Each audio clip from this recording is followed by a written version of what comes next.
sunsets goodbye. He whispers to the wind out days gone by. Lost in time yet hopeful, he feels alive. Carney Vanguard, his heart beats slow as the sun sets low. Dreams of tomorrow, but fears he may fall.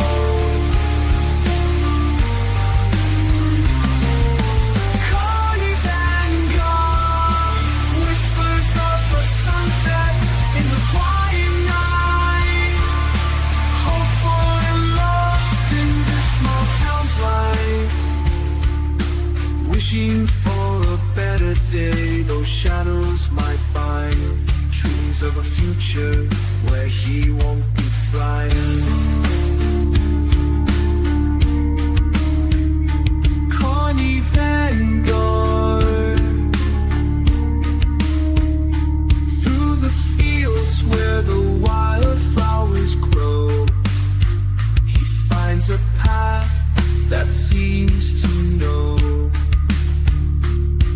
Each step he takes with a heart so old, toward the sunrise where the darkness is old.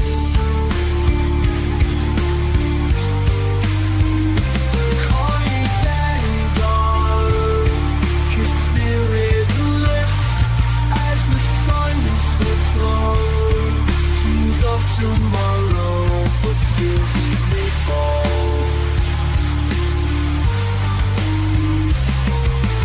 Carney Vanguard, whispers of the sunset in the quiet night. Hopeful and lost in this small town's light. Wishing for a better day, those stones may ignite. Dreams of a future where he stands so right.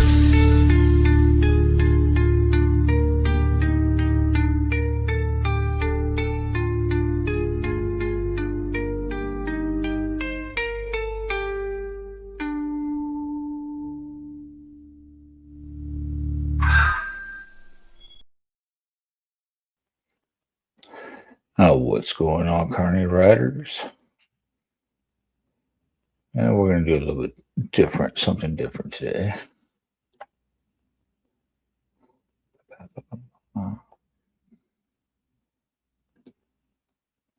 There we go.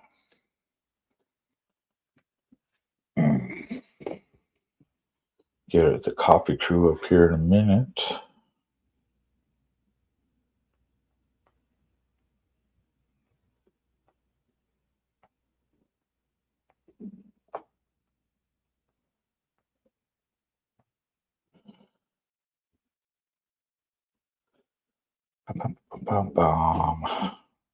One sec.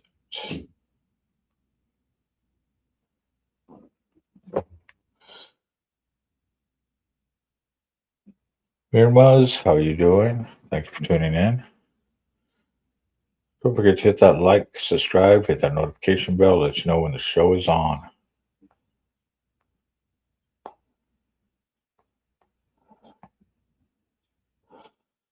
And let's see. All right.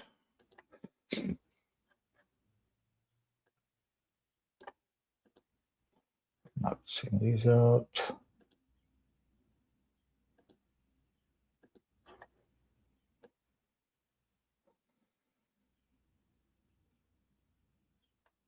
So this link right here, you hit this link, you order your Carney coffee cups and tumblers. Also send donos to any of my Cash Apps, PayPal.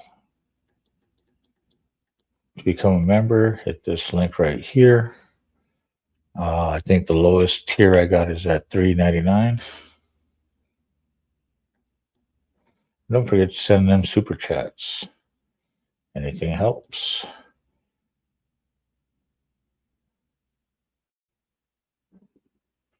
Merlebaz, think that's how I pronounced it right. I don't know.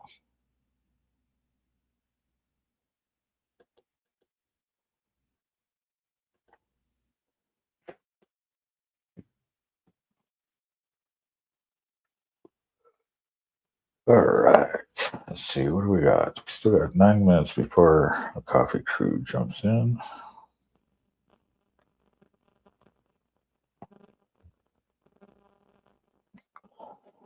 And with that,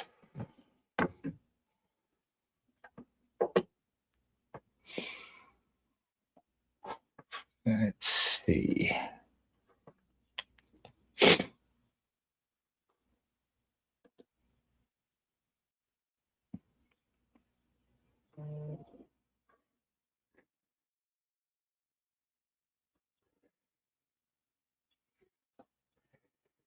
All right.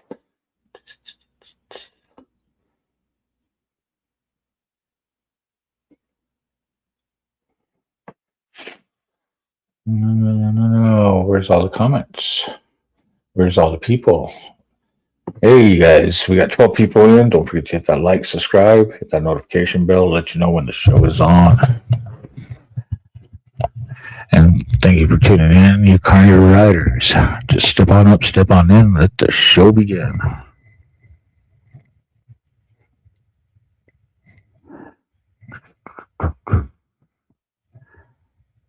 That's right. It only costs a little money to ride, a little money to get on this super crazy carny ride, the coffee show.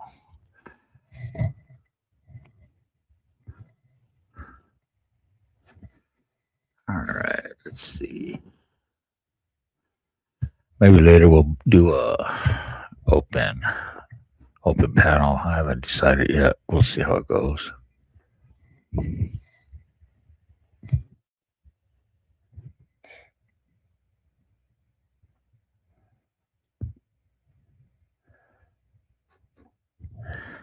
You know what? I'm going to play this song for you guys.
Tickets at the door. Heard the Ferris wheel squeal, ain't gonna hear it anymore.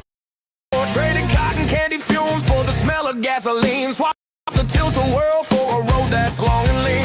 Said goodbye to the midway, the cotton candy too. Found a chrome-plated beast and a whole brand new crew. Now the grease is on the chain, this is the life I choose. We're filming the journey, nothing left to lose. Got the camera rolling, got the mic hung up tight.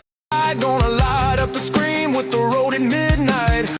Used to pull the lever, guess to wait and play the game. Now I'm chasing views and clicks and calling out the name. This is CARNY'S ride. On a steel horse he flies. From the county fair dust to the wide open skies. He's got a story to tell, a throttle to turn. Hit that subscribe button and watch the rubber burn. Yeah, this is CARNY'S ride.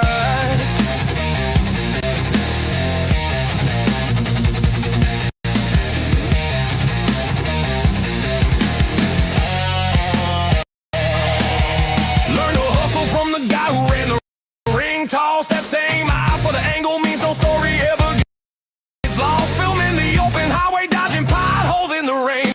Show you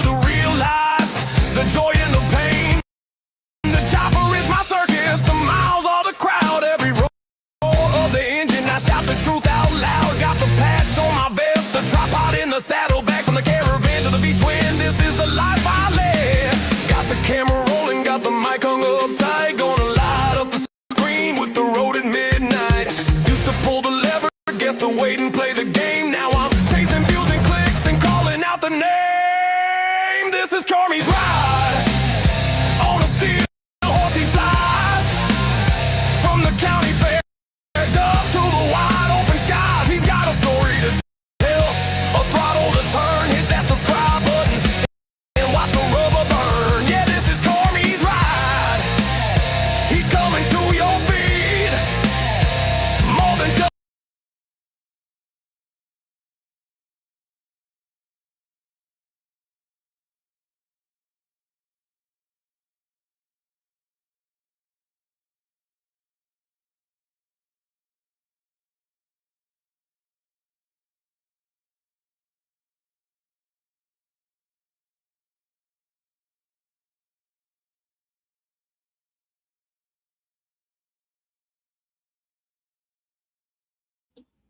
I don't know why this thing is not playing right.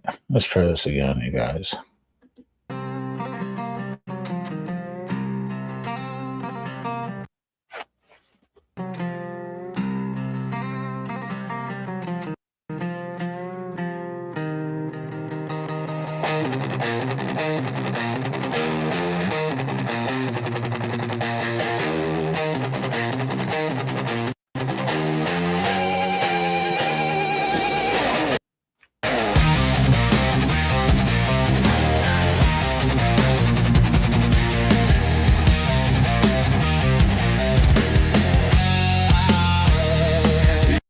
used to pitch the big top, sell the tickets at the door. Heard the Ferris wheel squeal, ain't gonna hear it anymore. Traded cotton candy fumes for the smell of gasoline. Swapped the tilt-a-whirl for a road that's long and lean.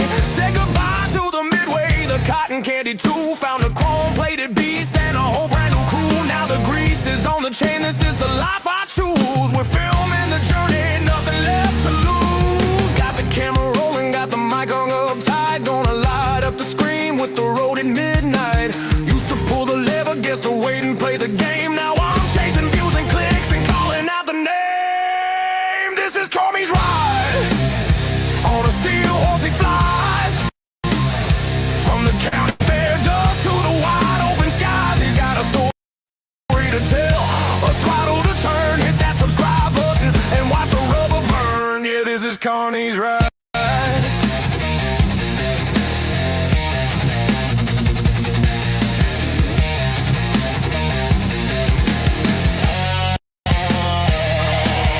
Learn to hustle from the guy who ran the ring toss. That same eye for the angle means no story ever gets.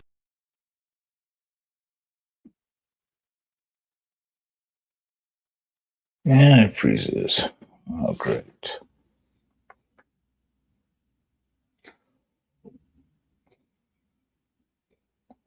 Well, that's a bummer. Bummer.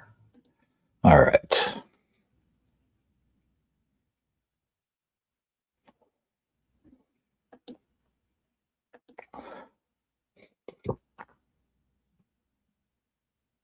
It's 7:30, boys and girls. Let's go to the coffee crew. Let's check it out.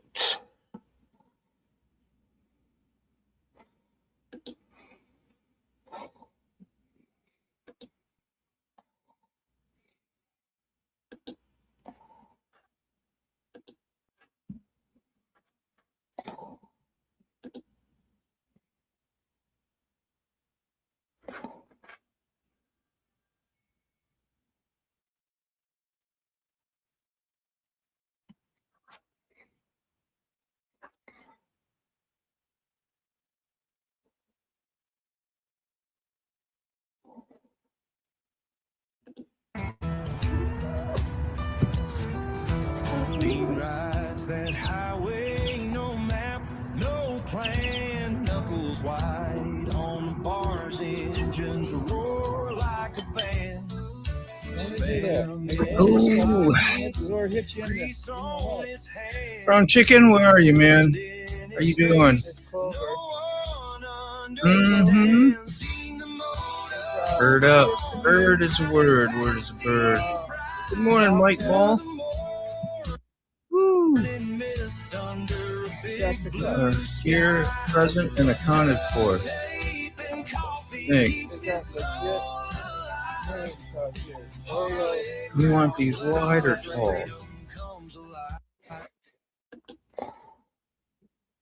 Boom, boom, boom, boom, boom. There we are. All right, where were we? We had a story going, and I missed it. How you doing, Carney? Good to see you, man. Good morning, guys. How are you guys? Good, Carney. man. Good morning. Ooh. I see you got a lot of good people in the chat. Maybe. I mean, Maybe it's smart. No, I just mean like maybe there's somebody there is what I meant. They're all good. Yeah. Shit. That sounded terrible. I didn't mean it like And even if they're bad, they're good at it. That sounded hysterical, bro. Yeah, maybe. it's I not just- good. I was thinking maybe because I didn't think nobody was in there. I always worry about it. There's 6 people, so good morning to who all made it. We know Mike's there. And maybe Desert. Wow, Jim. How you doing? Good morning, bro. Whew. And who else? Hi from Australia. Oh, Hey, you. Good to see you, man. Long time. Nova Scotia all up in the house. Nova Scotia here too. Well, it's June. I don't think it feels much like it. Is it first today? Second today already. Wow. Yeah. Somebody got their air filter cleaned out. Thinking of 2-4. He was checking up on me. Did you get the damn air filter cleaned out? Put back on your bike so you can quit hollering about your shit stalling. Right? And he didn't say it like that. I made that up, but I did. It was, and I find on my filter, I got that cone style filter that comes out on that angle, and it has a metal mesh, and then there's 2 little foam things that run down through each little teepee or whatever that it makes. And I don't know how all that mesh threads, it's starting to split and come apart, not like it's spreading out and letting wide open in air without being filtered in there, but it's in rough shape. And to buy a new Harley Davidson one Screaming Eagle is $140. Yeah, no. $140 for a Screw filter. that, bro. Fuck. And it is reusable, No. but trying to find ones that were comparable and were going to be correct and the right size was just, I felt like half of my life trying to figure, Yeah, you felt like your brain was melting by the time you Because were done. nothing was easy. Nothing was conversion for the Screaming Eagle freaking big air breather setup. Somebody else makes it. Well, it's a little bit bigger. It does this. Well, it's going to, well, the dimensions ain't the same as the one you have. I just want the same one and replace it.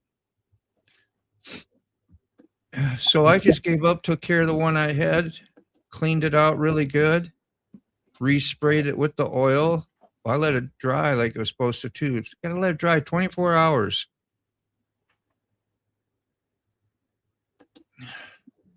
Can't ride your bike for a day. Yeah. You do it on a rainy day. I think I'm going to try it today, see if it helps. I put some of that fuel additive in it last Sunday when I went riding with the family. And it didn't stall on me, didn't do nothing, but it didn't do that all the time anyway. It was kind of like sporadic. That's why I didn't know what the hell was wrong with it. I bet you any amount of money you're gonna notice as soon as that computer resets a couple times and adjusts the fuel mixture. I bet you're gonna notice a hell of a difference. Where it'll be happy again. Yeah, it'll be real happy, and you'll be like, "Wow, it's so much peppier. It's so much more responsive. It's so much more this. It's so much more that." And I just shut it off, when it does that, and usually turn it back on. It'll not do that no more. Idle so low every time I come down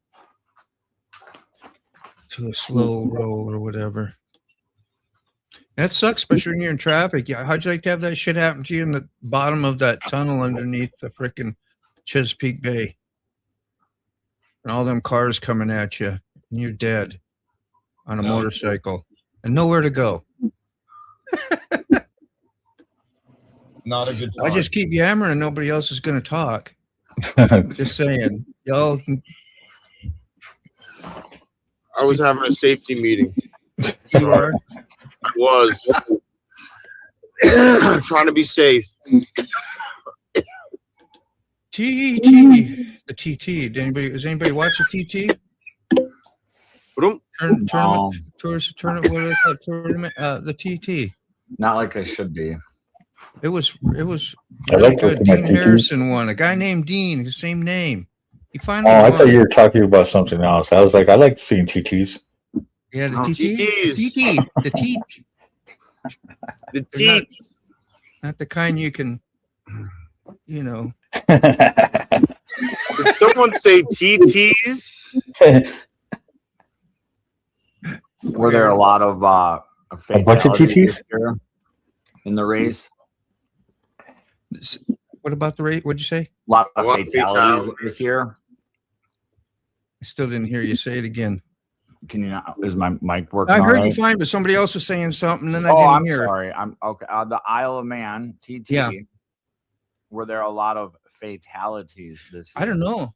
I know there was at least two, and then they shut one. They shut a whole race down, the sidecar race, because they thought it was going to be a problem from the one that wrecked with all the other ones on the specifications that What's they. that? Yeah, you all good? That dog's probably back. Oh, on this. Hey, how you doing, American? Good to see you, man. So yeah. And they had a 55-year, 54, 55. He's a pretty old guy, man. I used to watch him when he was, back in the day, John McGinnis, and he still made like 5th place. You imagine being that old and still having fun? It's not like it's that old, but it kind of is for that style of racing. Yeah. And still risking it all to go out there, knowing you're probably, I don't know, you got to have the mind that you think you can still win. Would you just do it to be there at that point? I don't know. You'd like to know, like to say, hey, what was you thinking? What did somebody say? TT? Yes, we did. The TT tournament. What is it called? Tournaments of tourist tournament or some shit they called it. Tourist trophy tournament or something? Something like that. Yeah. Isle of Man. Good morning from Jim Reynolds to I thought American TT Outlaw. stood for Tatas. Tatas. It should, or tacos. Yes. Tuesday taco. Tuesday tacos. That's more like it. That's more like it.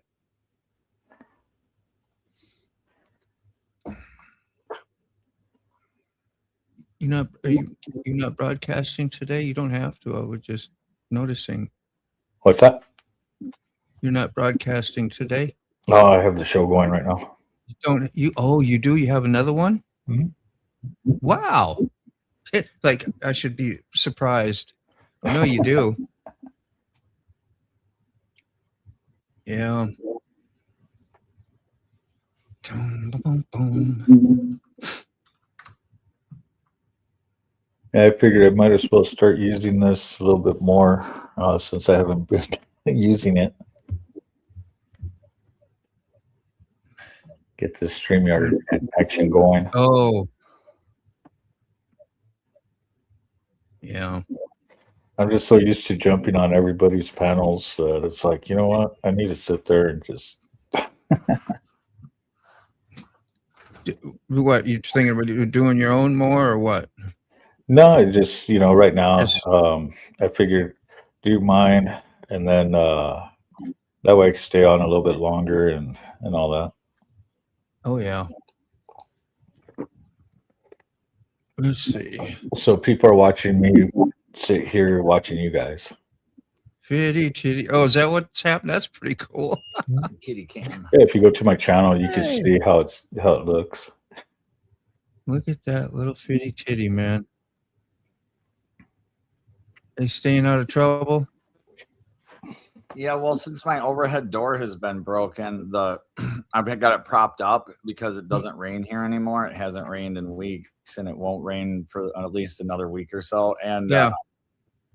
so the mom brought the babies into the shop but this is like the bad side of the shop, the side that's not heated, cleaned, or insulated. So they don't really affect, you know, anything. If they were to have a boo-boo or whatever, when I get my door fixed, there'll be a mass eviction.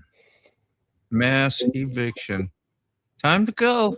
Time to spread your wings. Yeah. What kind of rear end is on that? Is a really nice tail piece on that. I don't know the brand. I'll get a better look at it today. And Yeah, let you yeah. know. But yeah, it has some cool edges. A little bit beamerish looking in the, but who knows? Or even what is that? Damn near looks like Yamaha. Probably a Honda for all I know. It could be a lot. I can't tell. Not smart enough. Freaking looks good though. Nice R6, clean, pretty. Little bit of right side scratch on the fairing. Looks like he might have tipped it over in a gravel driveway or something. Brought it to me to check the valves, to do a valve check and adjustment if needed, but I might persuade him to do some other things prior to that. What's the emblem on that tank? Is that a freaking Yamaha emblem? Yes, it is an R6. Okay, so we got that down. That's what I thought. I was looking at the rear sets and all that, going, that looks so much like what mine had. Yep, and I think this is a. Oh, I don't know what year. Yeah. Oh, thanks. What do you got there? Oh, a new SD card? I need those. Oh, hell. Oh, that's a small. That's something small for it to find, Mac. I don't know, man. Oh, there it goes. Right there. There you go. There you go. Right there. 64. Look at the little 3 in the U there. V30 or does that say V20? And you see this, see the little 3 inside the U? Oh, if I can get it. Yes. Yep. Yeah. That's what you want to make sure you get that. Okay. You also want to, you know, if it says on there 4K high resolution, that's you're good to go. All right. Perfect. Yeah, sometimes they'll have that specification they say on those chips, and you won't see the thing because I was looking at some new ones. Well, at least that's what AI told me. And then if you read the descriptions, it will say the same thing. But you're exactly right. Cool. But those a V3, V30, V something, and then you got that high speed, high writing speed for 4K. So I've been playing with the GoPro as much as I can with as much time as I have, and I'm so excited. It's really looking cool. I'm learning a little bit, and yes, don't forget to hit that like. Yeah, and then I went to find the chip that I had. I knew I had a chip that would be, and it's here, but I can't find it. You just must be putting a turbo on it now. You hear it, Road Reality? Sound like a turbo, don't it? Or is that sick doing the vacuuming? I'm gonna mute him. There we go. It must be turbo. Hey, you. God. Good morning. Turbo is on motorcycles. I don't know. It's not for me. Did you get a new shed built yet?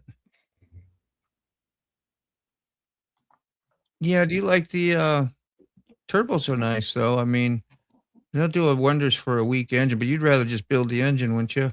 Well, I just like naturally aspirated engines. Yeah.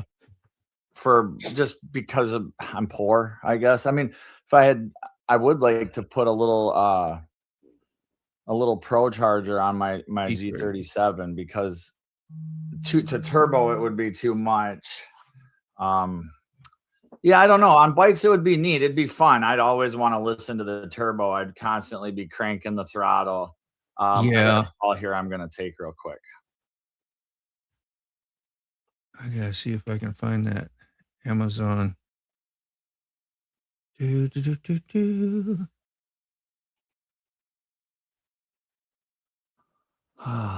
hate it when spammers disguise their numbers as local.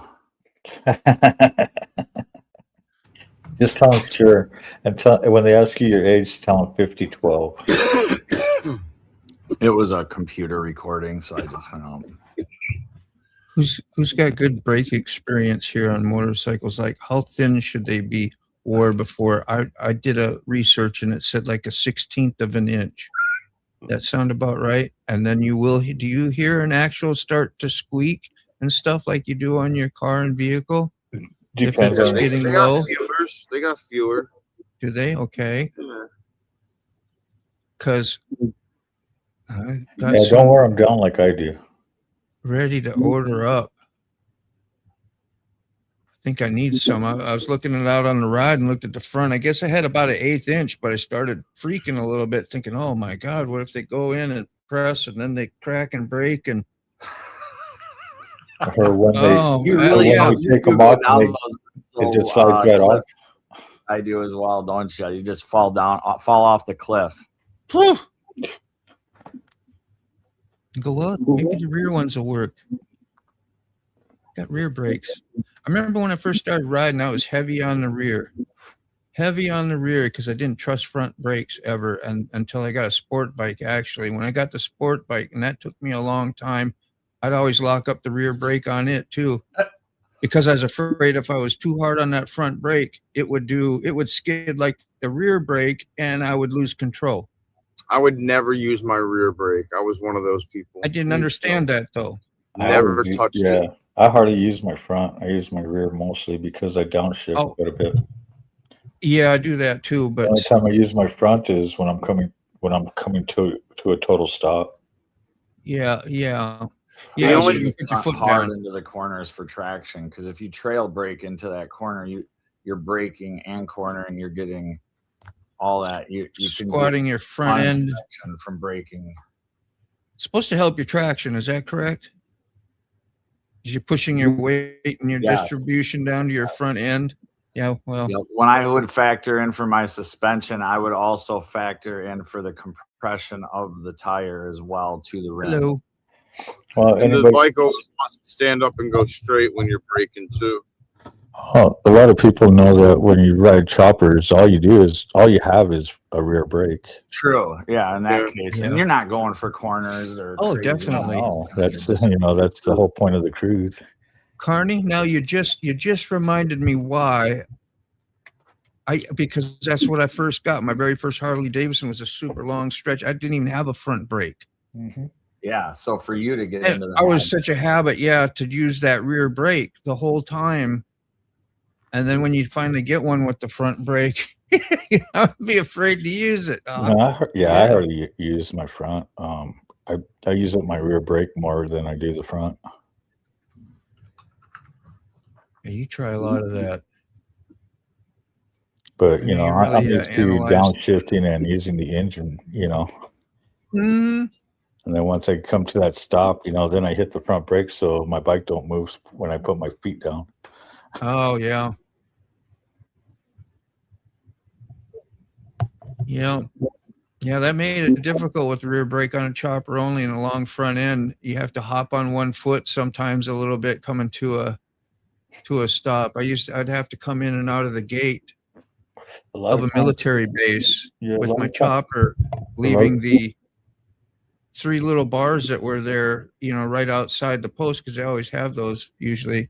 And so, because I'd lived on base for a while, or post, whatever you call it, and MPs would see me coming, and I might have a little bit of a buzz going, right? I was in my 20s and hopping on that one foot, trying to keep that long stretched out bike freaking up. It was a Sportster 77 Sporty. And it had the girder front end, no brake. And I don't think it had any freaking highway, or which was it? Any just pegs and mid peg. Yeah, they're just all up forward control front thing, and it was a bitch. I'll tell you that. yeah. The way I used to do the stops on choppers is every time I come to, slowing down, both feet were coming down and I was always walking. Yeah. Just because, sometimes you just, you wish you had that front brake. Yeah, they just like wonder how they could have rigged up a cable. You'd have to use 2 cables and have a centerpiece that would pivot or something. I don't know. So you'd have to use 2 cables.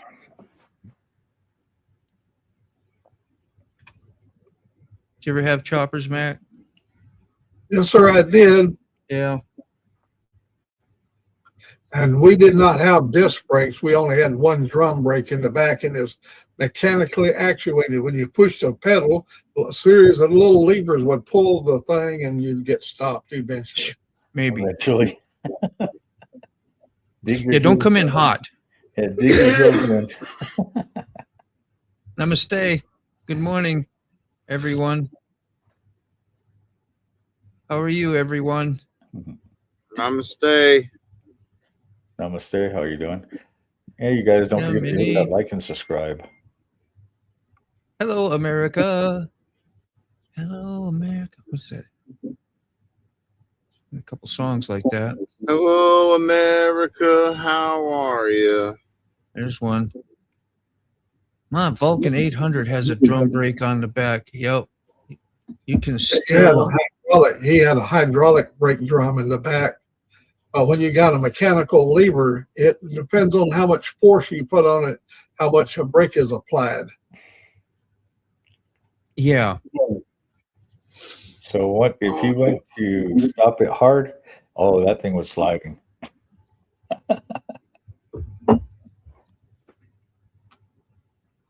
Yeah, mine would slide in gravel and rocks, and it would slide in mud.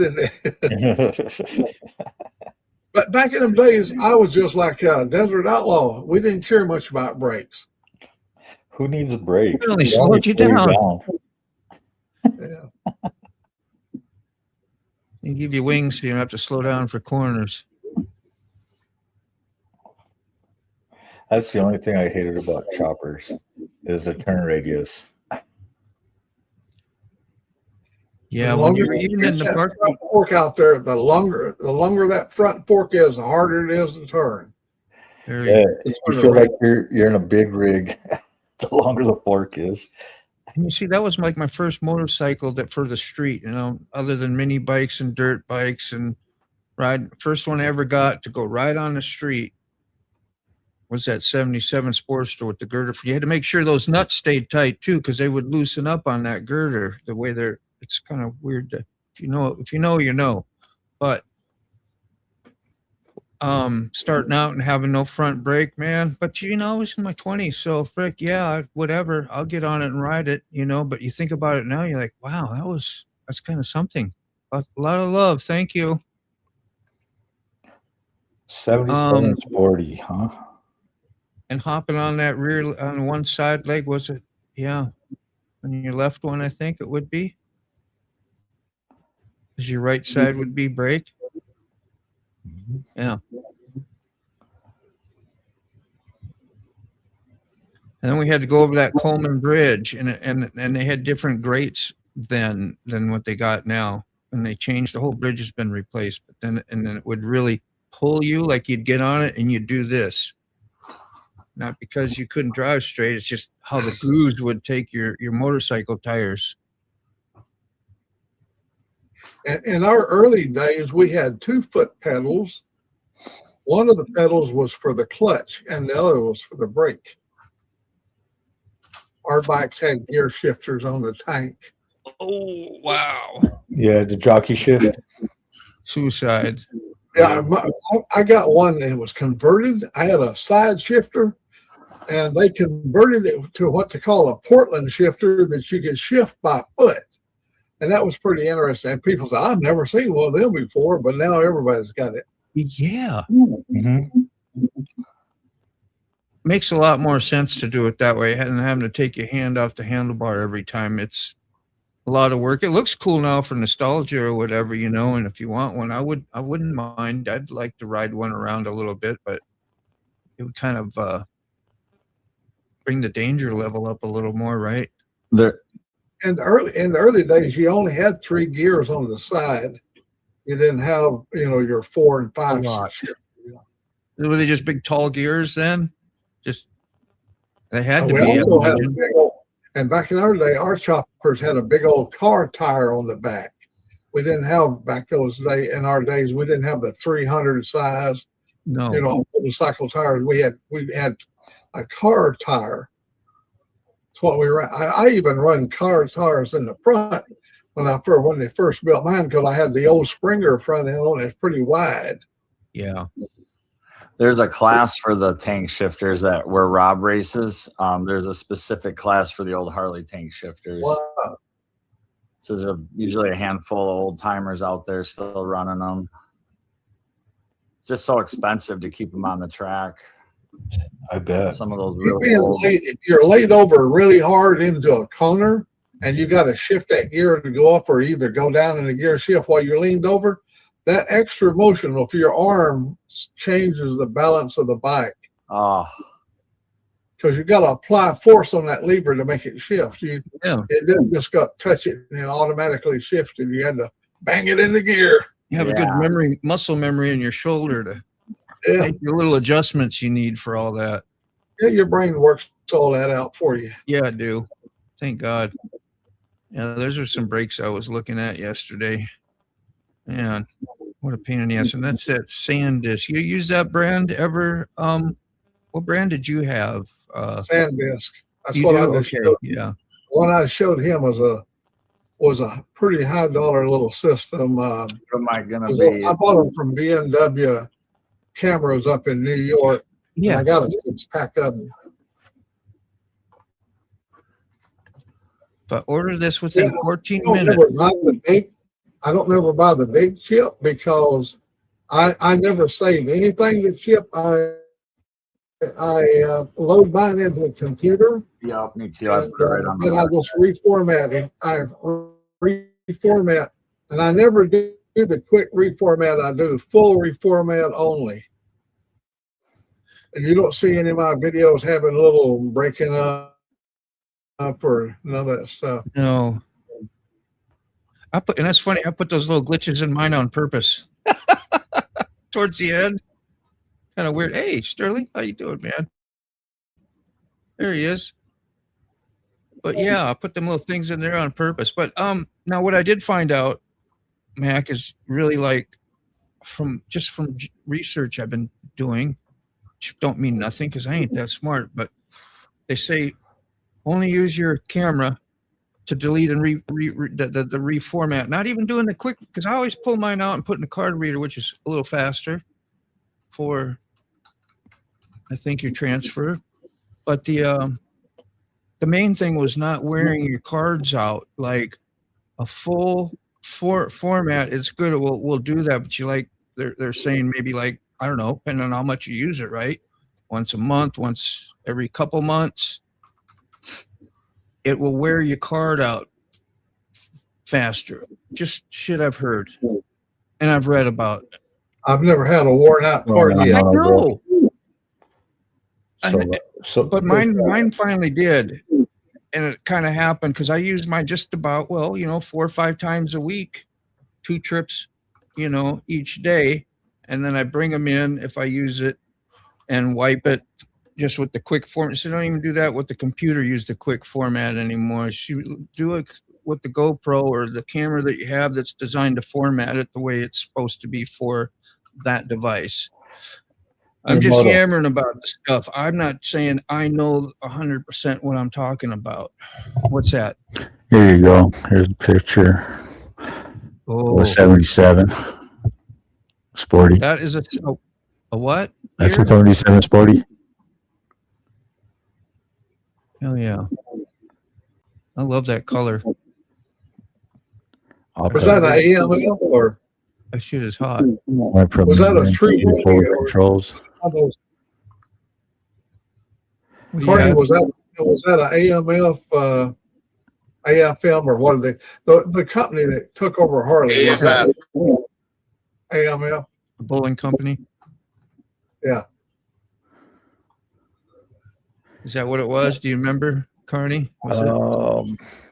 Yes. What year was it? That's a I still didn't 77. hear it. 70s? Okay. Yeah. That's the granny. That's freaking nice, man. Freaking Yeah, that's the one that sits in the inside the clubhouse. That's one good thing about the bowling company, that they did bring Harley a bunch of new colors. Oh yeah, that was the thing. I think of this year, or was it last year? We were going through some of those different colors. With the How many people saw Sterling Wheel in Chicago yesterday? yeah, I did this I morning. watched. I took that same route. Have you? Angela was sitting here and she said, "You've been on that road right there." Yeah, somebody was telling him about some route that they used to take around Chicago, and I also used to bypass Chicago the same way because there's so many toll booths, and it's There each you can be. and toll booth Yeah, fees. no. I've taken several different ways around there, and it all depends on what time you go through there and what day sometimes, or just luck of the draw. That big Skyline drive that they have, you're traveling freeway and you're real high above everything for a long ways. You remember that? And then they have those buses, trams, right? And those stations, they'll be right near the road. I left Oshkosh, Wisconsin, and drove around Chicago, and I got over to Cairo, Illinois, and I decided to have breakfast there at the Flying J. And so I'm filling out my logbook, right? So I look up on the wall, big rookie mistake.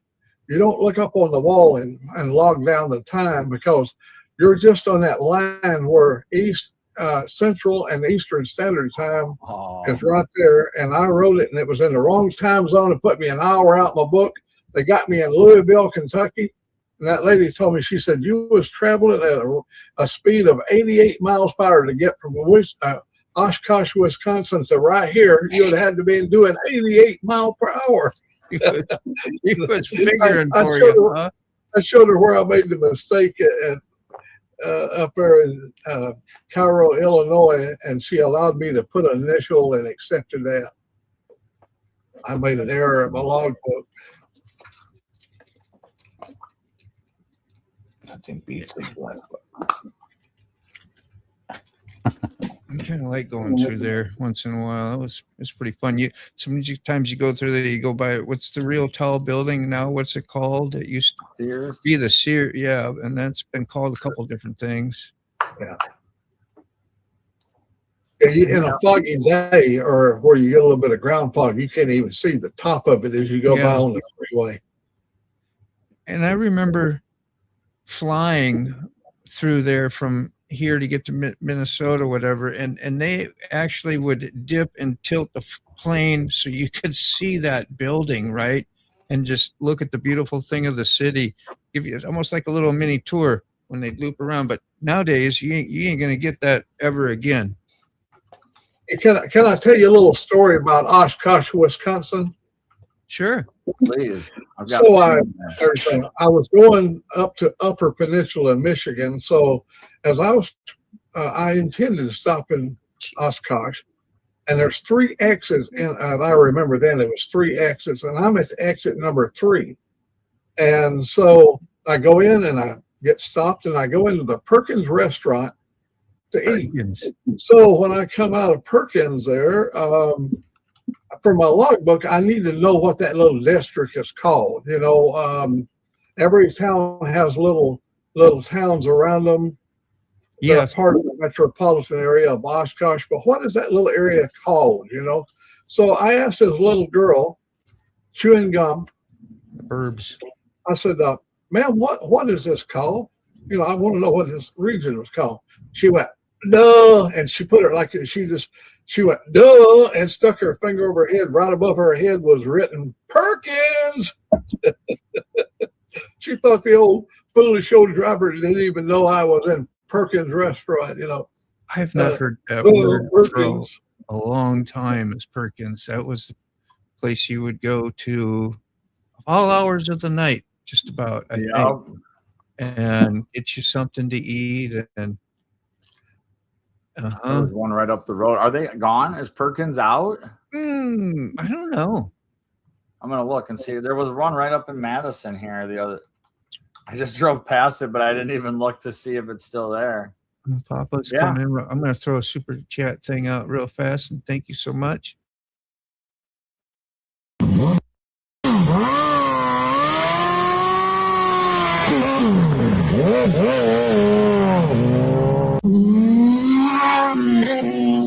It's like I am an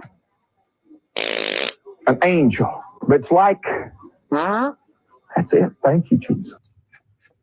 Thank you, Jesus. That sounded like a little motorcycle at the end too, didn't it? Yeah. There's no cheap pillows, but hey, I like cheap pillows for what they're worth, right? Thank you so much. Cool to see you. What was that? Papa, I miss I've had so many good meals in the Perkins restaurant. One of my trips at a Perkins, when I sat down at the table, there was no silverware. You know, they usually got a little package of silverware, and there you eat on real china. You don't eat on a styrofoam plate or nothing. It's kind of like International House of Pancakes, and so I looked, and there was no silverware for me. And this guy, I swear to God, had to be 7 foot tall, looked like Paul Bunyan. He come over, a big old massive black beard on him.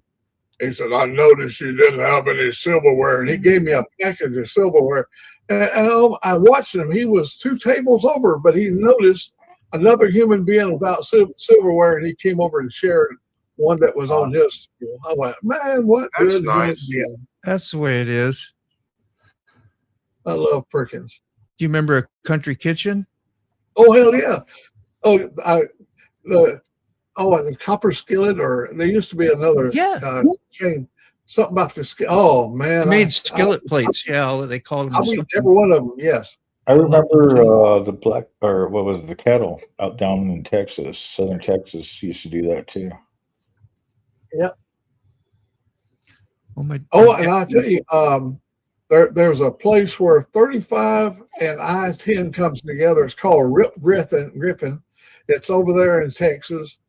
And man, you talking about a layout for breakfast. I have eaten so many good breakfasts there. Griffins. Any of you truck drivers ever been to Griffin? Griffins, I yeah. haven't heard of that one. Now, right where there's several, but that one right there, it's I-10, was a really good place to eat. All right, I'm gonna head out, everyone. I'm gonna go get my eyes checked, get a GoPro card, and we'll take pictures tomorrow. Have a good day, everyone. All right, Gary, don't get caught pitching a tent. Try not to. It'll be hard. Literally, maybe. Don't give him a hard time like that. Don't give him a hard time. We think we're so cute, man. Oh, dang. It's my 3rd birthday today, by the way. Oh, my God. Maybe 4th. Outstanding, dude. I love it. Woo! Toga, you're just in time for the supposed comedy act. The childish comment. Supposed, yeah. Giving people a hard time. A hard time. Going to see the hot optometrist. Talk about the first thing that pops up. Talk about the first thing that pops up. Be like, you're supposed to be working on my eyes. What you don't know is what do you work? What are you doing down there? Terry has a very hot, sexy optometrist that we heard about, and so that's why we were giving him a little bit of a hard time as he was leaving here. That's why I said, take pictures, do a live. When I give him a hard, that's a solid way to show friendship. Oh my God, pretty much. You can't make that stuff up. Oh, South Osmodo. Good morning. So I don't know if did you guys see Key Fob's video? No, I ain't here. Where is Key Fob this morning? Is he sleeping in? No, he's got PT. Oh. Yeah. How's the yard work? You ain't got nothing portable to show us, do you? Or you got a video probably. You did yard work yesterday. I can't believe it. So yesterday, I hear the dogs freaking out. and it's not a normal. Like you can tell when the dogs are freaking out for a reason, and when the dogs are just barking. If that makes sense. Yeah, makes a lot of sense. So yesterday, the dogs are freaking out on something. Something is threatening the dogs, and you can tell by the urgency by the barks. I went out. Key fob went out with a pistol, and we found a copperhead cornered against the tree, and he friggin' blasted off half a clip into it. No kidding. I evacuated the 3 dogs, the 2 white ones and Twiggy. He's not eating that one. Well, yeah, and no, he's not eating that one. Not eating that one. I know, right? He's not eating that one. I guess I don't know. Can you eat every snake? I mean, I don't know, man. I'm just curious. I'm good. I'm trying to quit. Trying to slow down on the snake eating. I know, Yeah, right? I'm trying to quit the snake eating. Yeah, I wouldn't even admit to it. Take Yeah, care, as a Mom. dabbler, I See definitely you, man. Thank you, bro. Good to see you. Come Prayers. holler at us one day again, Derek. Ooh, let the dogs out. Ooh, ooh, ooh, ooh. So only my fireworks work with my thumbs when my camera is mirrored. Oh, because I was wondering why none of my fireworks yeah, work. that's neat that you figured that out, though. Well, that's annoying too. So I hate when my thumb comes up. You see that part that you were talking about, Bob, doing editing of you riding. Yeah. Did you figure out your audio issues yet, or do you want to talk about it? My audio bastard. issues or Max? Mine? Yeah. Yeah, well, I think we narrowed it down. So I ended up getting the hair ties and affixing them to the cables to hold the wires snugly into their proper position in their outlet and inlet, whatever. And don't unplug anything, like we discussed. Remember? Yeah. So I got hair ties on everything. I'll show you, right? Yeah, I know. It shouldn't be that freaking touchy, though. Good Lord. Unless you got a bad outlet in your camera or something. Can you see the hair ties? Mm-hmm. There's a hair ties there. There's hair ties all over the dongle. Yeah. And Yeah. there's hair tie on the battery. That's crazy. Wow. I'll be damned. Yeah, I mean, That's well, you're trying to troubleshoot, so you're gonna figure out what's what, So all I got to do now is before I put the helmet on, hit the battery, start the camera, and start recording. Yeah, it should be that way. Flip, anyway. flip up the chin, put the helmet on, and go. Sounds easy, doesn't it? It does. Yeah, it doesn't. It never freaking works out that way. You either forget your gloves, or you do something, or you hit something, you pull a cord out. Now you got to reset everything. It's a freaking disaster. Always a disaster. You would never believe some of the behind the scenes shit that goes on. Yeah. Gaffer's tape, eh? Yeah, I haven't had the tape done. I use that putty stuff, that I put around it to keep it waterproof, and that kind of helps keep everything good. John, but other than that, I don't have to use nothing as of yet. Long hair people problem, John. Less friction equals more recording. I've said it for years. Less friction. Hey, Connie. Friction with what? So I put my camera in the media mod on my helmet and put the other one on my bike mount. Turn them on, turn on the remote, and go. Works like a charm. Yeah, even shutting your camera off or on with your remote control, less wear and tear even on your button. I try to think because I got one like a 9 like yours, and my button got so bad that it went in and it's gone. I can't even use it no more. Just because the on and on button is jacked on it. Ben Tipton, how are you, my friend? Yeah. Did I show you his video the other day? Jumping out of a plane. How insane is that? Yo, Hey, John, what's up, man? What's going on, you're John? talking about my love language here, Oh, cameras. cameras. Oh, I know, bro. Dude, when I It's a said less passion. friction equals more recording, Dean, Yeah. that means the less steps you have and the less Right. things that can go wrong, that's the friction. I kind of was You take figuring the idea that. in your Yeah. head and you want it in the camera, you need to be able to just hit record and go. So it has to be simple and repeatable. Yes. And less plugging and unplugging. That's pretty much how mine's set up. Nothing ever other than when I pull the thing out of my helmet and then out of the case, and I take the SD card out and put it in a reader. See, media mod on the side of the helmet, and then it's already plugged in. So Yeah. the wire's there, and it just Yes. go for a ride. I put the camera in here, go for a ride. Yep. Hey, Charlie. Hey, Charlie. Yeah. So the medium mod, how much is the medium mod? Like $200? No, I think they're 60 to 80 bucks new. Okay.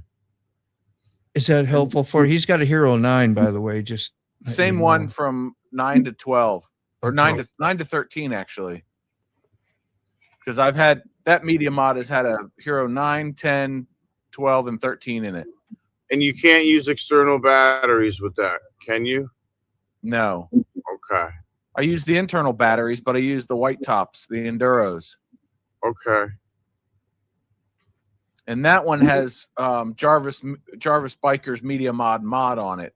So it's got a set of fingers that are glued into it, basically. So it stays on the helmet. And all I do is pop the side open and the camera slides out.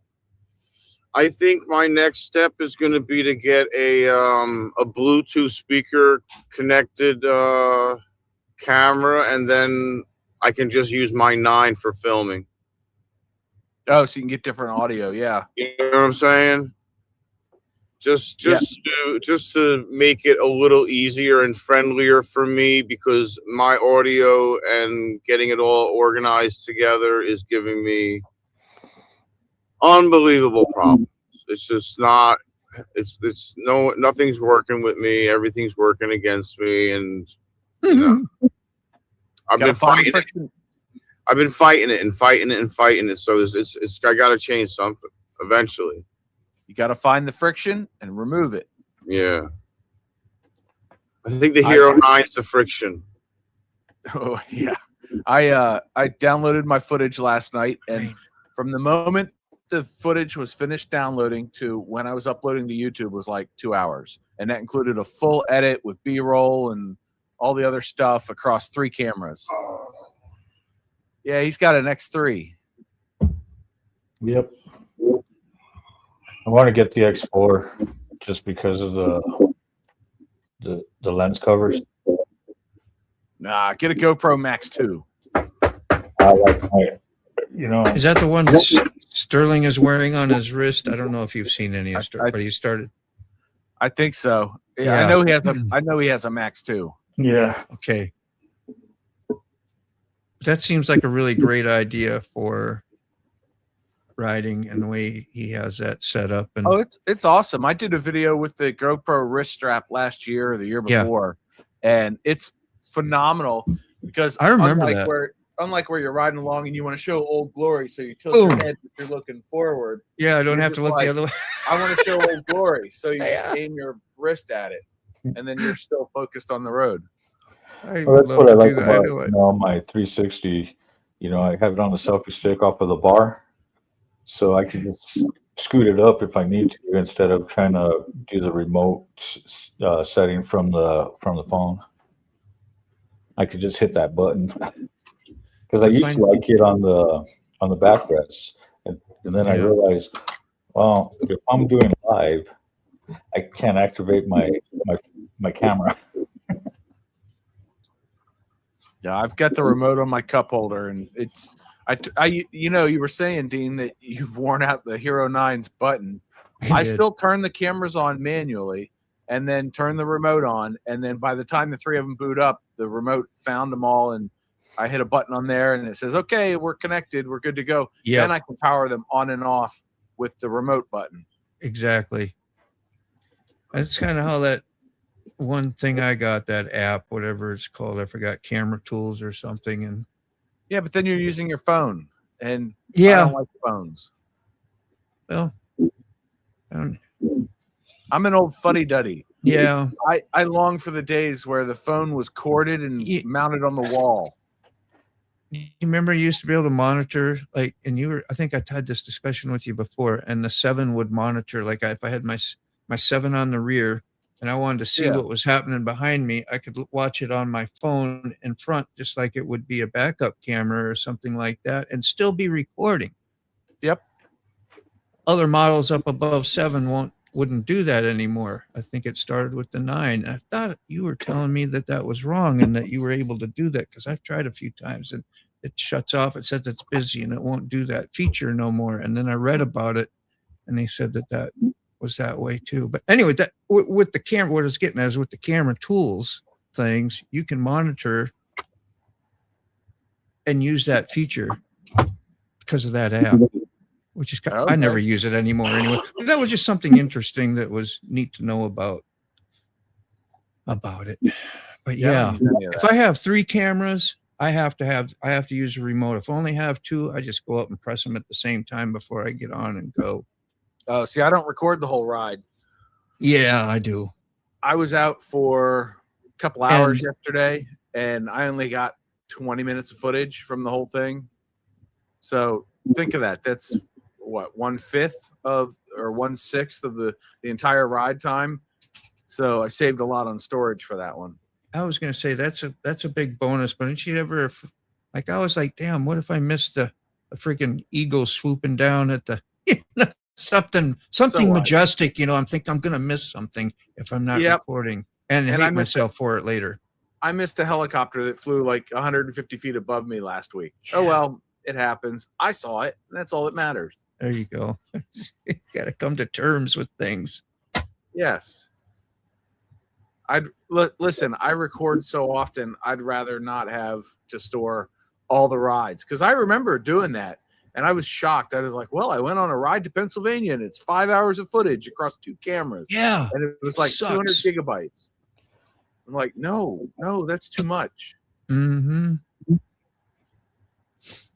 Yep. And the more stuff you have, the more, like for me, I found out that I won't cut out of my edits, either that I really don't need, because of P-Brain thinks I should have this and that too, and really it's not necessary. SD cards that you forget to edit. Yeah. Wait until you watch Thursday's video, Dean. I spliced together one video clip with 3 sections of audio underneath of it and got them to work seamlessly together so that the sentence flowed properly. That takes some ultra zooming in and lining up your stuff. I tell you, that is not easy to do. It can fiddle a lot of time, man. Yeah, but when it came together, it just totally required me to take out a whole other 20 seconds of footage. And I was like, ooh, shorter runtime, more retention, much better. Mm-hmm. Sick, I love your shirt. I used to have one just like it. Thanks, man. What's it say? And no, it's not Stone Temple Pilots. No, it's the oil company. STP. Yeah. That's right. That always reminded me of Richard Petty, from like 70s. When you guys do your videos and stuff, and your live streams on the bike, what mic do you use? What comms do you use? Purple Panda. Same. Yeah. And unlike everybody else, I've been using the same one, knock on wood, for 6 years. See, I use my Cardo for mine. No. Listen, if you're using a comms unit, it's doing the background isolation for you. Yeah. So it's removing all the engine noise and it makes your voice sound overly processed. Well, When that's the you reason have- why I do it, so I don't get the outside. Because Right. I'm usually gotta- on panels when I'm writing. Yeah, but you got to drop it down when you're editing so that you can fine tune how much of that background noise is eliminated. Like I ride along and I can use the Yeah. full unedited audio to get my 0 to 60 run, and then I can dial it down to where you just hear my voice and a little bit of rumble underneath of it. I get what you're saying though, Carney. Like for a live stream, if you're on a live stream, Yeah. you want it Yeah, like whenever I'm on already. panel. You can't edit it at that time. You want it to be. So then I Oh, would yeah. use that, Mike. But if So- you're gonna do an actual video like John does or whatever you said, that's why he was saying the other way. Oh, no, but this is what I use. If Mac would like to talk. if Yeah, I'm Mac, just, what you got there? out Sorry, in- bro. Out and doing Oh yes. Is that a mic mini? Yeah, Nice. And they've been working Okay. well. I use a pair of them. Angelique has one. I have the other. I love And how I- you guys do that. I have two mine. mics in I got the this camera. one. Wireless. Yeah, and you don't have to match up vocals that way. Well, never do. That's really great. Nice. Those are nice too. So yeah, I, use, So Mac, I have a I like using this Mac, one. I got too. an interesting With story people. for you. I was at a kid's birthday party this weekend, and the mom knows I'm big into YouTube and cameras and stuff, and she comes over and she goes, "I have this," and she handed me a DJI Mic 2 mini kit with the receiver and the 2 transmitters and the charging case, and she's like, "I don't know how to use this. I can't get it to work with my phone." And I was like, "Well, I've never seen one before in my life, so give me 5 minutes." Yes. And 5 minutes later, I said, "Here, start recording on your phone." And I handed her her phone, and I walked kind in of the other phone? room and then walked back and said, "Okay, stop recording." And it recorded her mic too. It worked phenomenally well. Is it iPhone or Android? It was an iPhone, but I assume Android Yeah. will work just as seamlessly. Oh, I'm sure they usually are easier. But it's so iPhones are funny tough. because I have the full size mic too, and I've Mhm. never used, The mini. if I can get out of here, the phone dongle. I've never used the phone dongle for it. Let's see. What is that? It's got a little Oh. deal here that slots into the receiver, and Yeah. it's got metal connections on the bottom, Huh? so that when you turn it on, it's plugged into your phone. This one plugs into your phone, Oh, and then wow. you're good to go. It just records. Actually, this one doesn't go on the phone. The other So- one, it comes with Makes- 2 of them. A lot easier. Well, with my camera, I don't need the receiver. My camera serves as a receiver for both microphones wireless. I Yeah. don't need the receiver portion. It's Right. just Right, Yeah, and that's how the simplified. Pocket 3 works as well. Don't forget to hit that like and That's subscribe. freaking great, Mac. Oh, that's real simple too. And I love hearing both of you talk when you're going down the road. Makes a big difference.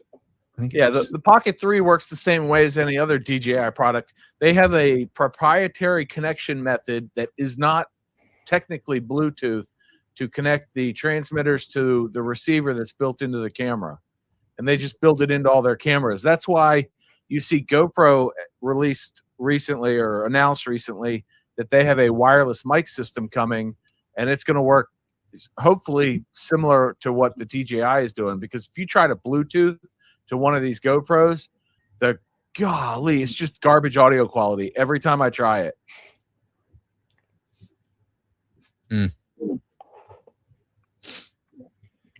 Yeah, I get tired of charging stuff. I just keep a manual freaking but the Bluetooth would be nice. Like here's where I'd like it, when you have other like I went and met the motovloggers, right? And when we get off the bikes and I talk, I still got my helmet on because I'm filming with the helmet.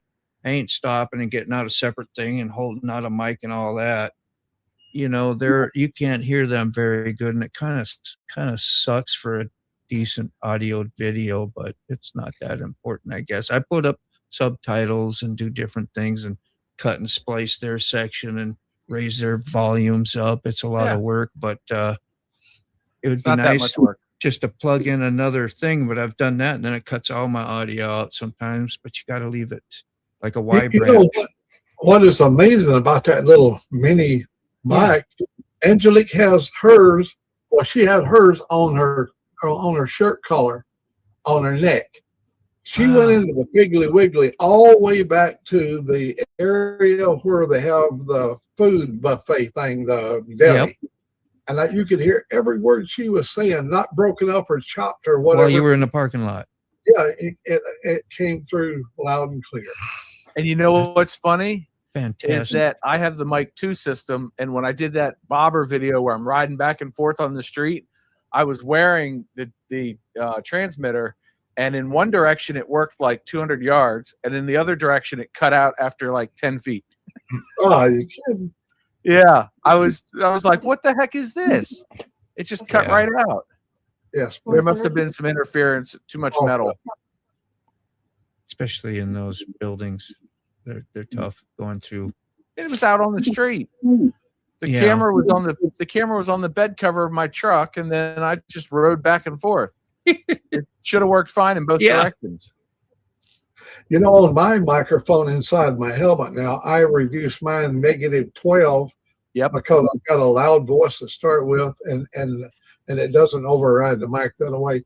On Angelique's, I got hers at 0 because she's got a soft little voice, and it picks her up a lot better. You can adjust each mic for each individual. Yep. Yeah, it's pretty slick.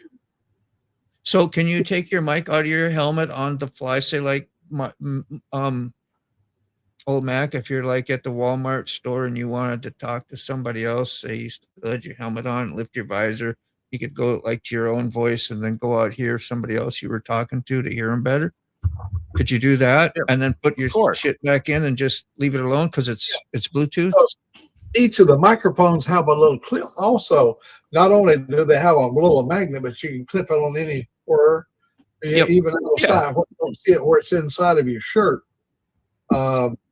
As long as it's within range of your helmet, yes, you can do that. Oh yeah, I just didn't know if it was easily accessed and something convenient you could do because that would be great. Yeah, you would mount your microphone. You would mount your microphone in your helmet.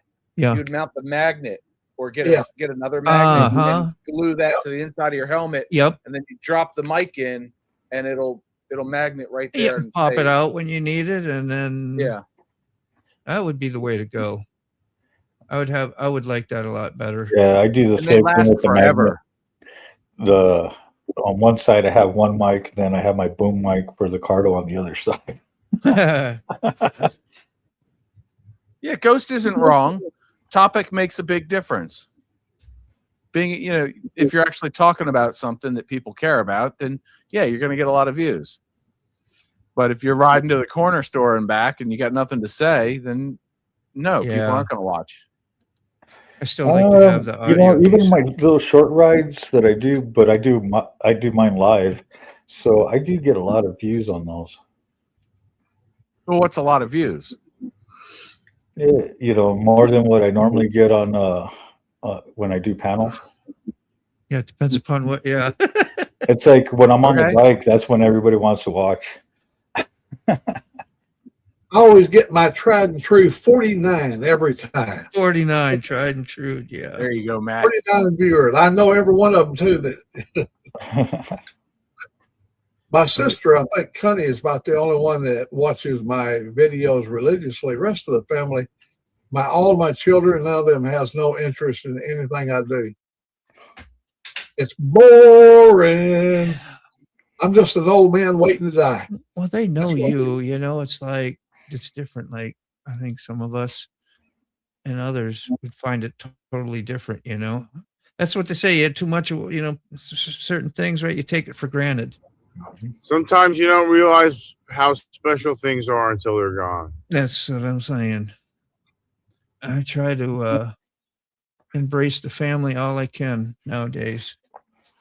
Dude, I guess that's because my time is getting short. My kids are like, hey, Dad, we don't have anything going on next weekend. Let's go to this place and go film a video, okay? I'm like, sure. What cameras you want to bring? Come down to my shop and we'll find some cameras to take with us. Are they finding that fun then? They like to do that? Oh, yeah, they love it. Freaking great. And then their mom brings up the finished video on the big screen. And That's she, oh my God. Listen, Carrie, that story is freaking huge. Fired it And up. everybody's riding coattails And on it's getting bigger. It's getting bigger. Yeah, everybody's riding Reckless Ben's coattails on that one. He's got a number of videos out, really excellent videos. Long though, gee whiz. But basically, a Bricks and Minifig franchise in Oregon stole a $200,000 Lego Star Wars collection and won't give them back. And corporate's hiding it. The police are hiding it. It's ridiculous. That's I like the way they got the Mormons running down there in Utah. They had even a young Mormon boy to go to the front door of one of the head criminals there, and he's a big Mormon as well. And it's hard for them to admit they're lying on camera. You know, I mean, they're human beings. They're going to lie to protect their wealth, I'm sure, no matter what religion they got. So yeah, it's fun to watch. Religion does not dictate morality or does not correlate to morality. That's a thought.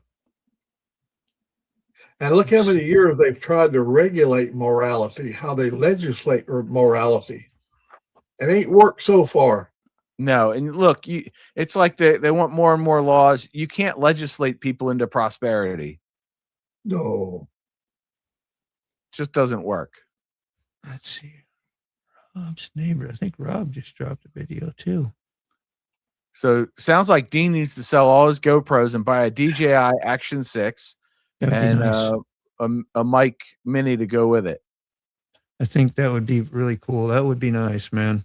I reviewed the Action 6 and I couldn't see. I got the 5, and it's just some little trimmings around the edge to improve upon the 5, but it's not a big departure like, say, the new GoPro. It's a far departure from GoPro 11 to the newest one coming out. I mean, it's a whole world of everything. I may even be tempted to go back to GoPro. The reason I didn't go to GoPro 13 is I had all these batteries, the big white top batteries. Yep. And all the chargers and everything. And for me to switch over to a 13, I would have had to change all my systems up. The batteries ain't compatible. Yeah, I collect the white tops, and now I've got a handful of batteries for the 13 as well. So it's just, they did keep the same battery for 4 generations of GoPro, because 9, 10, 11, and 12 all have the same ones. Yeah. And that's pretty darn good. Like they were making incremental increases in quality and all that stuff. I mean, the 9 and 10 were kind of crap. They were buggier than hell. And the 12 came out and it only had one issue. And then the 13 came out and solved that, and it made things better. So I'm happy with what I got. I'm not buying anything new. Yeah. Happy to see my brother Mac and you guys every day. It feels like that you are all visiting me. That's how I feel too when I get on here with everybody. And sorry, Yamini, as she said she left, we weren't talking to her, but I don't know. Sometimes it's like that when we're talking about subjects up here on the panel, and sometimes we don't get as much interaction with the chats, and some days it's back and forth. It's a crapshoot. So hang in there, Yamini, and come back, and we'll talk again. I promise. Yeah. It's hard to keep everybody happy. I want everybody happy today, damn it. But what I want, I don't get. I am happy now. Look who is to my left. Oh, be still, my beating heart. How you doing, Mike? Mikey. What's up? Yes, Mike. Dude, that is a pro level setup there. Look at that. Moody background. Got the right lighting. Awesome. I'm blowing you up, man. Blowing you up. He doesn't have a greasy face that like looks me. freaking great, bro. That really does. You. Wow. And what kind of lighting you got? That's freaking perfect. Actually, it's all natural lighting from my window right here. Yeah, that I is have great. I have a though. light above here, and I was planning on actually getting. I'm still gonna do it, but they're like the Elgato lights or whatever. God, I love that. They're like Yes. $180 a piece though. So I was gonna buy them last night, but I was like, man, I don't want to drop $320 or whatever it is. So I'll save up towards that, but nonetheless, having the light in the Dude. morning from the window plus the light above me, it kind of works out well. Killer mic too, man. Yeah, it all looks good, bro. That's a nice Thank you. setup. You can have fun with that. That's gonna refreshen the Totally. live streams for a while for you too. That's always There's my natural lighting. You got natural and yeah. Mine's natural too right now so far. I know when it's that sun is gleaming in the evening when I do my Saturday night ones, it flushes me out. I gotta actually need a shade for that. I got blinders, but they still see through. Not see through, but let the light filter. That wouldn't be so good if they're see through. Yeah. Blinders that are see You're through. sitting there changing right in So I front of knew them. I knew I made an idiot statement there and tried to try to discreetly refract or do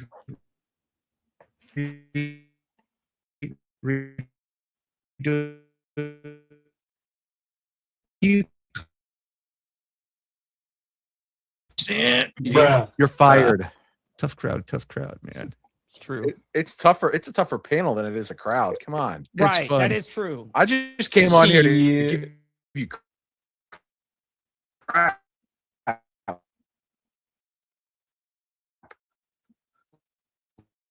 Yeah, I needed it. And the conversation that can't always be cleared up in the chats. Like Mike will do that. He'll get not furious, but he'll be like, damn it. And he'll pop on just for a minute or two. Yep. Clear the air, get the record straight. And I gotta go. Because it's Yeah. frustrating in the chats. You can be so misread, Mike's in Oh, here. yeah. Let me Easily. tell you something, kids.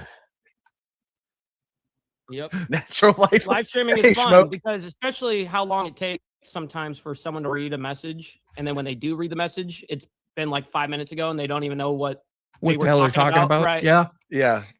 That happens to Dean a lot. Well, I'll leave the room and I'll have to come back to remember shit sometimes, right? To reflect. So could you imagine doing this job, listening to 10 different people have a conversation out here, 6 on the panel, and then somebody's texting you on the phone? Ignore the phone. Just like when you're driving, put the phone down. It might be Dean. one of you guys saying, "Hey, asshole, hit the damn chat bird." Or I'm in the something. basement. I don't have your number, so it's not me. No. Sometimes it's I'm in the basement. Yes, I'm in the basement. That's the main one. It's funny you guys call it a basement. I always call it a green room. Green I room, always yeah. called it a green room as well, or back Well, room, whatever. it's below us. The basement is below us. So I get that. But the green It's room sounds simple cooler, mind. especially when I It does. complain that there's no M&Ms, just W and W's. Well, have if to I have say a better green room, memory everybody train. thinks different. Greeny. Are we all getting high? Just listen. There's no sex in the champagne room. No. But there's a lot Mike of smoking in the Mike green knows room. that reference. Why not? Yes. You got to pay Yeah. extra. Oh, That's Okay. right, Carrie. I forgot about that already. Carrie Hey, did Mike that as well. could agree with this. There's a lot of smoking in the green room. oh yeah, I got some right here. Stay green. The green room. Got it.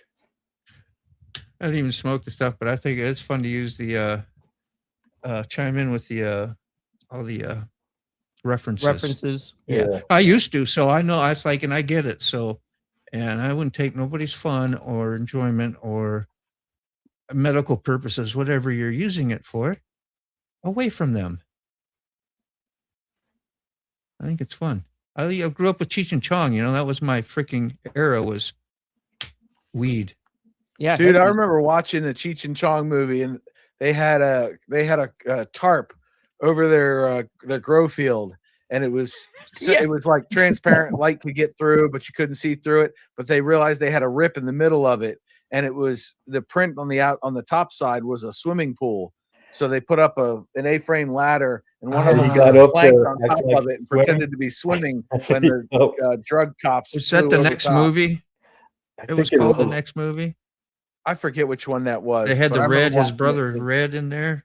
I watched it as a kid. Yes. You want to see ingenious ways of growing drugs? Just watch the Trailer Park Boys out of Nova Scotia. They grow weed under the trailer house. Yes, that's my favorite. I've watched Trailer Park Boys, probably me and my dad. It was a me and my dad thing. We watched it probably 6 times. And there's like, 5, 6, 7 seasons, whatever now or whatever. But I watched them all over multiple times. We have to. Dude, you can't. Bubbles is a character on there. Come on, boys. I liked it when he had his little kitty bed and breakfast for kitty cats. Yeah. Yeah. The meat stealing operation was the best when he got high and he was speaking over the loudspeaker in the grocery store. That was one of the best scenes of Trailer Park Boys for sure. You remember what Bubba's band was called? Oh man, I'm trying to remember. What was The it? Shit Kickers. Yes, the Shit Kickers. That's right. Oh, but shit Kickers. That's today, right? Yep, that's the one. Because it was like only showing me one freaking. They didn't show the other. Should There show. it is. Now they both show, and I refreshed it just 2 seconds ago. I didn't show both. Gotta love it. So I was just double checking shit because something's weird. It's always weird. Something's weird. I'm going, hey, something's weird. Help me. Hey, speaking of weird, Dean, remember last week I showed off that buffering animation? That video just went live, the tutorial on Creator Reality. So Nice. just dropped it. yeah, and I did package up that animation and I put it up on my Road Reality merch shop for sale. So you don't have to recreate it. You can just download it for DaVinci Resolve. Isn't that How much great? are you selling it for? $5. That's awesome. That's cool. Yeah. It's a simple effect, but it works. And I actually sent it to 2 friends, said, here, double click this file. And they were like, do I trust you? Right. Yeah. I'm like, dude, I made this file. Is it myself, actually you? so- That's the question I would say. Is it actually you sending it to me? Or is Yeah, it well, I bullshit? used 2-factor authentication because I was texting them via one communication method and emailed it separately.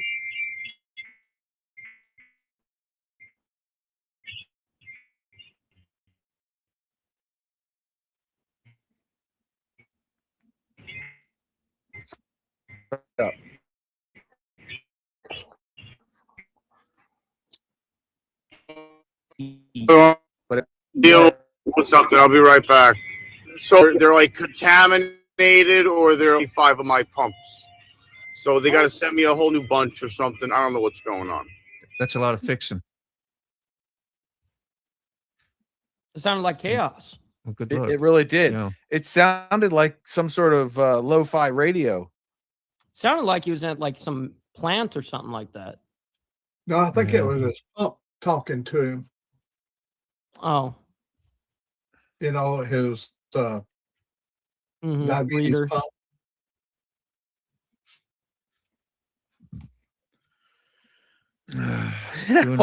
Smoke says hold music, maybe. Yeah, that's right.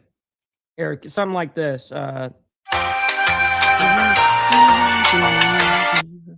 Local Okay. elevator. Yeah, boy. I think I have that elevator one, remember? Yeah. Yep. John uses it too. Occasionally. Now I leave in more of my thinking and I put my animation over it with the buffering. There you go. Yeah, you're gonna use it a lot now. Oh yeah. Dude, I tell you, I told you Almost last week every video. I downloaded one and I was like, this is okay, but I can't customize it. Now I've got green ones and blue ones and they're big circles and little circles and I can use it everywhere. So I'll play it out until nobody wants to see a buffering animation again. Yeah. I've found the fun one of the Metal Gear thing where it comes and goes whoop, whatever, you know what I'm talking about? Yeah. Yep. And I've got a Swooshes. couple on my previous ones and ones that be putting out soon. It's amazing what a little sound design will do. Yeah. I got a friend that does he does like let's plays of horror indie video games. So independent developers create horror games, and he plays them. And he sent me a clip of one. Sound? He was walking through somewhere, and then it was under like 2 feet of water, and his voice, he added some sound effect to it to make it sound like he was underwater too. So like the guy's swimming along and his voice was swimming. I was like, that's cool. That's cool. That is cool. Yeah. I like that attention to detail. He's Yeah, like, that's, you're like, the only super one that ever integrating. noticed.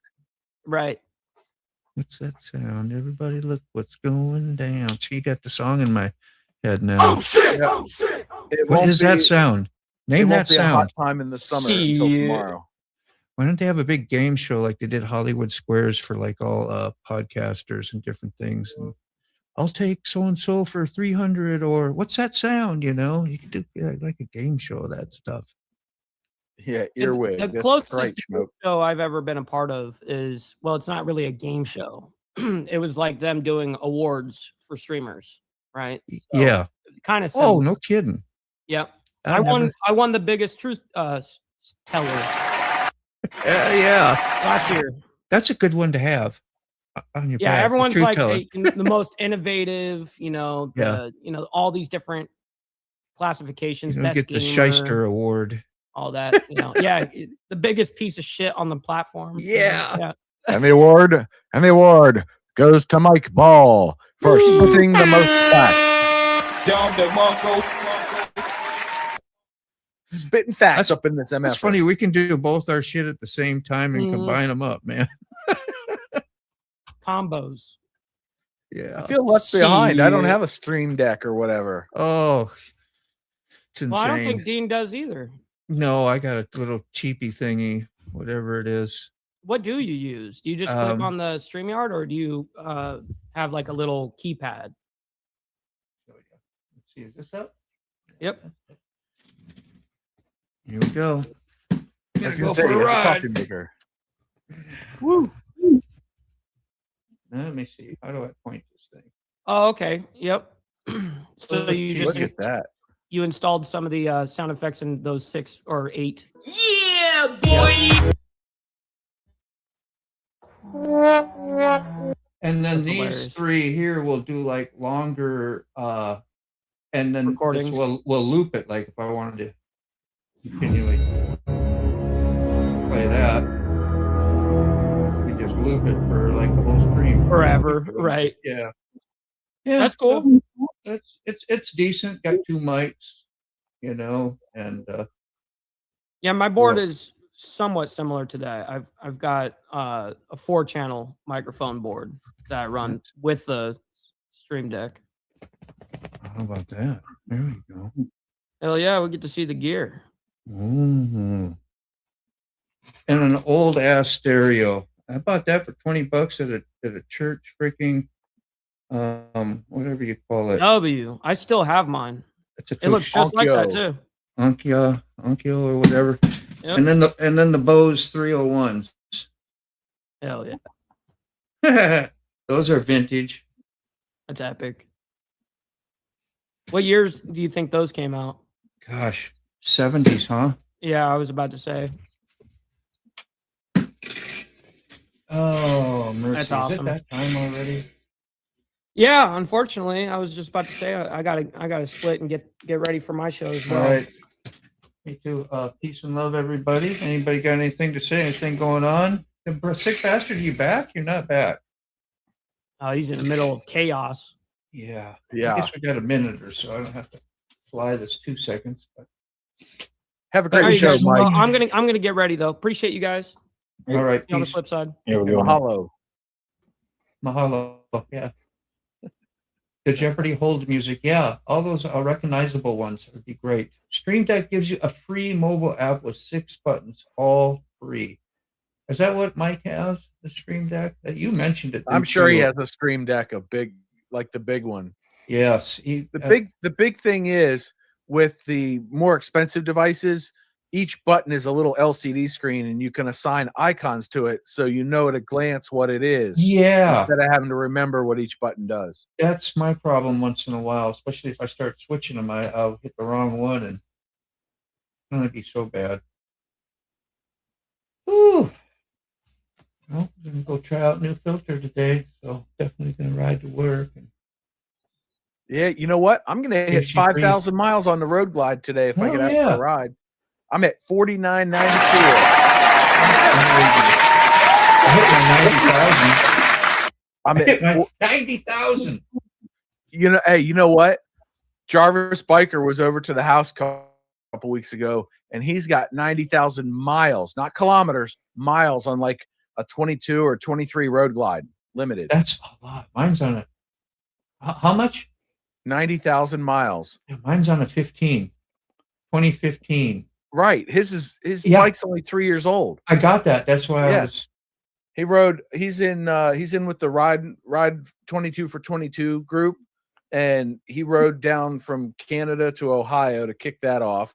Then he rode over here, rode home, rode back for something else into Pennsylvania, rode home, got a call, rode to New York, and grabbed a car and drove down to Georgia to join them for the trip. Oh yeah, he gets around. Wow. That, I would think that would be fun. You better have a nice cushiony seat. That's all I can say. Better have a nice ride. He doesn't like the current seat on the bike. I forget what he's got. It's no good then. Yeah. That is either the hammer or the anvil. The smallest bone in the body. Smallest bone, isn't that either the hammer or the anvil? It's inside the ear, the little bone. Yeah. Yeah. How you doing, Firemoto? It is in the inner. It's in the middle or inner ear. Yeah. I Ear. forget what it's called. Well, one is a hammer and the other is the anvil. I don't remember which is which. Yeah. As long as it's not a hammer and a sickle, we're good. Ooh, yeah. I got a big job to do today. I just Look remember. over my shoulder to see if he's visiting. No, he's not here. You know what? Speaking of patriotic things, I was watching Stranger Things Tales from 85, the animated series, last night, and they totally foobarred. They had a police guy wearing his uniform, and the American flag was on his right shoulder, but it was facing with the stars in the upper left. So it was backwards from how it should have been. Because the American flag never runs. I'm glad you slept, Schmoke. I got to shut down. I really wish I got 6 or 8 hours of sleep last night, but I only got 4. Here's a pretty cool video. You get to see Firemoto, man. And I'm saying it because I'm in it. I got to be in it. It's so weird to see yourself on another channel, somebody's video, and there you are, and then knowing what they're saying, because I was following him down the road. Now I got to see what he was saying the whole time, but it was pretty cool. We all met down in Kitty Hawk, and Firemoto and Lucky Aces. So yeah, it's a good time. We're all making videos. Wasn't that fun? Nice. All right, yeah, me too. We'll see you guys tomorrow. I gotta roll out. I actually got a big job to do today, so I'm excited about that. I got a pretty full week, so gonna hit it hard, make that money.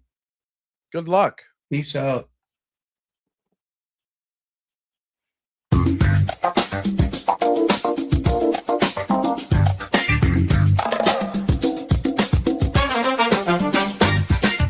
Thanks for joining us for another cup of coffee with Motobomb Virginia. We love hanging out with friends, sharing laughs, and starting our day with good vibes. Don't forget to subscribe for more great content. And join us next time.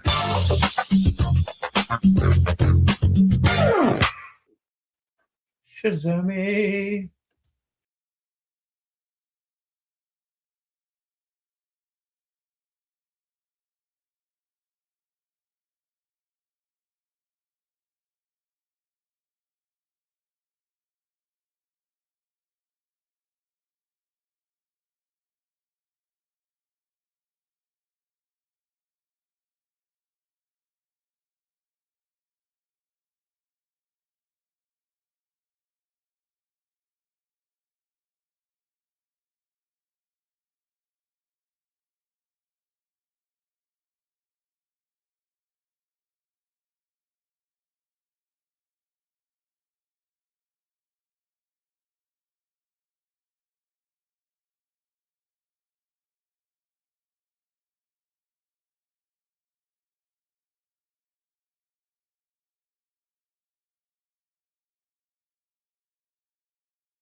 All right. Now let's go check out Mike Ball show.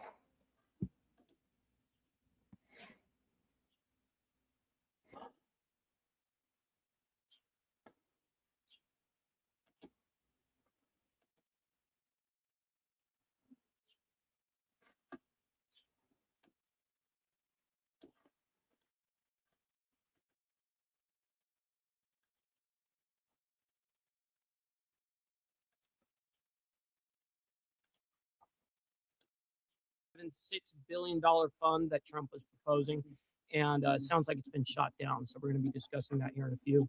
Then we have Iran war latest weekend of new attacks leaves peace deal in limbo, which we discussed yesterday. So we're not going to get too much into detail of that report. We definitely do our due diligence here and covering all these things. That looks like more of like a highlight. Nonetheless, we're going to get into the California primary over there. Candidates continue to push to succeed Newsom, and I hope that definitely obviously happens. 2 dead after domestic violence incident, SWAT standoff in Texas. Now, this is saying we are learning more from law enforcement officials that they say a man who claimed to have accidentally shot his girlfriend ended up turning the gun on himself after a 5-hour SWAT standoff at a Katy area apartment. That's what they're calling it, Katy, Katy. According to the partners over there, their Fox correspondents, the man is 23 and the woman was 20. Both died at the scene. Man, dude, way too freaking young. 23 and 20, dude, and all probably based off of emotion. Anyways, Iowa shooting spree. There was an Iowa shooting spree that happened. 6 people were killed in domestic dispute, as well as suspect also is dead. Authorities in Muscatine, Iowa, said 6 people were found dead at multiple locations on Monday after shooting spree carried out by a male suspect who was also found dead. The shootings likely stem from a domestic-related dispute, according to the police department. All victims are believed to have or been family members of the deceased suspect. Wow. So he just took out his entire family. We're going to be covering obviously that. Now there's an update on this appeals court situation regarding the transgender troops, the banning of them. It says this is literally how it says. Update. Appeals court says Hegseth illegally banned active transgender troops. We are learning more this week after the court ruled that, appellate court ruled that the Trump administration violated the constitutional rights of transgender members of the U.S. military by barring them from serving. Writing for the majority, Judge Robert Wilkins, that's the name of the judge, who was nominated by the court by President Barack Obama, claimed the policy, quote, appears to be driven by the bare desire to harm a politically unpopular group, persons who identify as transgender. Yeah, I don't think that correlates at all. I think that we want mentally sound people in our military. Anyways, let's go ahead and move on into more of that California primary election runoff here that's going on. LA officials investigate interference incidents. So this is the probe that we're going to be talking about, and it just came out an hour ago. So we're going to get into all of this in a minute. And it's a big news morning. We've got a lot going on.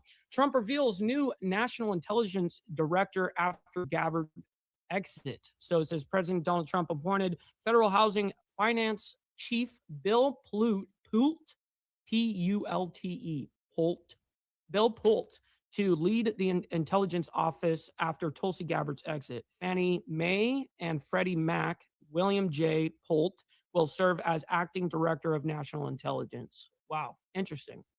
And then Marco Rubio is, he's facing off with lawmakers over Trump's budget request. So he's over there testifying right now. We do have that for you guys. And we're not going to play the whole thing because those hearings take forever. So we'll just get the beginning monologue. And then Trump announces ceasefire between Israel and Hezbollah. That happened yesterday. There was a heated exchange, actually, between Trump and Bibi Netanyahu, is what they claim. They claim that happened. I don't know how it actually happened, but that's the claim. And quote, he says on this next report, being Trump, "You're fucking crazy." That's what he said to Bibi Netanyahu, supposedly. Trump reportedly fumes at Netanyahu during call. NATO Ambassador Matthew Whitaker joined, I guess, Fox and Friends to discuss why he believes leverage is on America's side. His high-stakes phone call with Netanyahu on Lebanon and more. So he's going to be talking about Trump's discussions with Lebanon, I guess, or with Netanyahu. All right, so that's what we're looking at this morning, ladies and gentlemen. We've got a lot going on, as you guys can see. Let's go and do our call to actions real quick, and then we'll get into the madness. Make sure you guys hit that like button, double tap that screen if you guys are on the vertical side. I very much appreciate it, and it's free to do so. It's what we do Monday through Friday, by the way, and of course, we have members only on Saturday morning. Now, speaking of members, please consider becoming a member, starting only at $3.99 a month. We're making sure we're not breaking the bank out there with anybody, but check it out. This is what allows us to be on these airwaves as well as have these lights on. So thank you guys for becoming members and staying members. Little side note here, follow my Instagram at BallValveTV, where I post everything behind the scenes of not only my life, but as well as the show, Millennial Food Time, breaking news. It's a great way to get a hold of me one-on-one, and we have a Discord server for all of you legends. Make sure you guys go in the video description down below, where the invite link is for you guys, and that's where we continue the conversation, because we're only on here for about an hour, maybe at max an hour and a half. So that's where we continue all of that. And last but not least, all super chat, super stickers, gifted memberships, and membership signups are, of course, all going to be presented live and shouted out onto the show. But if you guys would like to skip that YouTube 30% brutal cut that they take from your hard-earned cash, we have these platforms that are scrolling around the screen. You guys can donate to those at any time, and I get 100% of the proceeds. And of course, I'll read out loud your message just like a super chat. So we've got it always scanning. So that's what we're doing right now. All right. Good morning to all you legends, man. Thank you all for being here. Hopefully you're all enjoying the morning so far. I definitely know that we are. All right. We got 5150 Boomer in the chat. Good morning to you. We got PJ as well as Cameron. We got Rabbit of Chaos as well as TNT. Appreciate you, my man. Thank you very much for hanging out with us. Let's see here. We got Cameron as well saying, I already like the screen mic. I appreciate that. Hopefully, hopefully it works well for everybody, right? Thank you for that, by the way, Roger. Good morning to you as well. All right. Let's see here. We're scrolling down as fast as humanly possible, I promise. We got Texas Gidget as well. Good morning to you, as well as Hardwire 1%er. Yes, sir. Good morning to you, as well as Beezer and Mr. Al Patterson. Yes, sir. Good morning to you guys. Let's see, Hardwire as well as Shane. Good morning to you. Good morning. Good morning. We got Steve Easy as well. Appreciate you guys for hanging out with us. We got Christopher Collins, another Alabama's finest. Good morning. Good morning. All right, let's go and get into the madness. We're going to start off this morning with U.S.-Iran peace talks stall as Israel strikes Lebanon. Now, of course, we have all the updates regarding all of this shit as well. So this is just a chronological timeline to get us to current time today, right? So this is a very quick report. We'll just go ahead and get. All right, that was Texas Governor Greg Abbott speaking at that groundbreaking ceremony. We missed it earlier, so I wanted to make sure to bring it to you for the first time here on Live Now from Fox. And there on the right-hand side of your screen, you are taking a live look over Beirut in Lebanon as we get the latest on the conflict here between the U.S. and Iran. Take a look at this post right here coming in from Iran's foreign minister. Now, Iran says that it is stopping its talks with U.S. negotiators because of Israel's strikes on the Hezbollah terror group in Lebanon. Iranian state media reporting that today as Iran's foreign minister put this on social media, saying, for immediate attention, the ceasefire between Iran and the U.S. is unequivocally a ceasefire on all fronts, including in Lebanon. Its violation on one front is a violation of the ceasefire on all fronts. The U.S. Yes, real quick, we got Chasing Ghost as well as Prez. Good morning to you guys. Always appreciate it. Hopefully you're enjoying your Topless Taco Tuesday. Israel are responsible for the consequences of any violation. Now, at this point, President Trump and the Pentagon have not commented on the reports coming in just yet, but that right there on your screen was a post from the foreign minister. Trey Yingst, our friend over at Fox News, also saying that Iran's IRGC is threatening to target northern Israel if strikes are conducted against Hezbollah in Beirut. So a threat there coming in from Iran's Islamic Revolutionary Guard. We're following all of those developments here and will continue to do so on Live Now from Fox. Right now, I do want to take a live look over Beirut as Israel has maintained that it will not stop its attacks on the Hezbollah terror group and that U.S. officials have said Lebanon was never part of the deal. Yeah, that they made that claim, of course, and they're going to try to counter that. But then, of course, we just saw an announcement of Israel and Lebanon a ceasefire that just happened last night, early this morning. So, yeah, about that. Between the U.S. and Iran. This comes as the U.S. says it bombed radar and drone sites over in Iran in retaliation for Iran shooting down an American drone over the weekend. Take a look at this map right here on your screen. It kind of shows where the locations are, as U.S. Central Command says the American military carried out the strikes in Iran Saturday and Sunday around a couple locations, including Qeshm Island. After that, Iran says it launched a strike of its own on an American base in Kuwait, and it appears the attack was intercepted, with Kuwait saying that its air defenses fired back at the incoming drone and missile fire. You may know Kuwait is home to U.S. Army Central, the Middle East Forward Command for the U.S. Army. Iranian state TV sharing footage claiming that it showed its ballistic missile launch, including a close-up of a sticker of President Trump and the message, quote, "until the last American soldier leaves the region." Now, we also saw a post from President Trump a bit earlier on Truth Social before a lot of the developments here came out. I want to show it to you in case you missed it earlier. It's right there on your screen.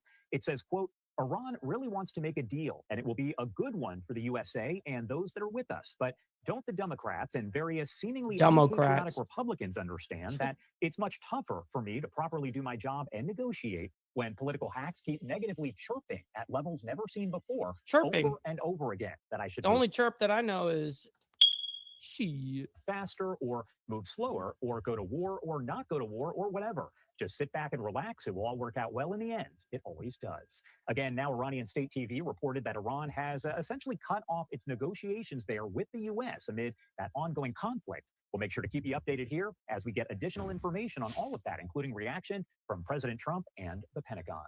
Right now, we are going to sneak away for a quick break fix here the camera. at 112 on the East Coast. It's kind of 10:12 lagging. on the That's all right. We're still getting used to this setup. I think it's because the amount of stories I've lined up 1, 2, 3, 4, 5, 6, 7, 8, 9, 10, 11 more stories, and then I have 1, 2, 3, 4, 5, 6 other tabs running at the same time. So that's probably why. All right, let me go ahead and close a few things here so that it can work better. All right. So let's go ahead and get into this next story as well. DOJ dropping plans for anti-weaponization fund. This is that $1.776 billion fund that Trump was trying to, bring into play here. But unfortunately, it looks like the DOJ is saying that we're not going to be doing that. That is, let's figure that out why. The Department of Justice has said that it is going to comply with a court order that essentially does not allow for the anti-weaponization fund to go into effect. So let's go ahead and read off this tweet from the Department of Justice. The Department of Justice disagrees strongly with the decision on the anti-weaponization fund put forth by the United States District Court judge in the Eastern District of Virginia, wherein the court stated that under no circumstances may the Department of Justice proceed with the anti-weaponization fund recently established in order to make up for the tremendous abuse, harm, and hate unfairly shown to so many people. This fund was open to anybody who is weaponized, who is so weaponized, targeted, or persecuted, whether they were Democrat, Republican, conservative, independent, or otherwise. The department will. One of the big things there, Steve Easy, is I don't have the proper lights to really do this, where I'm not super dark like that, but this is the best I could possibly get without those lights. So those lights that I showed you in the Discord, by the way, that's going to be like $320 out of pocket for us to be able to run that completely correct. So yes, by the way, if you guys want to help out on that aspect, it's going to be $320 for me to get these lights. And of course, it's just, I don't have $320 just laying around doing nothing. Right. So maybe we'll raise it together, but appreciate that. Will abide by the court's ruling. And that is the very important statement there, saying the department will abide by the court's ruling, which essentially is them saying that as of right now, the anti-weaponization fund is no more. Now, could it get brought back up? Could there be some appeal? We certainly could see that. But this came after Axios reported that President Trump and the administration were considering dropping the $1.776 billion anti-weaponization fund. And now it appears the Department of Justice is putting out a statement saying that they are going to abide by the court ruling that essentially forbade them from being able to implement this. And can we get the comments from Schumer and Jeffries put up real quick? because it appears that they both had something to say, of course. Democrats in as you know. Congress are not done here. We had Senate Minority Leader Chuck Schumer, as well as House Minority Leader Hakeem Jeffries, putting out statements saying that they're happy with this decision from the DOJ, but they're going to pursue legislation that would cancel out and end the anti-weaponization fund for good, essentially making it illegal for the Trump administration to pursue it down the road. Hakeem Jeffries saying this: the corrupt Trump $1.8 billion slush fund for violent insurrectionists is on life support. Congress needs to pull the plug. And we also have from Chuck Schumer a little bit of a longer statement saying this. Real quick, and what Steve Easy says here is very true, by the way. This is why you can't govern by executive order, at least not effectively and efficiently, right? You're going to run into a lot of roadblocks doing that. But I think you're right. I think a lot of times obviously good legislation goes through Congress, right? But I don't think any good, quote unquote, good legislation goes through Congress anymore. I think everything is a pork-filled lobbyist and special interest thing, and it's just disguised as passing a law. If Trump and Republicans are truly abandoning this corrupt scheme, they should have zero problem banning it in law. This week, Senate Democrats will push legislation to ban this slush fund and ensure no president can ever do this again. Trump's world is nowhere near enough. All right. So that is the DOJ's response on that whole slush fund that Trump wanted to do, that $1.776 billion slush fund. All right. Iran war latest. We've got obviously a lot of updates on that whole thing. We've given you guys the majority of those updates yesterday. Now, this is going to be a little bit of a highlight reel of the weekend. I may not want to watch maybe any of it, to be honest, but we're going to scroll through it a little bit, see if we get any information real quick out of it. Maybe a governmental official says something, whatever the case is. Let's go ahead and bring that up real quick, and then we'll find it out together. All right. It is a new hour, continuing to bring you some of the days. So there's an actual report here. So I would like to hear what it looks like. This guy's over here at Tel Aviv. That's what it looks like. Ceasefire remains in limbo, and the peace negotiations really remain in limbo. You have the Iranians saying that they're going to cut off communications with the United States if there isn't a What's up, Mr. Jack Talcott? Blessings to you, kind sir. Ceasefire in southern Lebanon. But President Trump, on the other hand, he says that these peace negotiations, they continue at what he calls a rapid pace. Now, this all gets a little bit complicated because there are multiple players here. You have, of course, Iran, the United States, but then you also have the state of Israel, you have the state of Lebanon, and then you also have the group Hezbollah, which is backed by the Iranians. Now, Hezbollah has been firing rockets into northern Israel, and because of that, the Israelis moved into southern Lebanon, where Hezbollah has been conducting their operations. Now, over the weekend, they pushed the farthest into southern Lebanon than they have in 26 years. They took this historic castle on this strategic ridgeline named Beaufort Ridge. That's this castle essentially that dates back to the Crusades.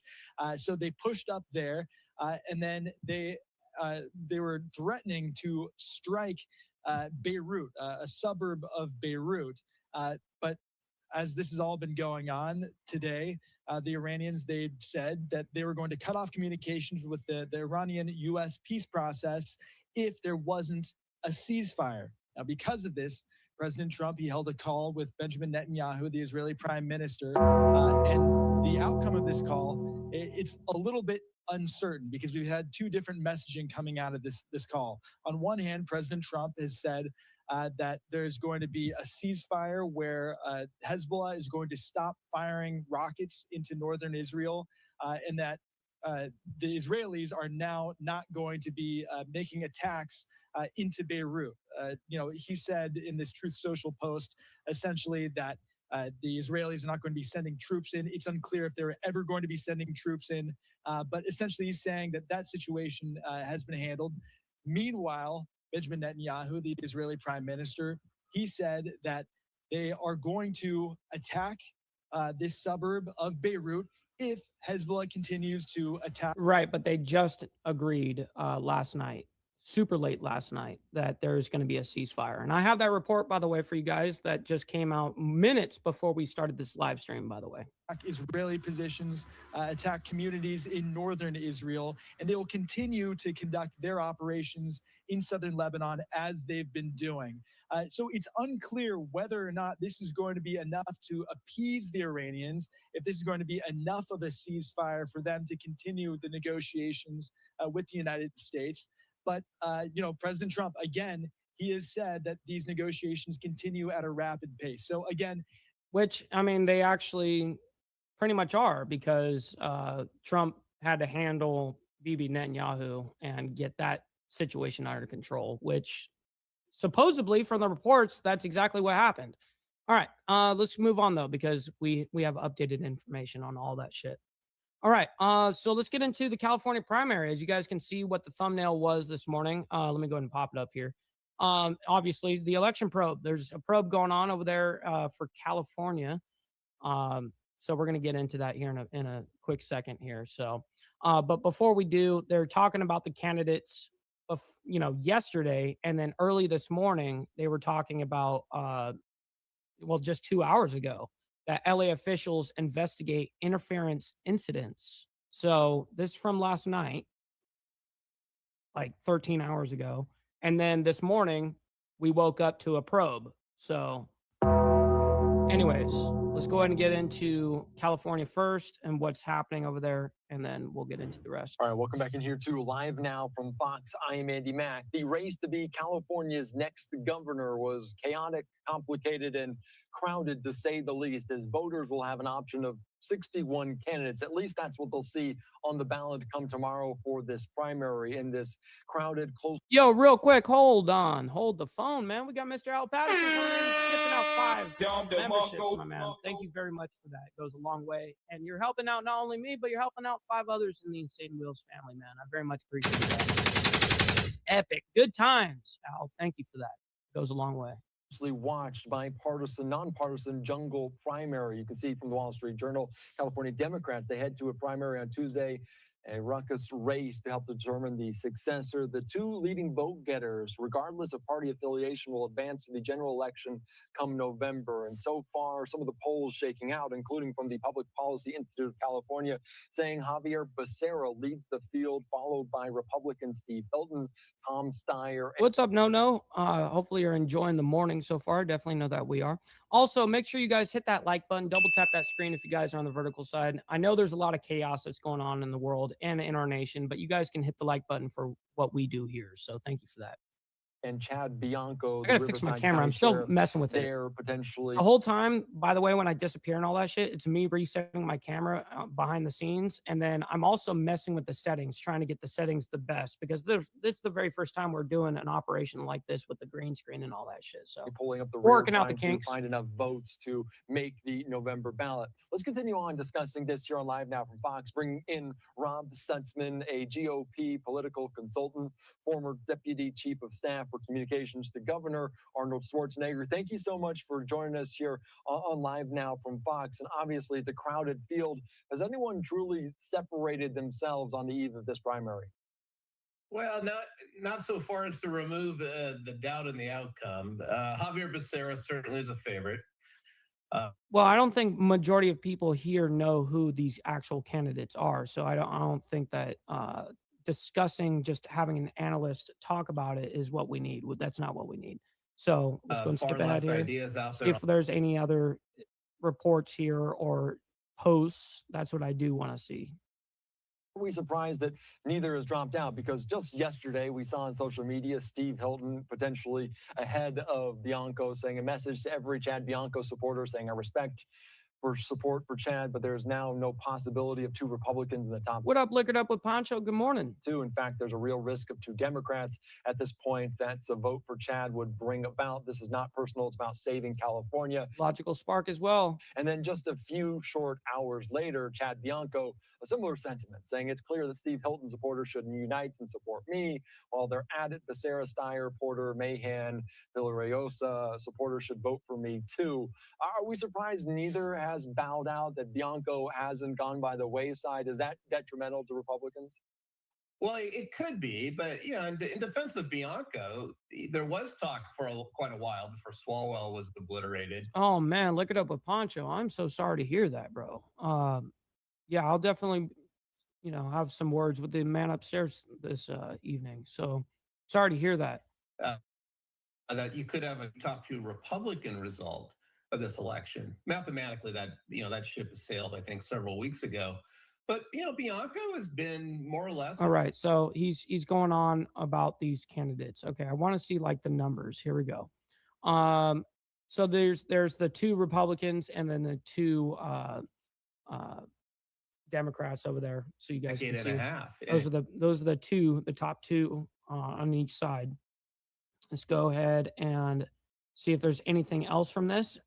We might be getting into this probe here in a minute. Yep, looks like we're going to be moving on. We have to, because we don't need an analyst telling us about that shit.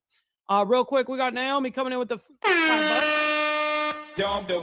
Good morning. Hopefully you're enjoying your Topless Taco Tuesday. I definitely know that we are. So thank you very much for the 5 spot. Definitely goes a long way. Rain in the chat. Good morning. All right.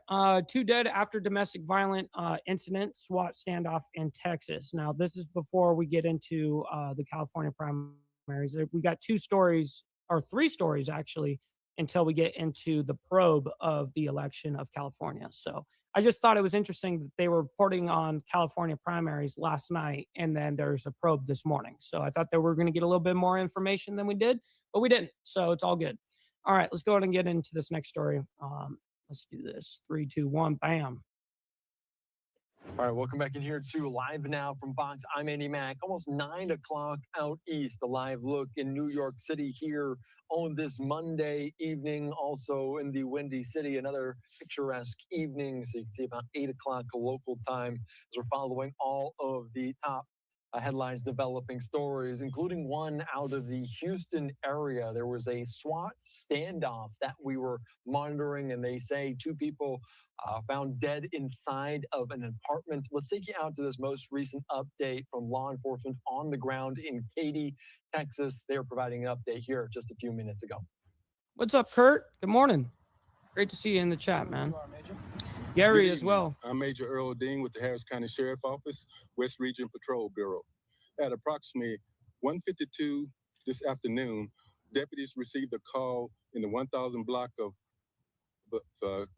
Katy Gap Road in reference to a disturbance. A male was frantic on the phone and said he had accidentally shot his girlfriend.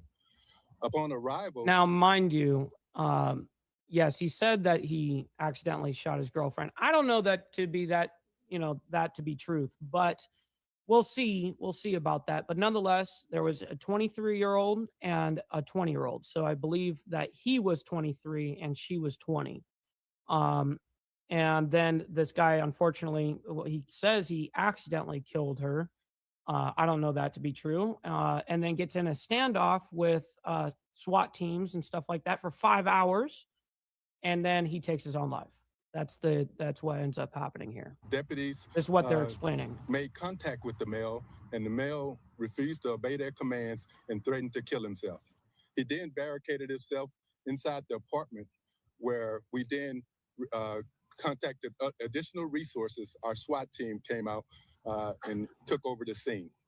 After several hours What's of up, Bob? crisis Morning. negotiation team talking with the male, trying to get him to surrender, the male refused all commands. At one point, we did deploy gas into the apartment complex. The male retreated onto the balcony where he suffered a self-inflicted gunshot wound. This scene is still under investigation and still very active, and our Internal Affairs Division will be coming out to investigate this matter. This is very unfortunate. There was a 20-year-old female found inside the apartment complex. She is confirmed deceased. The black male suspect is also deceased. He's a 23-year-old black male. Any questions? Have there been any calls to service at this location before? We had a few calls for service last year that I'm aware of that we had at this location. Yes, ma'am. Was it family violence? I didn't see any family violence. I did see a disturbance but I have to look into what that actually entailed. Yeah, I mean, that doesn't sound like any super red flags or anything. So When did this end? Does 6:58 sound about right? About the question should be like, has he been arrested before? Have you seen any type of, this behavior in your guys' logs? Whatever. a half hour ago. I'm not sure of the time right now. What's up, John? Was anybody else Morning. inside the home with them when this was all happening? Right now, I'm not aware of any other individuals other than the deceased female and the black male suspect that were inside their apartment. Way too young, Texas Were you in Gidget. contact with the woman who was Sucks. shot at all during the course of this? No, not at all, sir. What do we know about her? At this time, the only thing we know about her is that she's a 20-year-old white female victim. Where was she found located in the Damn. apartment? I'm not sure about the exact whereabouts, but she was found inside the apartment deceased and confirmed. When was she confirmed deceased, or had the other person said that she was dead inside the apartment at some point? Once the scene was secured, we had EMS personnel observe her and evaluate her, and she was confirmed deceased at that time. Has she been deceased for a while now, or is it unclear? It's unclear, but we, through our investigation and while we were out here, our drones were able to capture pictures of her. What's up, Agrillipus? Good morning to you, by the way. And yes, I see you guys talking in the chat regarding that. So let me explain. A lot of what is being, anytime the YouTube algorithm, the way it works, is usually topic driven. Usually. So it depends on what we're talking about, how much attention that it's going to be given, quote unquote. You know what I mean? So you have to take the good with the bad. And either way, it doesn't matter to me. I'm here whether there's 0 people, I have a big fat donut, or I've got 3,000 viewers, as you guys know. So where it did show that she didn't have any signs of life. Were her injuries consistent with an accidental shooting? We don't know that at this time, sir. That's still under investigation. Shot just once? That's what it appears. I can't confirm that at this time. Did anybody hear any yelling coming from the apartment or any type of commotion happening before this happened? Or? Additional citizens did call us after the male suspect called us frantically and said they did hear yelling and screaming at the apartment complex. I'm not sure if that was just him after, but that's what we received. Was that particular building extricated for people to throw the gas inside the apartment? We did secure the scene as best we could, so we didn't want to affect the public, sir. all right. So that's really the most amount of information we're going to get out of that. So we're going to follow all these stories. Anything that we present, we do our damnness to go ahead and, of course, keep up on the facts of what's going on. So we're not going to just show shit just for content. That's not what we do here. You guys know that. We skip through a lot of bullshit to save everybody time, including myself. I mean, I don't want to waste my time, let alone anybody else's time. So anyways, Iowa shooting spree. We got 6 people were killed in a domestic dispute. Suspect also dead. And it sounds like this was a family situation, by the way. Sounds like that they were all related somehow. And so he basically killed everybody and then killed himself. So let's go and get into this story here, and we'll get into it. I think this happened. Yes, it did happen yesterday. I can hear two live now from Fox. I am Andy Mack. We're following This report happened yesterday. I should a say. breaking story out of. So well, he's saying it's breaking. So I didn't know if it happened Sunday, Monday. But it did break. It broke and happened yesterday. Iowa, as a string of shootings leaves 6 individuals dead, and also the suspect, the gunman, also dead in this instant, as you can see from the city of Muscatine, Iowa, saying MPD is investigating multiple homicides at several locations. 4 victims found on Park Avenue, 2 more on Mill Street and Grand Avenue. The suspect has been located. Tootie Bug, good morning to you. Hopefully you're enjoying your Topless Taco Tuesday. I definitely know the hell we are. Good morning. Deceased. So providing an update from Muscatine here on Live Now from Fox. A live look there on the ground at this Hell yeah, very Carney. tragic Good and morning. developing stories, saying when officers responded to the address, they found 4 victims who had already been fatally shot. The suspect has also been identified as 52-year-old Ryan Willis McFarland. But Damn, he was 52. I wasn't expecting that age, to be honest. I was expecting some like 20, 30-year-old emotional male. That's what I expected. anytime actually I hear a lot of these shootings that happen with family and stuff, I always think it's some emotional 20 or 30-year-old in that range, 20 to 30, just emotional. That's that's. But it sounds like the old man was like, "Fuck everybody." Out to Muscatine authorities providing an update on this incident. Today, I simply do not have the words. This act of evil and That's what right, it has Tootie. done to our community. First and foremost, there is not an active threat to our community. Today, Monday, June 1st, 2026, at approximately 12:12 p.m., Muscom received a report of a shooting at 210 Park Avenue in Muscatine. Officers and emergency medical personnel were dispatched immediately. Upon arrival, officers located 4 victims inside the residence. All 4 victims had suffered gunshot wounds and were pronounced deceased at scene. The adult male suspect had left the residence prior to law enforcement's arrival, but was quickly identified as Ryan Willis McFarland, 52 years, Muscatine, Iowa. Officers located McFarland on the Riverfront Trail near the pedestrian bridge. While talking to Ryan Willis McFarland, he took his own life. Officers and While EMS talking personnel to him. rendered aid. Did you say while talking to him? Probably trying to negotiate for him to put down the gun, or whatever. Near the pedestrian bridge. While talking to Ryan Willis McFarland, he took his own life. Wow. Officers and EMS personnel rendered aid. However, he was pronounced deceased at the scene. During the initial stages of the investigation, information was developed indicating that there may be additional victims. Officers subsequently located an adult male deceased from an apparent gunshot wound inside his residence at 1509 Mill Street in Muscatine, Iowa.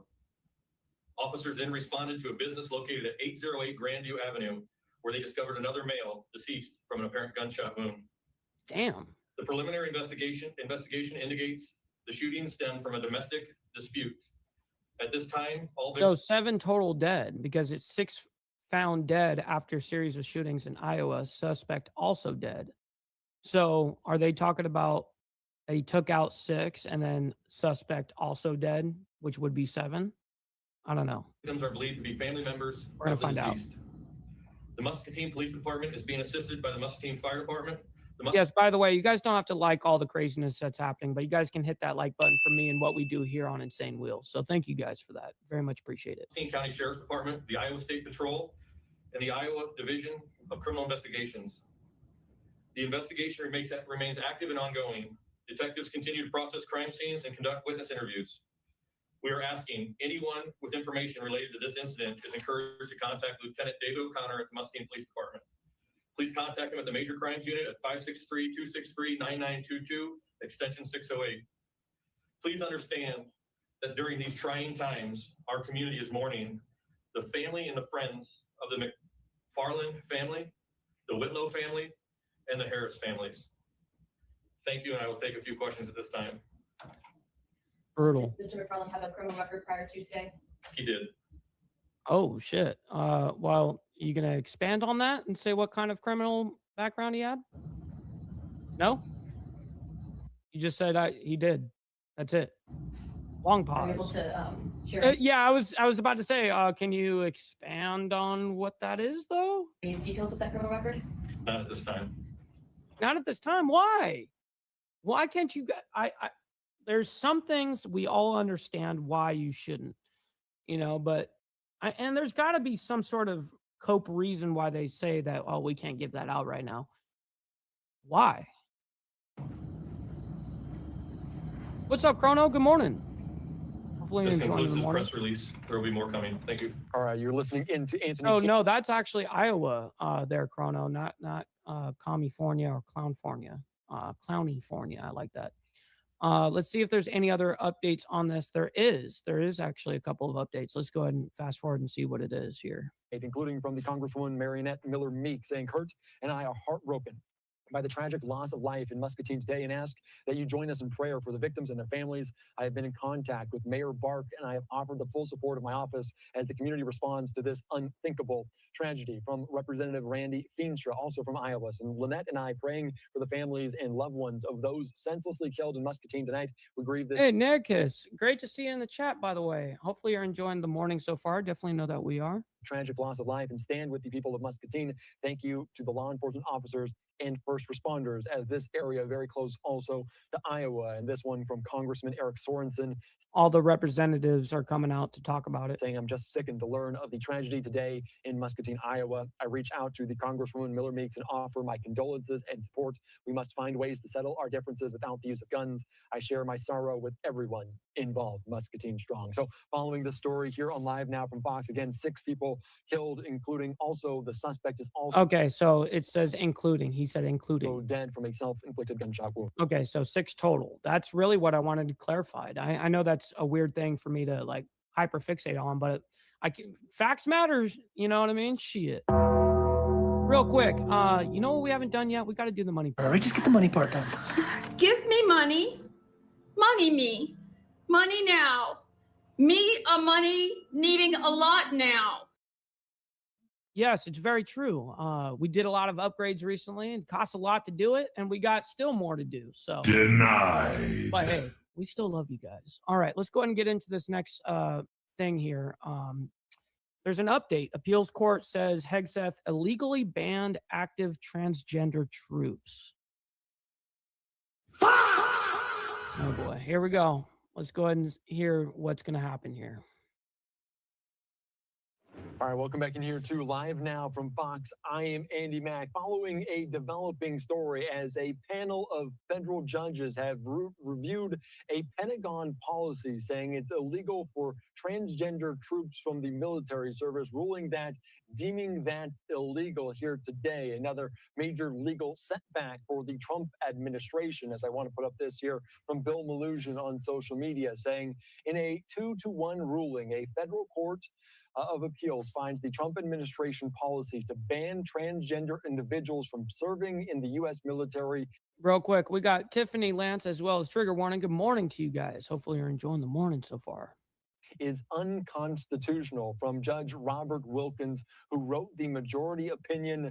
The Hegseth policy is both arbitrary and based upon animus, and for those reasons, the policy violates the plaintiff appellee's constitutional rights to equal protection under the law. And in response to this, damn it, Steve, I told you that in confidence. You know what I mean? Why'd you have to let everybody know that? Tweet to this ruling made by the Department of Defense Secretary Pete Hegseth here on social media, saying, see you at the Supreme Court. So a major development today in a decision that is a 2-1, a 3-judge panel from the U.S. Court of Appeals. Well, that was Hegseth, his response. We'll see you at the Supreme Court then. District of Columbia Circuit held that the Trump administration's policy was designed to exclude people from the military based on their gender identity. The ban it's not necessarily based on gender identity. It's based off of competence. It depends on mental stability.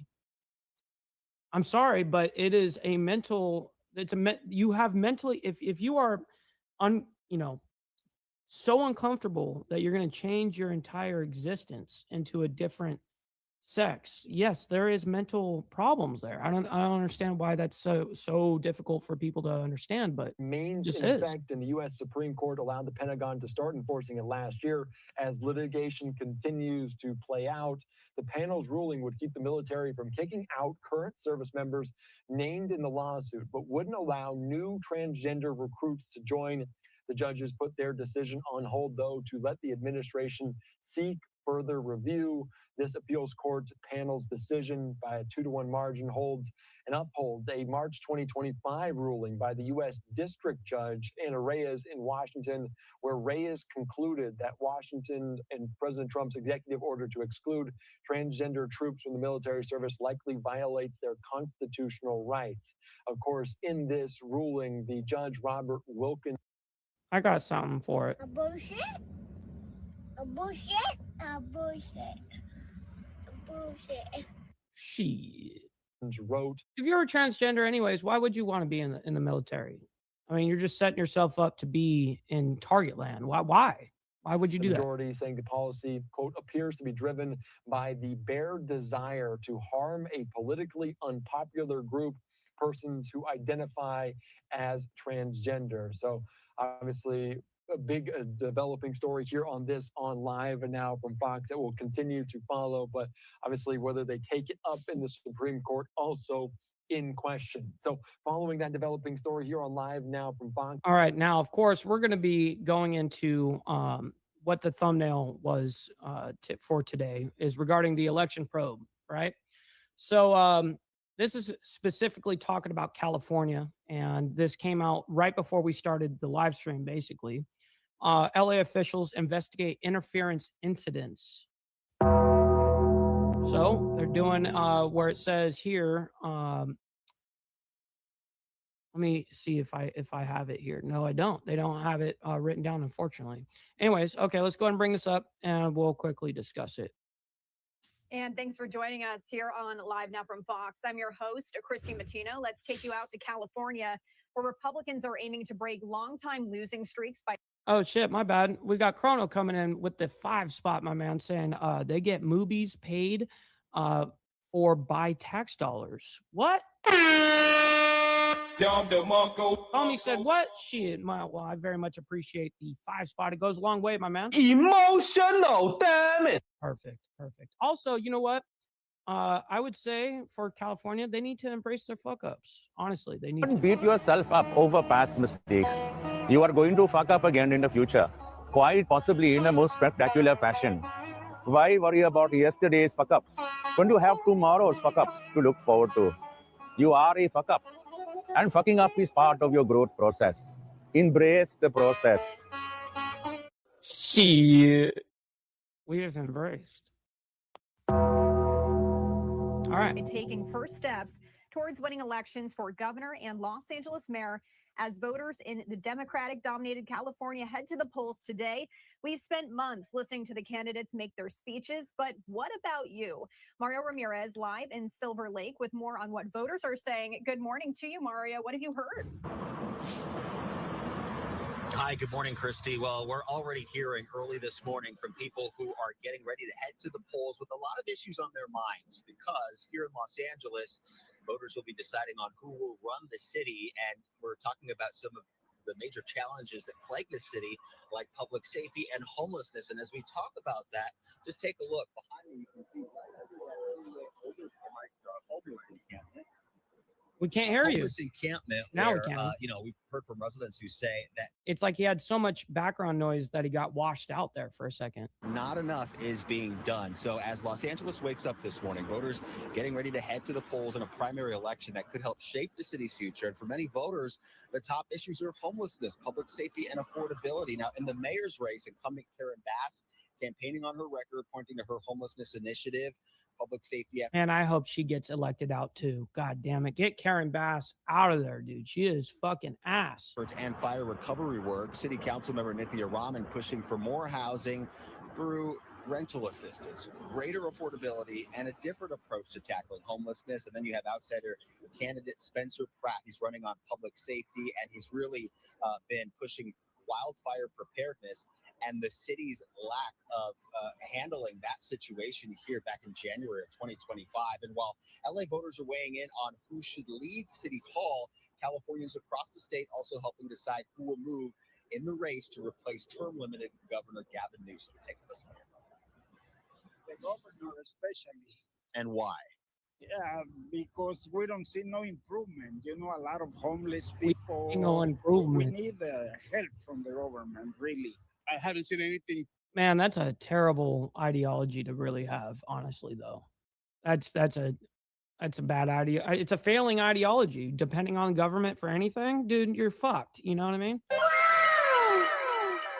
If you ever have to rely on the government, God bless you. I mean, honestly. Change in 20,000 years. I live here. So, we got to wait till we get the right person, I suppose. But it's not just the person. People think, oh, yeah, the governor or the mayor no, it's the whole mentality, group effort that is not happening. Why do you think it's so important for people to get out and vote today? Well, it is important because that's the only tool we have. Yeah, voters say they're looking for the candidate they believe can deliver results on the issues they face every day. Californians are also weighing in on the open race for some congressional seats, state legislative races, and several other statewide offices that'll help shape the direction of California for years to come. Now, we can tell you polls open in less than 2 hours at 7 o'clock this morning, and they close at 8 tonight. So we're still hearing from people this morning, but you can tell the sense of frustration that they carry this morning as they're preparing to vote this morning. For now, we're live here in Silver Lake. We'll send it back to you, Christy. Mario, before I let you go, I also wanted to ask you, we've been following this. The Los Angeles County election officials are investigating 2 separate incidents of possible election interference. Where does that investigation stand as of this morning as voters are heading to the polls? Yeah, that's something that we were covering yesterday. There was a ballot box in downtown LA where ballots were set on fire. Holy shit. Do you hear that? There was a ballot box in Shit. downtown LA where ballots were set on fire, and there was a voting center in Long Beach that was vandalized. It appears someone smashed a window and damaged a door there. So LA County says it is now working with the LAPD, but as of Dude, come on, man. What is going on? this morning, there's been no suspect that's been linked, identified to either of those cases, but we should mention that's also an issue that voters have in mind. Will this election... Real quick, we got Chrono coming in with the 5 spot, my man. I very much appreciate it. He says, we is here from the government and here's to help. Helps. The most frightening shit you can hear. Yeah, no kidding, dude. That is when you know that you're going to be fucked for life, you know, really. But thank you for the 5 spot, man, making it rain in the chat this morning. I very much appreciate it. Helping us pay for this brand new setup that we're, you know, and we still got a lot to go. We still got to get a new camera. We got to get 2 different lights for this setup. It's going to be an expensive little route. Be fair, and will their vote be counted? So many are, you know, really wanting their voices to be heard here. All right, Mario Ramirez, thank you so much. I'm sure we'll be checking in with your team throughout the next 24 hours here. We appreciate you. Thanks, Chrissy. All right, so let's go ahead and move on into Trump reveals new national intelligence director after Gabbard's exit. As you guys know, we reported on that as well when it happened, the day that it happened. All right, let's go ahead and get into it. Of breaking news as President Trump has just And this is quick. posted This is super quick. I think it happened this morning. Yes. Truth Social, putting that up on your screen here for you now. As President Trump is announcing he has tapped Federal Housing Finance Director Bill Pulte to be acting director of national intelligence to replace Tulsi Gabbard. So President Trump making this surprise announcement today on Truth Social regarding Pulte, the director of the Federal Housing Finance Agency. What's up, chatting with Stacks? My man, good morning. Hopefully you're enjoying the morning as well. And chair of mortgage giants Fannie Mae and Freddie Mac. Here's what the president had to say. I'm appointing the director of the Federal Housing Finance Agency and chairman of Fannie Mae Freddie Mac, William J. Pulte, to serve as acting director of national intelligence. William has deep experience managing the most sensitive matters in America, the safety and soundness of the markets, and over $10 trillion at Fannie Mae Freddie Mac, a substantial increase from where it was just 12 months ago. During this period, he will remain director of the Federal Housing Finance Agency and chairman of Fannie Mae Freddie Mac. Congratulations to Director Pulte, President Donald J. Trump.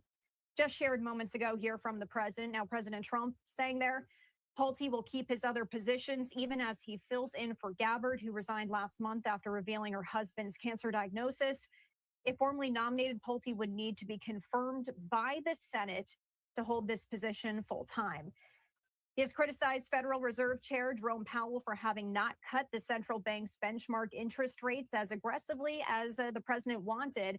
And it's unclear what national security expertise Pulte has, but he has been a frequent guest on Air Force One as President Trump has traveled to Mar-a-Lago, his home and club in Palm Beach, Florida. So this just coming in there from President Trump, sharing it with you here as he has tapped federal housing. And that's it. That's it. All right. So we'll be watching for that.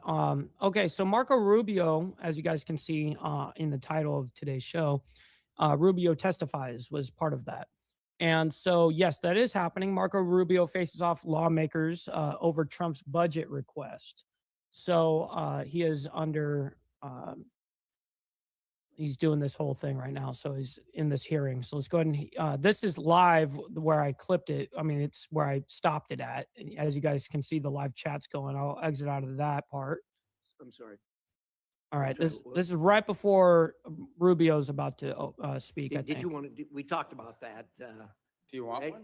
We actually talked about that, but he thought the questioning might be easier. Why don't you go ahead? I have it in writing. You want me to read it?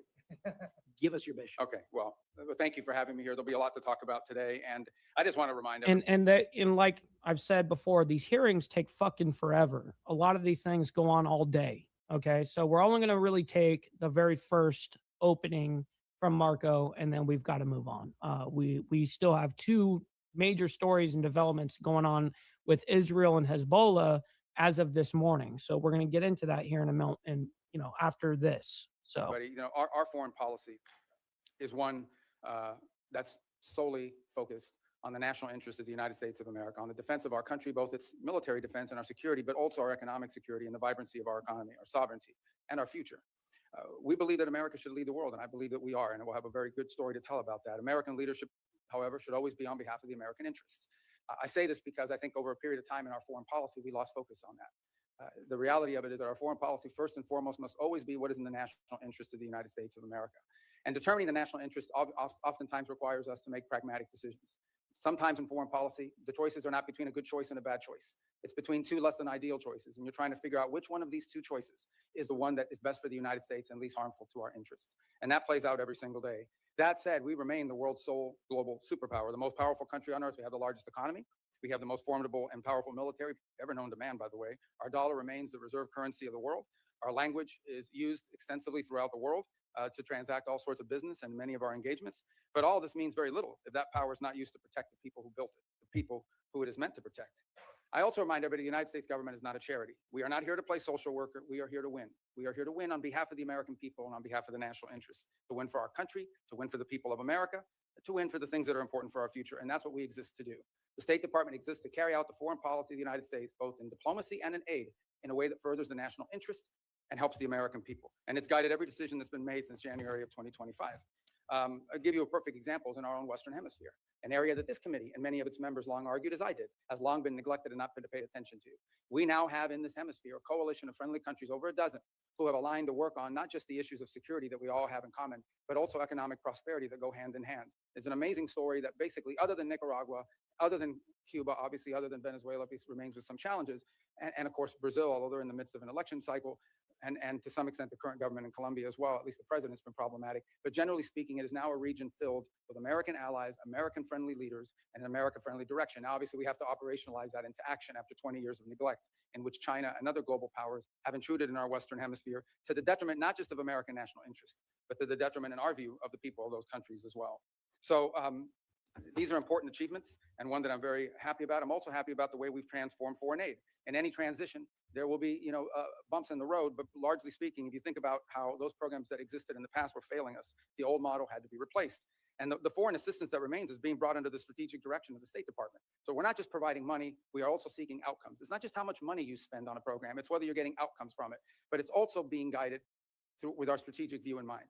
And that means that we are able to provide aid, not just all over the world, but specifically targeted at those most in needs and those places around the world most important to the national interest of the United States. That will remain our guiding principle. That's been our guiding principle in our reforms. So we can get into a lot of these details in our questions. The bottom line is that all this and more is a reflection of this belief that I outlined at the outset, and that is that foreign policy cannot be separated from economic policy, from border policy, from energy policy, from any of these other spheres that are critical to our national interests. A country that cannot build ships or produce medicine or control immigration or access vital resources cannot defend its people, cannot defend its interests, and cannot defend its way of life. So our foreign policy continues to be reoriented around the real foundations of national strength. This budget is yet another step, I believe, in that direction. Obviously, the appropriators here will have a huge say on the outcome of what that budget ultimately looks like, we don't anticipate that for the first time in modern history, Congress will just take up our budget and pass it. We think it'll go through some substantial reforms along the way, and we look forward to engaging you like we did last year to produce what we think is a very good spending bill at that time. So anyways, I look forward to your questions. I think that's what it says here. I'm not sure if I really look forward to your questions. I look forward to probably half your questions. That's what it says here. I don't look forward to all your questions. I probably look forward to half your questions. Yeah, that's a W, by the way. I gotta hear that again. I look forward to Do you have questions? I think that's what it says here. I'm not sure if I really look forward to your questions. I look forward to probably half your questions. Thank you. That shit is pretty funny. Thank you, Secretary. Yeah, that was epic. Okay, review. We will now do a round of questions, 5-minute questions based on order of. Man, 5 minutes a piece, man. Just for one congressman or senator to, you know what I mean, just congressman in general, lawmaker that's going to sit there for 5 minutes and ask a question. Yeah. Attendance. And I'm going to start, and I'm going to say thank you for the work you've done with respect to Ron. We all of us have worked on. I think it's like the guy gets 5 minutes to ask the question. Morning, Grizzle. 5 minute long question. For years, know how frustrating that is, how difficult it is to work with this regime who've sponsored terrorism, kidnapping, until Yes, Panelverse. Thank you for doing. Come on, people, let's go ahead and hit the like button and support the show. I wonder if you could give us at least a brief update on where we are. Well, first, let me remind everybody that while I've not been before this committee since I believe February when we briefed on the Venezuela operation, I have appeared on multiple occasions here, both in my role as National Security Advisor and Secretary of State, in both all Senate briefings multiple times, Gang of 8 briefings, Gang of 16 briefings. So we've talked about this topic with some of you in those settings in the past. You've heard from us. Be safe out there. No, as always, we appreciate you. Let me just lay the predicate here. Okay, Iran's desire to build a nuclear weapon was going to be built, was going to be effectuated behind a conventional shield. They were going to build for themselves so many missiles, so many drones, so many conventional weapons, including a Navy, that at that point, there's nothing you could do about it. What they tried to do is they were going to try to build a conventional shield and hide behind that conventional shield and basically say to the world, if you come and do anything about our nuclear program, we will overwhelm you with missiles, we will overwhelm you with drones, and we will overwhelm you with our Navy, and you will not win. You will not be able to do anything about it. They were seeking that point of immunity, which is why the president chose to act to deny them that point of immunity. Operation Epic Fury, some of you didn't like it, some of you did, was highly successful in achieving its military objectives, which is dramatically reducing the defense industrial base of Iran. The ability to build these missiles and to build these drones, especially the missiles program, substantially degraded. A substantial percentage, and I'll leave the exact numbers to the Department of War because I'm not a general and I'm not here to speak as a military planner, but a substantial degradation in the number of launchers that they have as well. They still have a lot of drones because these are easy to make. We all know it's not an Iran challenge. This is a global challenge. And it's playing out every single day around the world. I mean, Mexican cartels are using UAVs against each other. We should imagine at some point may even use it against our interests. So this is a pervasive problem around the world. The economics of it are something we have to solve for. But nonetheless, even their drone building capability has been eroded. Today, there is no Iranian Navy. There is no such thing. There's a bunch of Boston whalers with machine guns on them, but there is no Navy. There is no Iranian Navy. It lies at the bottom of the ocean and will soon, within a number. Which is true, by the way, from all the research and reports that I've been able to physically read myself, right? Of years be prime fishing spots because they'll turn into reefs. So my whole point is that the Iranian conventional. They still have their Mosquito fleet, though, and that Mosquito fleet is very useful in multiple situations, whether it's regarding cargo vessels, it could be tankers, or it could be, U.S. military ships of, naval ships. Field has been substantially eroded. Now, in the aftermath of that, two things have happened. The first is they entered into a ceasefire. We agreed to stop. But part of that agreement was that they would reopen the straits. They did not, at which point the president decided, and I think appropriately, we can't have a world in which only Iranian ships get through the straits. And so if they're going to shut down the straits for everybody, we're going to shut down the straits for them. And we have done that through a very effective blockade. And by the way, through the seizure of sanctioned ships in the Indo-Pacific as well. The cost to Iran every single day and lost revenue is in the hundreds of millions of dollars that they are losing in lost revenue that they're not generating as a result of that. Now, we are in talks. And I say talks because talks with Iran are not like talks with Switzerland. Okay, they're very different. They require the use of intermediaries, unfortunately. But there is the prospect before us, which could happen today, it could happen tomorrow, it could happen next week, that for the first time, certainly in my memory, they have agreed to negotiate aspects of the nuclear program that just a month ago, just a year ago, they were refusing to even mention, much less enter into discussions about. That is not a guarantee that ultimately will lead to a deal that's acceptable to the Senate or acceptable to the American people. But we'll be able to engage them in a process to truly test the proposition of how far they're willing to go. Complicating that process, unfortunately, is their internal regime is somewhat fractured in the sense of it takes days to get responses from their system. We can go into more depth in your follow-up questions. But we're hopeful that something like that could happen in which the straits would reopen. We would enter into a period of negotiations on very specific topics, delineated negotiations, in the hope of reaching an outcome that's acceptable to us and something that they would be able to do as well. If it doesn't work out, then obviously we still have a problem with respect to their nuclear ambitions. But what they won't have is the conventional shield to hide behind any longer. Thank you. Wow, that was pretty much a W.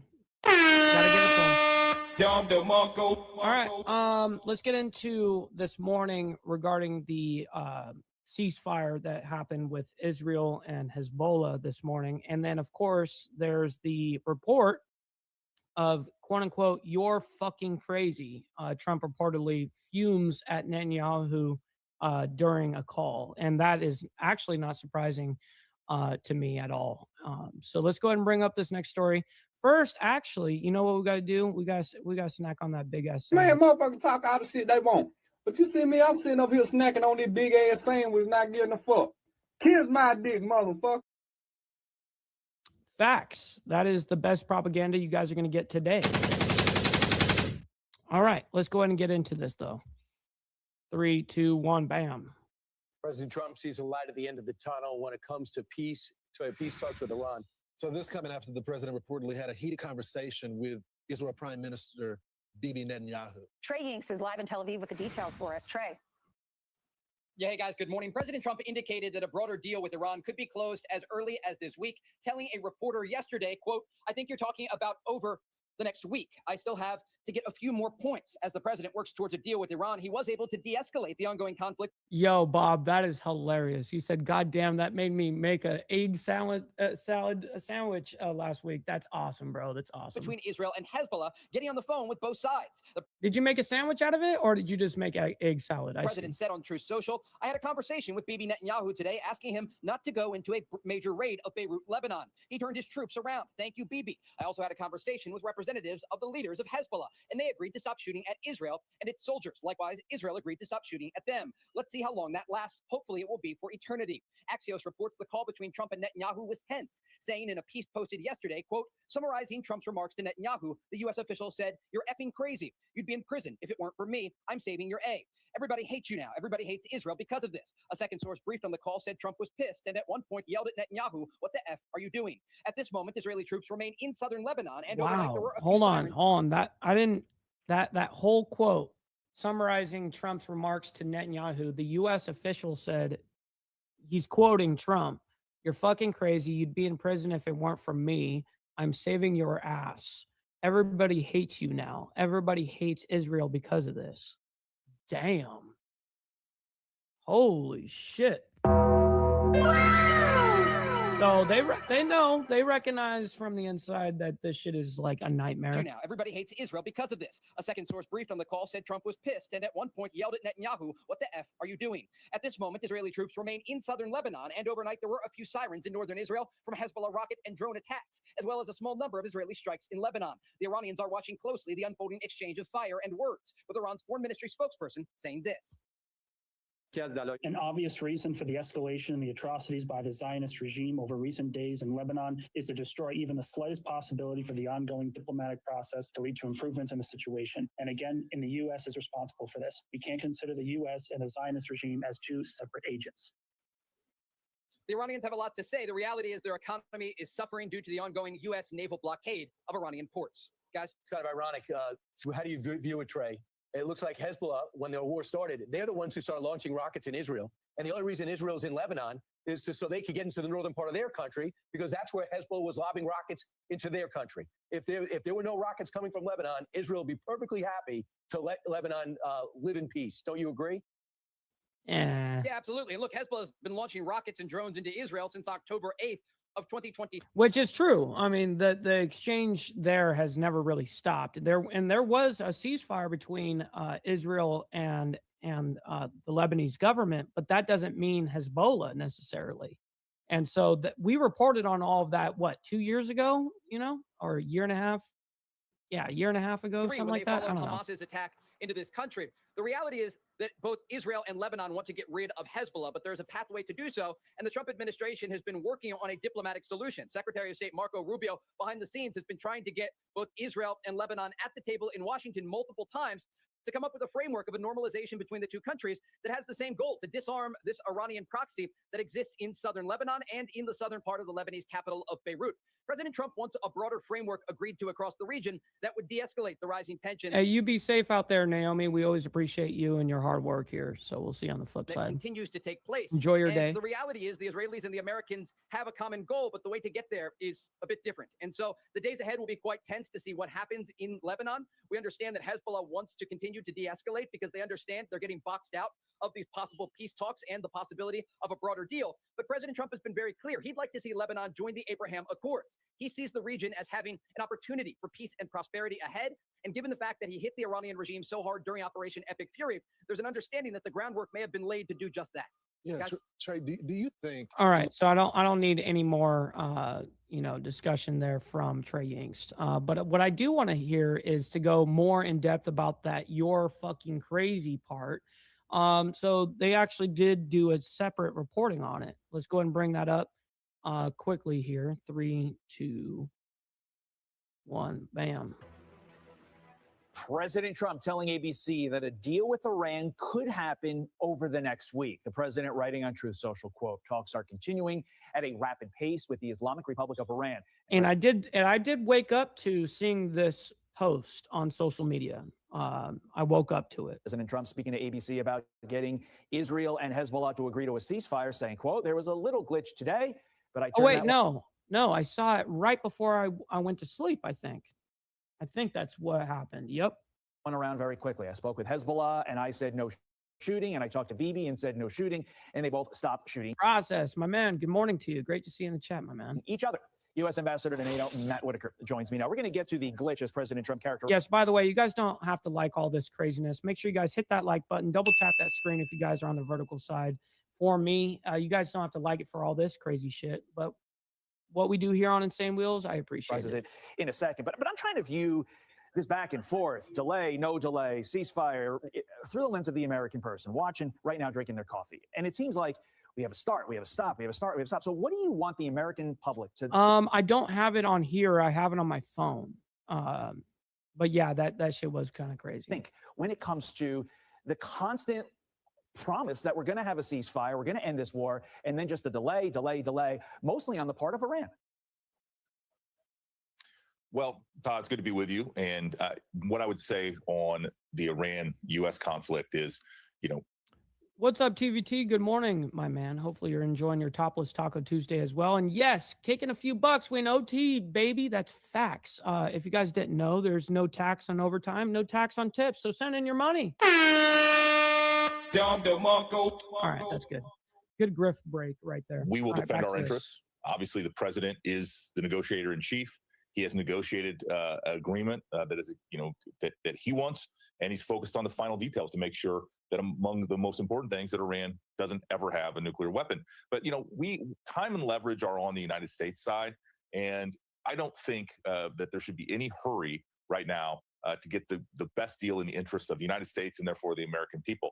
And President Trump knows exactly what he wants, and he knows that he has everything on his side to make sure that he gets it. I mean, we have, By the way, what they showed there on this particular one wasn't just a disabling of a ship. This particular one on May 8th, this is when there was a shot from one of these, from that cargo vessel right there, well, I should say tanker, actually.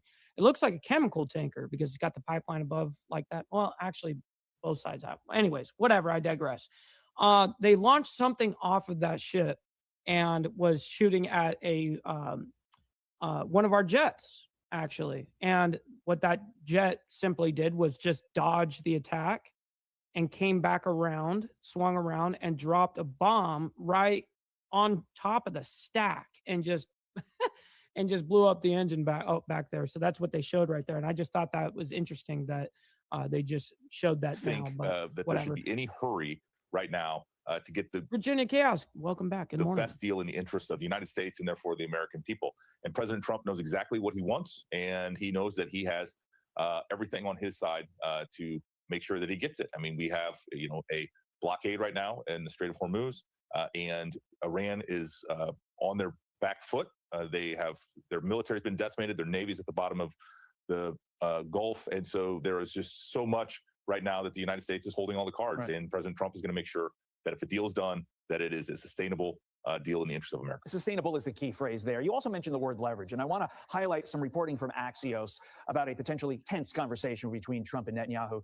Quote, summarizing Trump's remarks to Netanyahu, the U.S. official said, "You're bleeping crazy. You'd be in prison." You're bleeping crazy. I'll say it. You're fucking crazy. You know what I mean? Yo, you're fucking crazy. That's the way it says on the report. Shit. And if it weren't for me, I'm saving your bleeping. Everybody hates you now. Everybody hates Israel because of this. A second source briefed on the call said Trump was, I'm going to say this, pissed. And at one point yelled at Netanyahu, "What the bleep are you doing?" Less on the back and forth between Netanyahu and Trump, because let's face it, they're one of our greatest allies. That relationship is strong. But how can the Trump administration prevent Iran from using the issue of Lebanon? Iran. Dude, I love when super conservatives start talking like, well, I shouldn't even say conservatives. They're not conservatives. They're fake conservatives. A lot of Republicans say they're conservative, but they're absolutely not conservative whatsoever. And that's what I'm getting at. But nonetheless, it's usually these Republicans, I should say, that say it that way. I just find it funny. Iran. No, it's Iran, motherfucker. And Israel's involvement with Lebanon as leverage against us. How does the Trump administration do that? Well, obviously, we want the entire region of the Middle East, whether it's Lebanon, whether it is Iran, whether it is, the government in Iraq or Syria or anywhere in that region. We want peace to break out across the region. And all of it's related because Hezbollah is a proxy group for Iran. Hamas is a proxy group for Iran. The Houthis are a proxy. We all know that group for Iran, and so Iran's hand is in all of these conflicts, and they are related. Well, that's the way that we've been able to hurt them, and because how we've been talking about in the media where people are going, well, in comments, obviously you've seen probably lots of these comments. This war should have been started 47 years ago, blah blah blah. It should have been, this should have ended way back then, kind of thing. Well, there's multiple aspects to this. So leading up into, current times, every president that has sat down and taken office has understood if we do attack Iran, we're going to be having the Strait shut down. And the Strait has always been, since, global shipping, which has been since before our time, obviously, is our global, the way that this works. So Iran has always kind of threatened that they were going to do that. So the way that they would hurt Iran, the United States or anybody else, Israel, obviously, would be by attacking their proxies. But of course, those proxies are attacking them. And so it makes it easy to justify to do. And then you take out those guys because they're a nuisance for Israel, right? So they're dealing with that. But meanwhile, that's crippling Iran in different ways. So that's how people of the past have tried to hurt Iran, is by their proxies, because they knew that the Strait would be shut down otherwise. But again, Which President Trump we're seeing happen now. is unafraid to talk to anybody at any time and tell him how it should be and how it must be. And that's the thing that the United States, because of his leadership and because of the awesome power of our military, we can stand behind those requests, and we aren't afraid, and we're coming from a position of power, and that's where we will always be, and that's where the American people want us.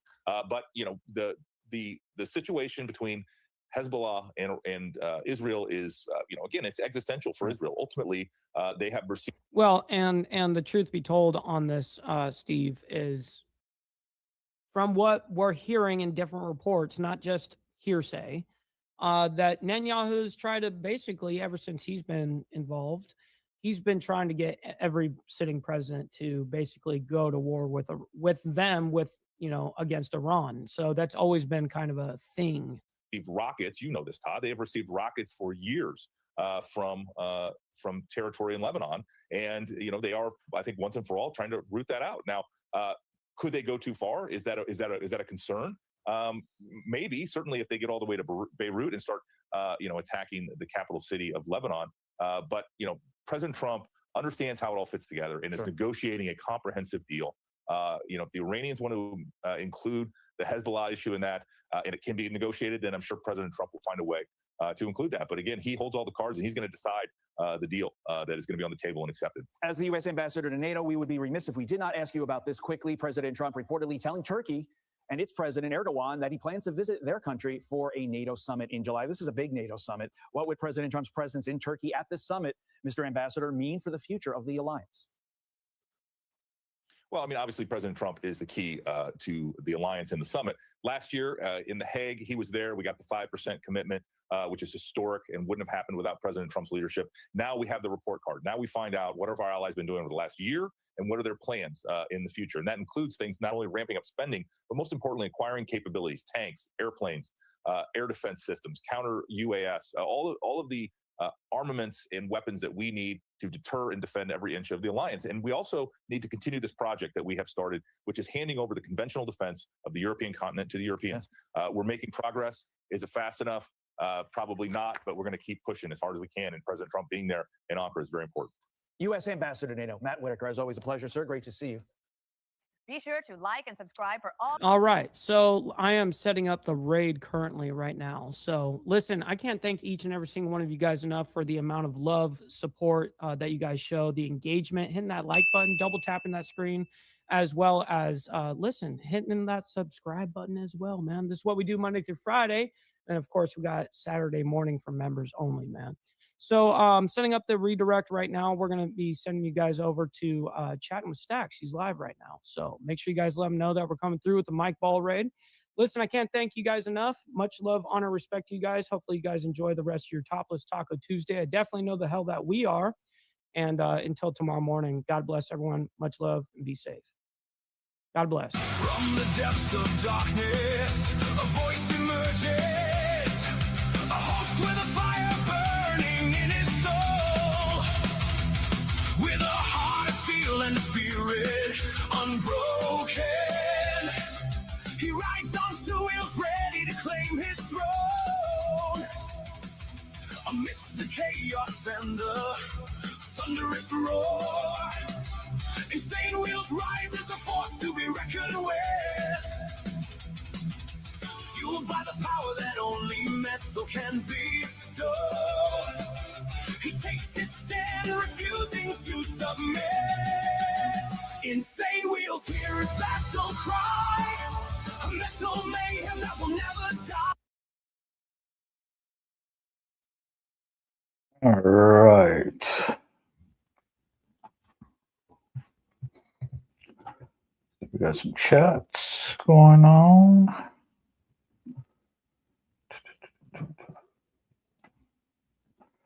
What's going on, Kevin? Good morning. Appreciate you coming in, hanging out. Good to see you too. So, everybody's going over to Chatting with Stacks. I don't know what his thing is for today. We'll stop by and check it out.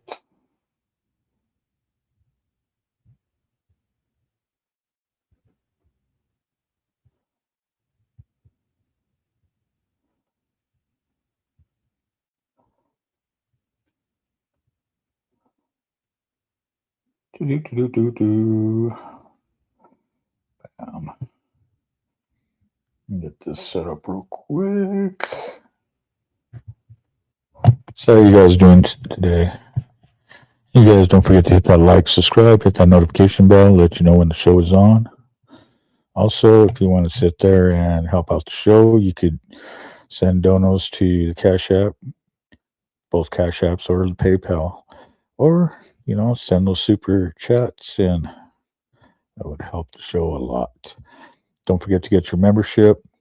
And if you want to get your Carney coffee cups and tumblers, it's right there in the description. So I'll post them up real quick.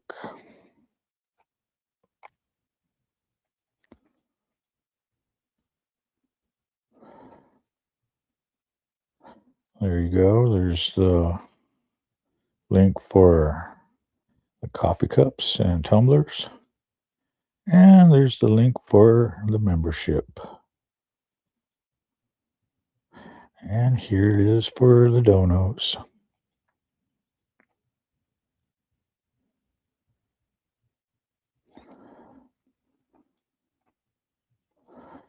All right. Let's see.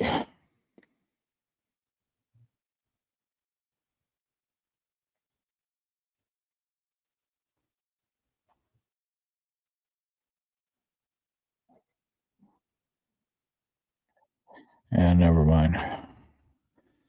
Everybody that knows me, I don't really like to bring up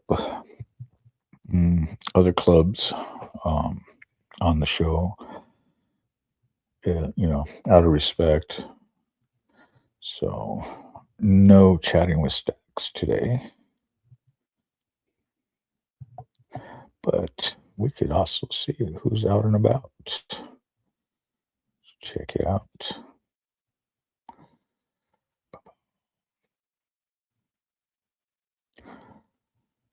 Oh, come on, load. There we go. Who's live right now? Let's see who's live.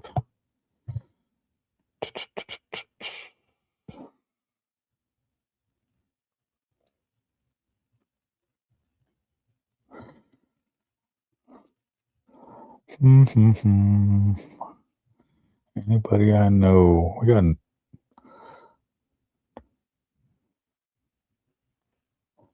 It's crazy. Usually I have other people on right now.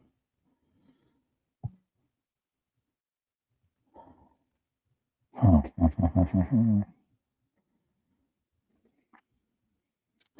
Let's see. Who can we watch? You know what? I like motorcycles, and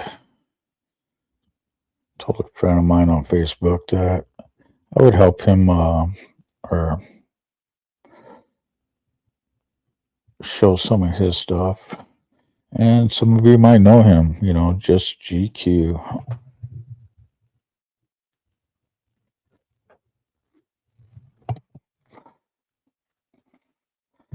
See, let's check out what he's got so far. Let's go to his videos. Let's see, 28 minutes. Don't be scared. It's right along.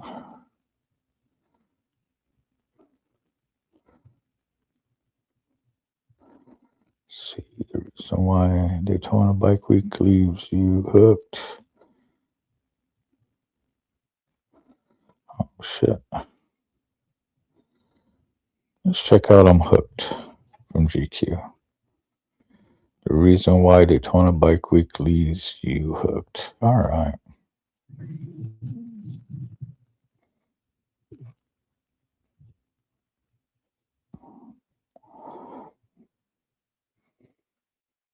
Come to you, just giving you thanks. Give you all honor, praise. Thank you for last night, rest of the board. Thank you for watching over us last night as we slept this morning. We ask that you go before us on the highways and byways. Keep us safe from all hurt, harm, and dangers. Keep you protected, shield around us as we travel the highways. These and all our blessings, we ask you, all this in Jesus' name. Amen. Amen. Let's get it. Chuck and Dre. My boys from New Orleans will be my co-pilots on this flight that was taking off to the Sunshine State. And with a departure time of 5:15 a.m., with a saddle time of 9 hours and 30 minutes, we were ready for takeoff. And the temperature had a little bite to it like a teething infant, which required me to plug in my heated gear. And I hate the cold, and I made sure to get the max heat. But as we rolled along Interstate 10, the sun would slowly rise over time. Making good time is always a plus as we slid through Mississippi, the sun revealing what was left on the highway a few hours prior. Rainstorms preceded us, and I couldn't fathom being hit with rain this early into a ride. But we kept our distance like COVID-19 and we never caught it. And we would visit Sweet Home, Alabama as we burrowed through the Mobile Bay Tunnel. The sounds of the V-twin motors echoing off the walls made the cages look to the left. And even though this was our first time riding together, you couldn't tell because we were in sync like Justin Timberlake. The trio of Harley Davidsons dancing along the highway in unison. We had quickly became a unit that fed off of each other. And soon enough, we would make our very first gas stop of the day.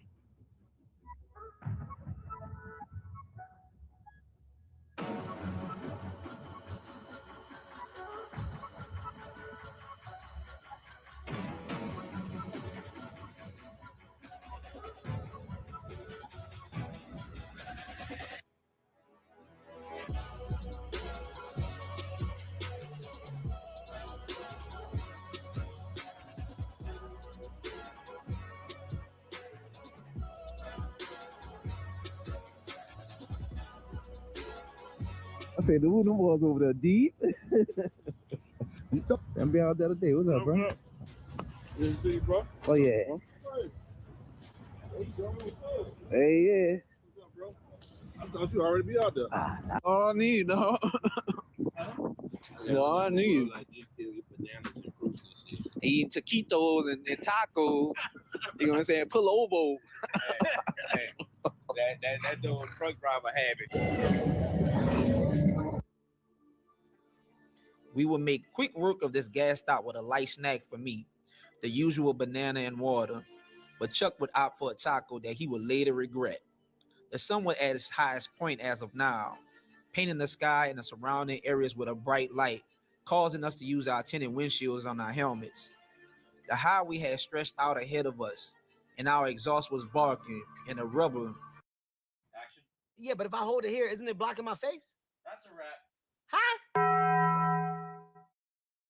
If you got hit, even if you were not driving, you need to try this. Because if you were in a...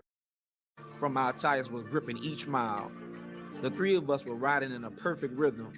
Our motorcycles, these road glides, were cutting through the wind like a knife through butter. And we picked up on our unspoken signals. We picked up speed as we rode along, and the tree-lined highways became a blur of green and brown at our sides. The warmth from the sun had me turn off the plugs from the heat, but the way we got down on the road, you know we were rolling high. And we were floating on the highways as we hit warp speed like the Starship Enterprise on our way out to our last stop before Daytona.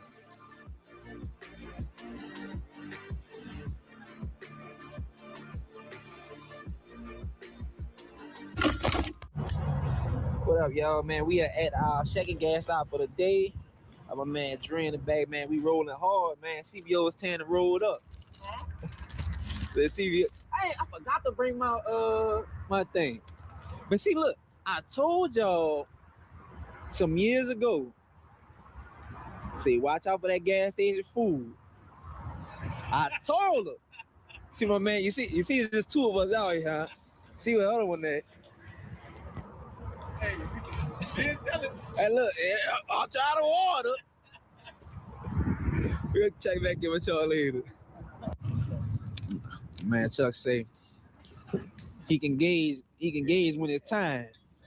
When it's time to go. People could gauge when it's time. They just, that just a little rumble. Oh, your stomach lets you know ahead of time. Next thing you want to show. I got you. With just a few miles before our final destination, we knew we were closing in fast.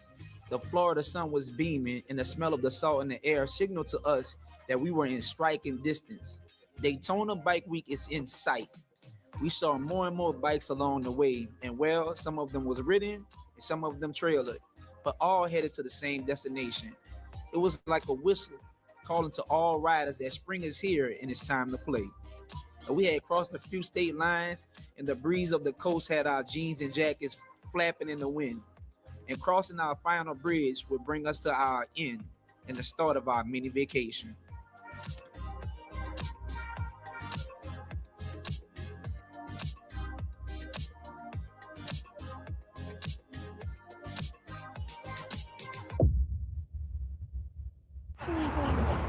Wait, what happened? We left the gas station. We had the red light, right? He said, "Man, we got 350-something miles left." I said, "Shit, what GPS you looking at? We got 68 miles. We got 350-something miles." What they say? Go take care of damn fools and babies. Hey man, we done made it. We done made it. Almost went to Miami.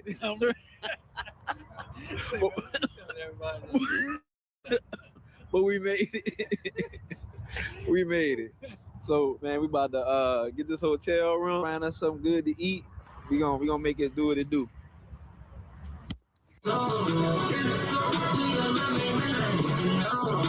then just gotta grab it. This one's going down. Look, it's going down. You see it? I go here. Steak. I'll get the regular ribeye. Look, I got the baby steak over here. No, I say clean bites ride better. We gotta get it in, baby. Gotta get it in.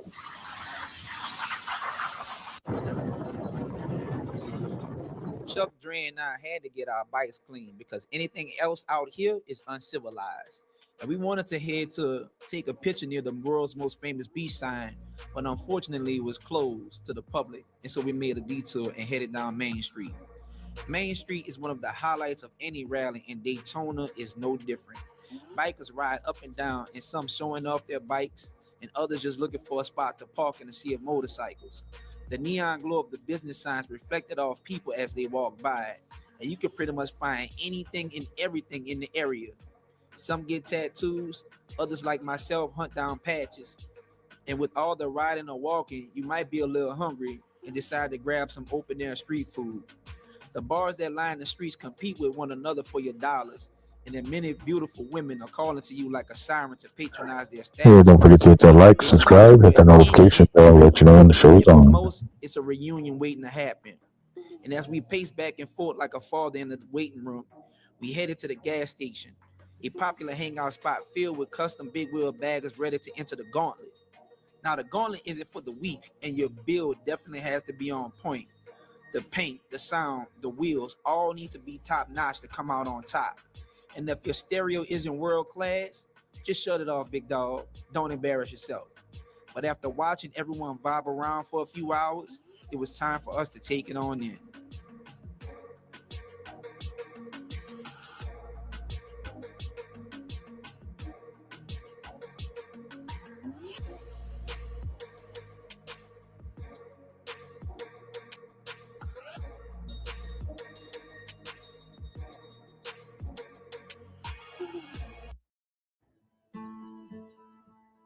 If you have tried multiple oral antidepressants and they haven't worked,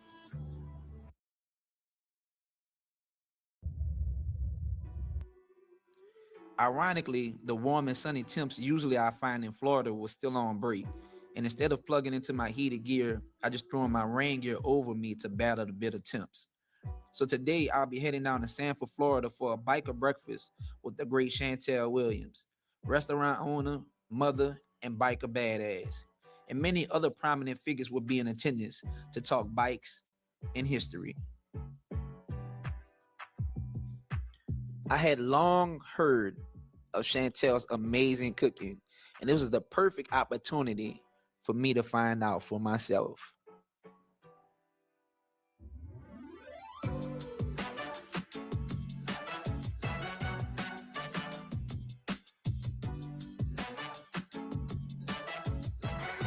What up, people? We are at Chantel Justin Till restaurant for a breakfast, meet, greet, and ride on our way back to Daytona. But we about to get some of this good food, man.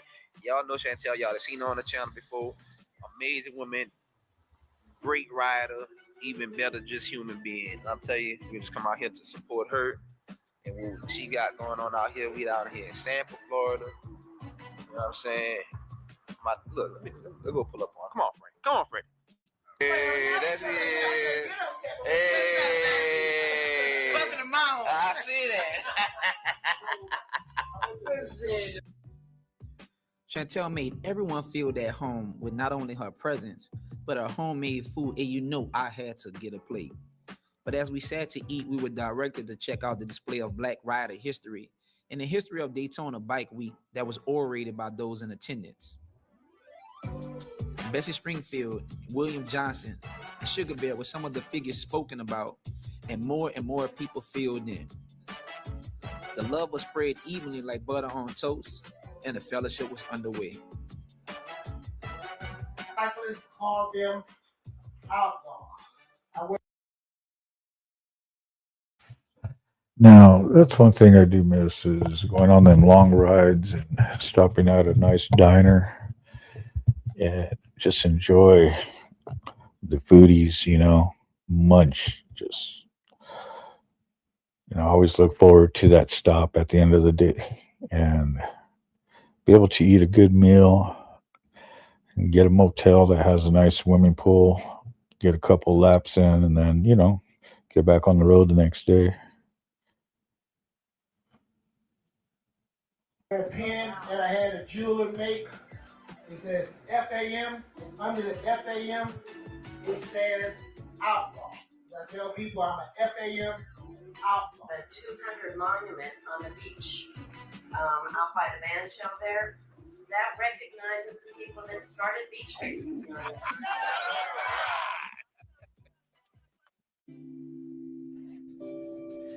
This day was off to such a great start, but at this point, I'm super nervous as I had to head back to Daytona for my own meet and greet. And I made my way back to the speedway and into a closed off section where I would be escorted by Chris to talk about a few things along with my man Bruce. And after a great conversation, I hear the chirp come over the radio. We need GQ to the front. And man, I was as nervous as a teenager going on his first date as I cruised slowly through the people who walked the grounds. My heart pounded as I inched closer and closer to the entryway. And there it was, a gang of people that was all waiting there for me.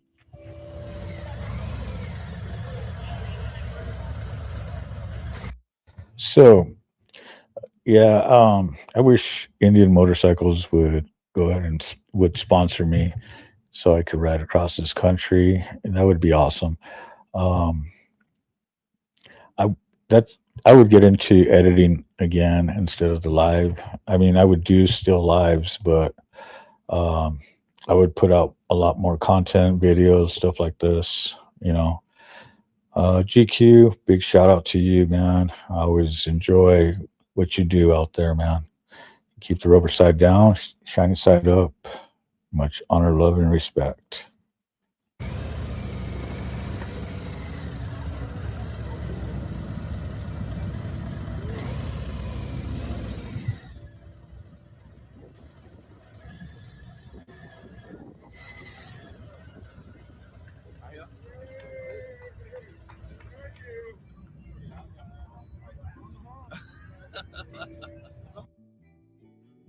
Honestly, I was so overwhelmed, but in a good way.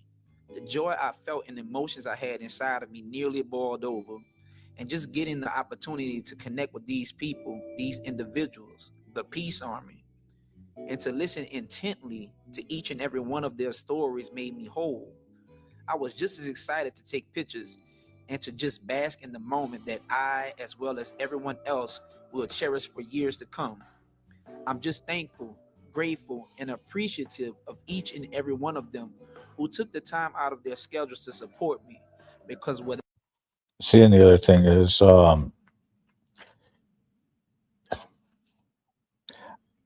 this guy is very inspirational on his travels. Real good guy.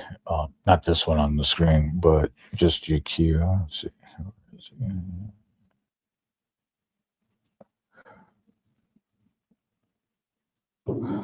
That's GQ right there. He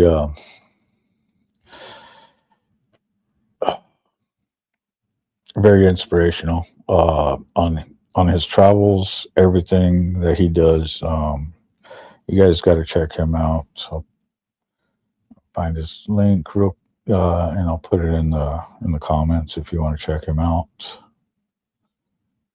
stories made me whole.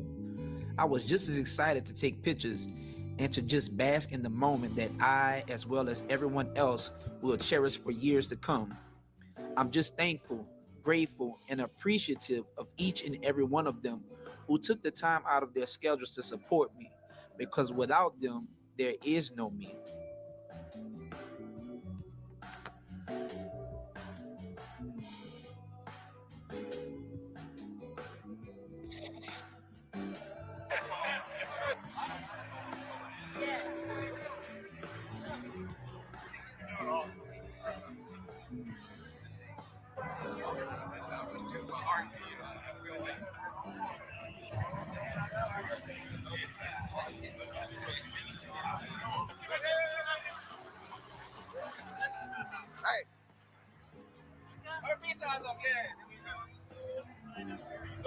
That's what I'm talking about. The Peace Army. United. All right. I'm trying to pay off your loan. Stop calling me. You sound like a psycho. I swear to God. I'm calling you to. Part 3 of the day will be a short cruise down to Bethune-Cookman University, where I'll be hanging out for Traveling Tall's Ride and Bike Show. Bethune-Cookman has been a part of Daytona Bike Week since its inception, and it continues to thrive today. And so many bikes started to pull up, each jockeying for position to be seen by the many onlookers in the area. Tall's Bike Show will consist of winners from a few different categories: Tall's Choice, the bike with the most miles, the best of show, and the Harley Davidson Design Team winner. Some bikes were stockish, and some was just awesome with their paint jobs, and some was just a blast from the past. And after some time, the judges will walk around and meticulously inspect the bikes before rendering decisions.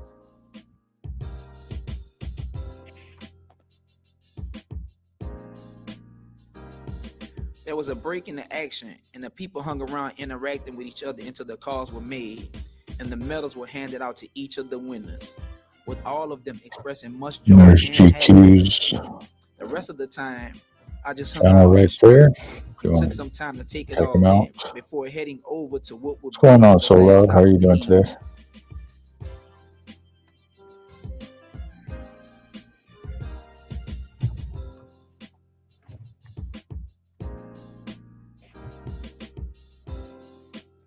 As the night dropped, I stopped by my brothers who have shown me so much love in the past, and I got a personal invite for me to stop by. The soldiers have a running get together for Daytona over the last few years, and it's just a celebration for all of their chapters that's filled with fun, food, fellowship, and love. But no lie, I'm dog tired right now, and I have an hour ride back to St. Augustine where I'm staying for the night. So I have to hit the road.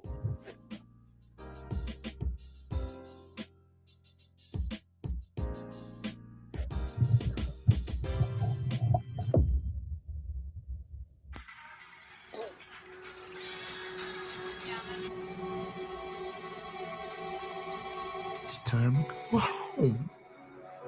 Yo, I can't talk. This is crazy.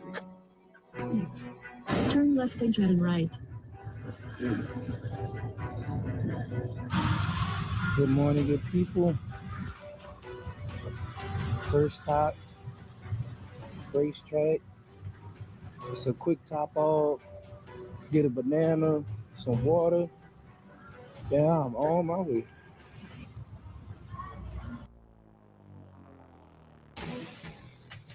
I'm not a stranger to pulling out early in the morning, and today was no different. I had heard of storms that may be coming, but I most likely was going to beat it. The morning highways was filled with many bikes and trailers that hauled precious cars were headed in the same direction as I. But as I traveled further north, I was hit with the inevitable.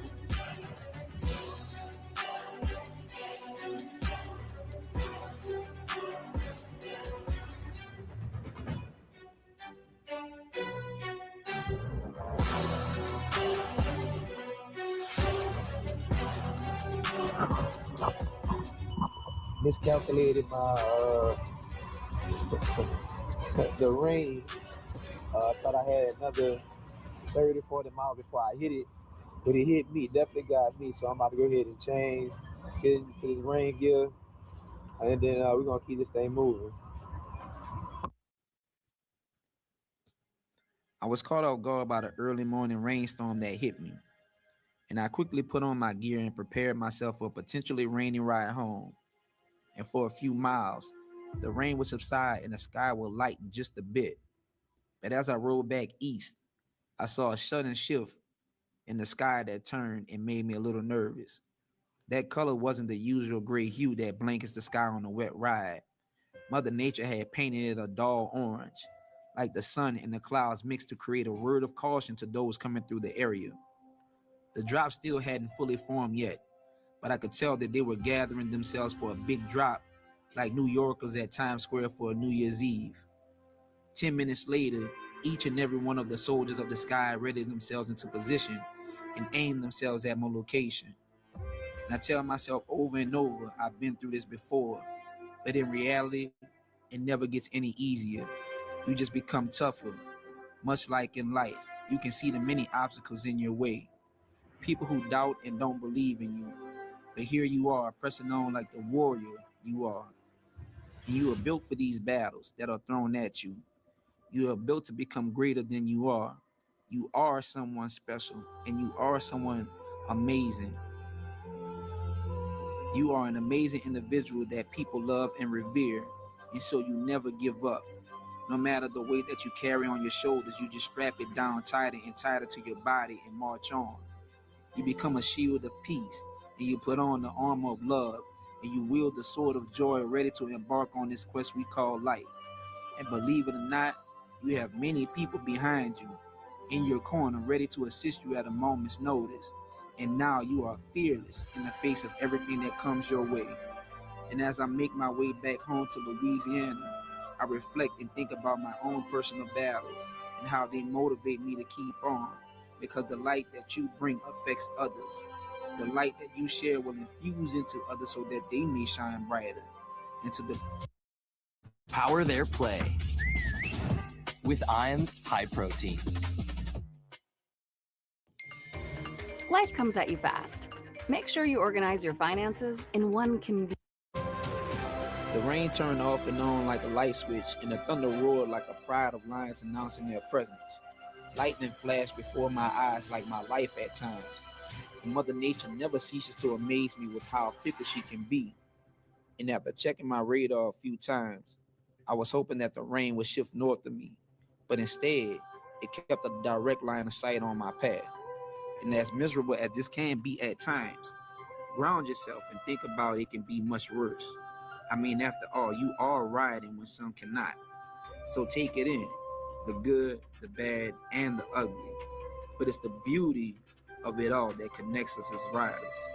And as I make my way back to Louisiana, I reflect and think about my own personal battles and how they motivate me to keep on, because the light you bring affects others.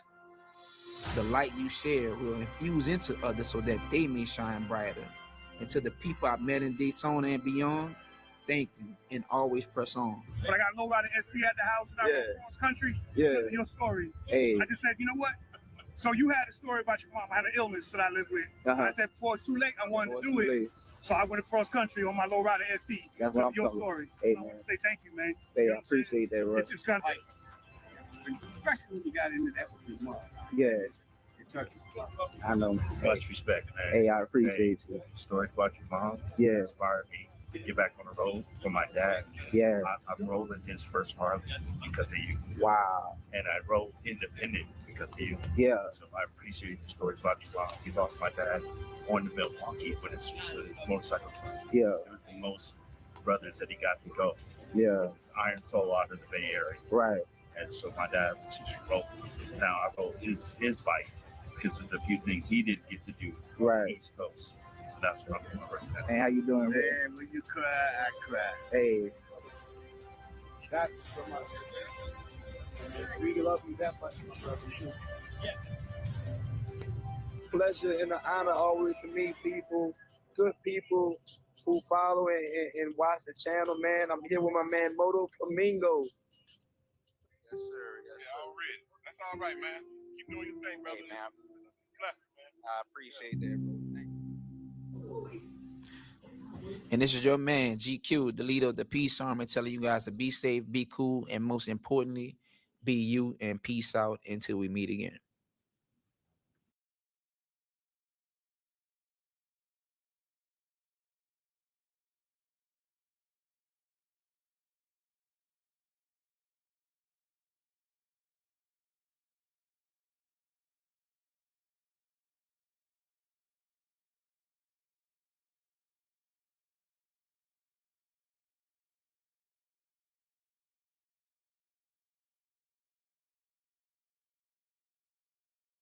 So how good does it feel to save on your commercial auto insurance with Geico? As good as having a great hammer.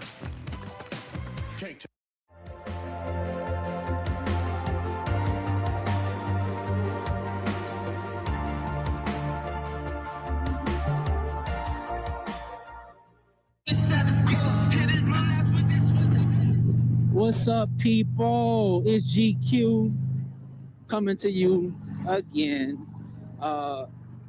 Got a little bit of time out to ride. It's a beautiful day, and I want to talk a little bit about riding, and not just hopping on your bike, but hopping on your bike and going travel places, especially as a first timer, some of the things that you need to think about doing, some of the things you want to avoid. But before we get into it, I want to say rest in peace to my mom, Bertha Henry Moore. She passed away recently. I just want to give her all of the praise and all of the, love for raising me for over 30 years. So love you, Mom. Rest in peace. Long live Bertha May. So, riding. A lot of people are getting into the Harley game and the cruiser game, and they're staying local. Now, it's cool, but I think it's more people who want to go further. There's more people who want to get out, but something is holding them back. Something is preventing them from experiencing some of what America has to offer, which is these beautiful open roads, extremely nice landmarks, and people. This biker community is like a fraternity of people from all different walks of life, races, color, economic status, so on and so forth. But when you pull up on twos, especially if you're coming from somewhere else, far is so much love. Now, some of the things that could be preventing people from getting out there is, one, just being scared. And not it's the fear of the unknown. And a lot of us go through it. A lot of us have been there. I know when I first essentially jumped off the porch, I didn't want to go. I'm like, man, I need to get some people to come with me. I need 4 or 5 people. Like, we got to do it together because I don't know what's out there. I don't know what's going to happen. And, after a while and me just getting out there, I realized all I need is myself and my confidence. And, me knowing that I properly prepared for this trip. And going out alone, let me pause that real quick. I would prefer to go with people. Okay? I would prefer to go with people. But if I have to go alone somewhere, multi-state trip, I will, And the reason why I said that I would prefer to go with somebody else is because I personally had a really bad accident back in 2009 where I had to get life flighted on a big old chopper an hour and a half away to the nearest hospital because my injuries were life-threatening. And the reason why I'm alive today is because I had somebody with me. But I also was an unexperienced rider. Now, granted, I was on a sport bike, and I thought I knew how to ride, but I didn't know how to ride. Now I'm much more experienced as a rider in general. I'm on my big dog, Bessie May. I have a good amount of experience underneath my belt, and I don't ride for other people like I did back then. I ride for myself now. So things that you want to think about doing before you get out there, and that would encourage you to get out there. Number one, can your bike make it? You don't want to sit up there and be like, oh man, I'm thinking about taking this long multi-state trip, and you don't know the last time you changed the oil. You don't know if your spark plugs are in good condition. You don't know if your tires are they got good meat on it. You don't know nothing. You don't really know about your bike. So the first thing I would say is learn your bike. Learn the sounds it makes. Learn, become one with the bike. Become somebody who, when you get on that bike, and all my bikers will tell you, they know every single sound that their bike makes. And if it makes one tick extra than what they're used to, they know something is up. And I'm not saying it's something bad, but it's something that they need to check out, you know? So learn your bike, first of all. 2, plan accordingly. You can't just get up what you can, but I don't. If you got hit, even if you were not driving, you need to try this. Because if you were in a car accident in the last year, you could be, You know, think that it's wise for a first timer, someone who's going to be going a good distance away, to just hop up and go. You know, plan your route out. Where you will be going? Where are you going to stop? Is there rest areas in the area? Is there dealerships or somewhere where along your route, if you do happen to break down, you can get to a repair shop fairly quickly? Have you, let people know? Do you have contacts letting them know, hey, I'll be here at this time. I'll be there at that time. I'll call you at this time. I'll check in and have a running log. And there's an app called Glimpse that you can share your location with other people who have that app as well, and they can follow you along your journey. So prepare, and not just route planning and things like that. Plan for your bike, like I said earlier, mentally and physically. If you're not used to, riding 5, 6, 7, 8 hours, hold on, player, hold on. 5, 6, 7, 8 hours. Don't do it. Get your strength up, get your stamina up, get your mental stamina up. Go take you a couple of 3-hour rides, a couple of 4-hour rides. Then slowly increase your distance. Number 3, don't let anybody discourage you. There will be a lot of people that will make up some stuff just to stop you from going and experiencing what this world has to offer. Oh man, you don't think it's gonna be too cold? Oh man, it's gonna be raining. But if you're prepared for the cold. You're prepared for the rain. You've got in contact with those people. So all of that's out the window. And then some people will just they don't want to see you doing something that deep down they want to do, but they're scared to do. So of course they're not going to sit up there and encourage you. So just watch out for those negative Nancy's out there that's trying to stop you from experiencing the open road. Now, me myself, it took me, I would say, after I bought my first Harley,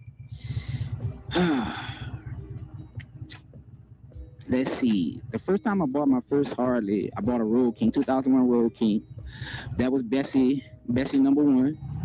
And I didn't know nothing about that bike. I promise you I didn't. I didn't have gear. I didn't have anything. I was cold. And my first long trip, I took it to the Lone Star Rally in Galveston, Texas. Now, granted, I rode with people, so I felt comfortable. It was a pack of people. I rode with a club, and they invited me to come ride along with them, and I rode, and I had a blast. I learned a a hell of a lot, but I had a blast. And that encouraged me to just, keep going and keep going and keep going. But I still had something. This was, you didn't know, by the way, University of New Orleans, Lakefront Arena. I'm heading to the lakefront. I'm going to just ride up and down the lakefront for a little bit while I finish this video. But I was still scared to just to ride by myself, or just step out that box without a pack of people behind me. And it wasn't until I had a talk with a very good friend of mine, and I was explaining to him, I was like, man, nobody wants to go with me. Like, what? I want to go here, I want to go there, but nobody wants to go. And he said something that was so simple, but so true. He said, if you wait on people to go, you will never leave. And I'm like, you know what? You're damn right. So now, hey, if I got a kickstands up time for 5:30, 6 a.m., And if it's 5:30, 6 a.m. and people I'm supposed to be riding with not there, I'm going. Because I want to experience all that the country has for me. Now, once I started getting out, every time I take a ride, even to this day, and I'm not ashamed to get up here and say it, even to this day, the first 30 miles, I'm always nervous.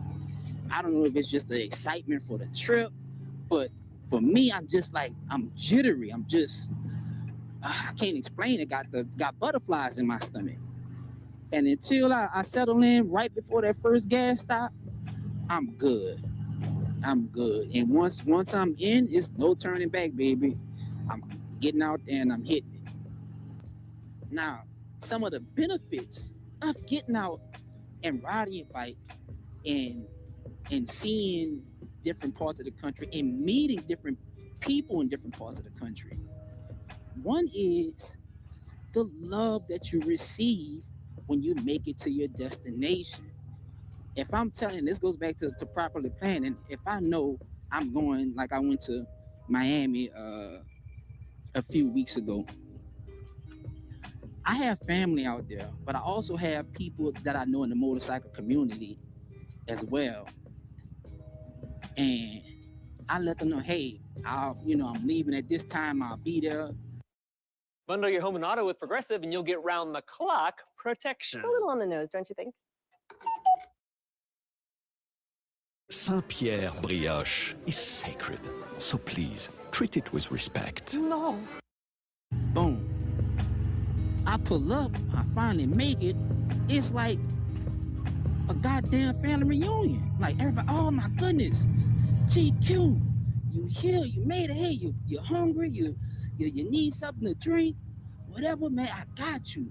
Because you did something that a lot of people are not doing. And it's getting out there and that's riding your bike. And also because what we do is dangerous. Riding these two wheels is a dangerous act. And at any given time, our lives can be taken away from us because we're doing something that we love. And so when when you roll up on people who are doing the same thing that they love, the love is amplified tenfold. I've met so many great people in this lifestyle that I know for without a shadow of a doubt, if I needed them at any moment, they will be there. Like I mentioned earlier in the video, my mom recently passed away. I had people all over the country calling and checking on me. And that meant so much to me because they didn't have to do that, but there's so much love and there's so much camaraderie and there's so much brotherhood and sisterhood that they are your real brothers. May not be biologically, but brotherhood and family is not necessarily bound by blood. It's bound by the actions and relationships that you built with people. So I don't know what else to really like. I'm really getting kind of, I don't want to say emotional, you know what I'm saying? Because I'm a G, you know what I'm saying? I don't get emotional, you know what I'm saying? You know what I'm saying? I don't get emotional, but just thinking about it, like, this is a beautiful thing. It's a beautiful situation. It's like I said earlier, it's a family reunion whenever you meet these people. And if you're not going to meet and link up with other people, you're going to see parts of a place or an area that you've never been before. Riding bikes, I tell you, I mean, it's fairly cheap. You could do it on with not a lot of money, or people can, help out, and they can send you, $20 or whatever, and that'll get you a tank and a half, and you can ride a pretty good distance. But lost my train of thought. Damn. But so I was saying, if you're going to just see something, Like this is all memories. This is great memories. When we were all tired, old, broken down, and we can't really move like we used to move. We still have those memories. We still have those pictures. Like if you're just somebody who wants to just see different parts of the world, the country, you can look back and look at that time you went up to Mount Rushmore. You can look at that time you went to mile marker zero or the Four Corners or the Hoover Dam, Death Valley, Route 66, and know without a shadow of a doubt that you live a very full and adventurous life. You have left it all on the table, and it's not a case of what if. What if I did, stop riding after I had my accident? Or what if I allowed somebody to discourage me? You don't want to look back and have no regrets at all. And that's how I'm living my life, especially now. No regrets. So if you're out there and you're thinking about riding, go ahead and do it. There's plenty of resources for you guys out there on the web, YouTube, other people who've done it before. Ask them questions, pick their brains, a Google search. I'm pretty sure you'll find something that would interest you or that will allow you to better prepare yourself to make these long trips, these long journeys. And I'm extremely grateful for the people who have come into my life in this motorcycle world that give me the encouragement. And I'm extremely grateful for the people who let me know that I inspire them, because for me, I ain't nobody. I'm just GQ. You know what I'm saying? I ain't talking about my channel name. I'm literally just little old GQ. I started out approximately 3 years ago riding Harleys. And I'm not saying this is a Harley thing or a Harley channel, although I am biased. I'm Harley biased. But, whatever you're riding, I just started out not too long ago. But once you get out there and you start doing little bitty trips or small trips, and you get to see what's out there, you want to see more. It's almost like a drug. You want to see more. You become addicted to the open road. You become addicted to the wind in your face, the different sceneries, the different sights, the different sounds, the different vegetation in the area, the different smells. Seeing America at its core, I'm just thinking about just looking at me riding down Lake Pontchartrain, the lakefront here in New Orleans. Like, it's really beautiful, and you don't really get a chance to enjoy it. All in when you're in a car. You just like, I can't wait to get there. And I'm hungry. And I'm tired. And are we there yet? But now when you're on the bike, and you look around, and that's why I started this YouTube thing. Well, I just started with the videos because I wanted personally to just document some of this stuff that I was seeing, because people wouldn't believe you. People like, man, I went here and the mountains were so beautiful, and they were, they still had snow at the top, and it was just the scenery was this and it was that. You could see the leaves, and man, and haters would say it was Photoshop. Haters would say it was Photoshop. Oh, nah, that didn't happen. But I have it all on video, and it encouraged me to start this channel. And I'm extremely grateful and blessed that I'm able to do this. So, I said all that to say, don't be scared. Prepare yourself mentally, physically. Talk to some people. Get your bike checked out. Start with something small and work your way up. If you want to go, find some people who want to go with you. Take a small trip, and then eventually break out and do your thing. So This is GQ telling you guys to number one, be safe, be cool, always be you. Peace out, and I will get with you guys next time. Rest in peace, Bertha Henry Moore. Long live Bertha May. All right.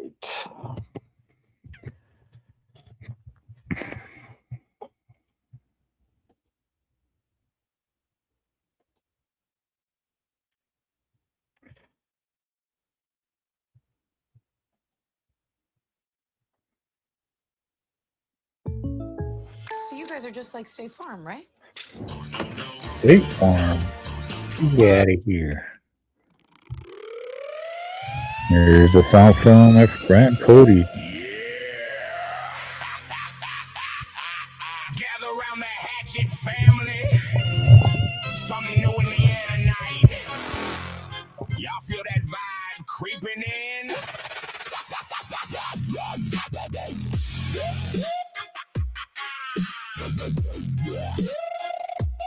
Feel that vibe.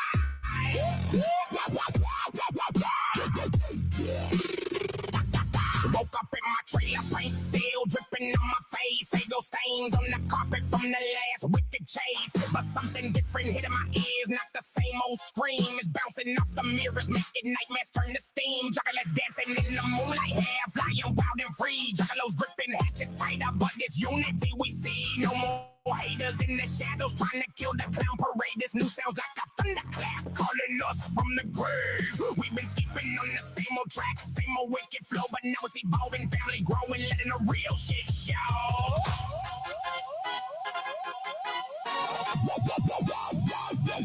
Feel that vibe. Juggalos and juggalettes waking up.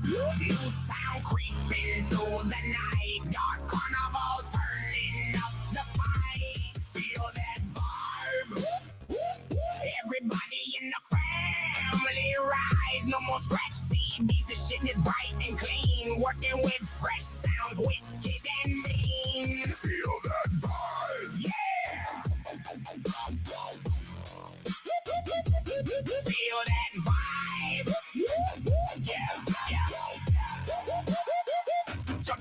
Juggalettes screaming louder, paint dry, but eyes on fire. We waking up the power, taking the game higher and higher. No more chasing shadows of the past, no more bowing to the norm. This sounds like a hatchet swing cutting through the storm. We paint our faces brighter, throw that Fago to the sky.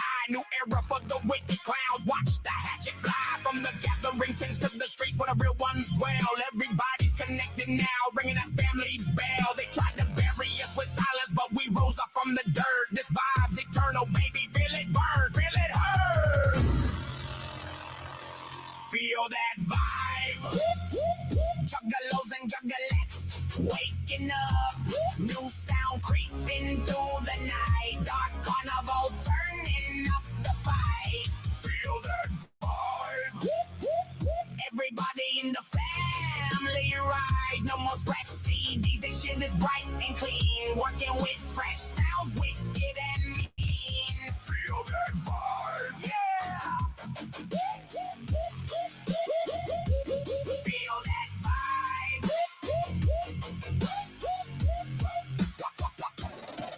Now we marching through the fog, new sound blasting from the speakers. Juggalos and juggalettes united. No more talking to the seekers. We the clowns with the vision, pain dripping like blood in the rain. This vibe rewiring our veins, breaking every brain. Feel it in your chest, pumping like a psychopathic pulse. New sound for the new dawn, make your whole body convulse. So raise your soda, scream it loud, let the whole world hear the call. Juggalo family waking up and we never gonna fall.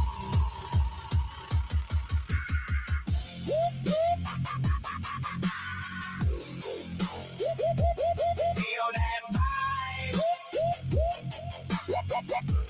Waking up, new sound. Juggalo, juggalo, juggalettes. Family. It's the vibe. It's another glorious soccer Saturday, folks. The day you learn your name.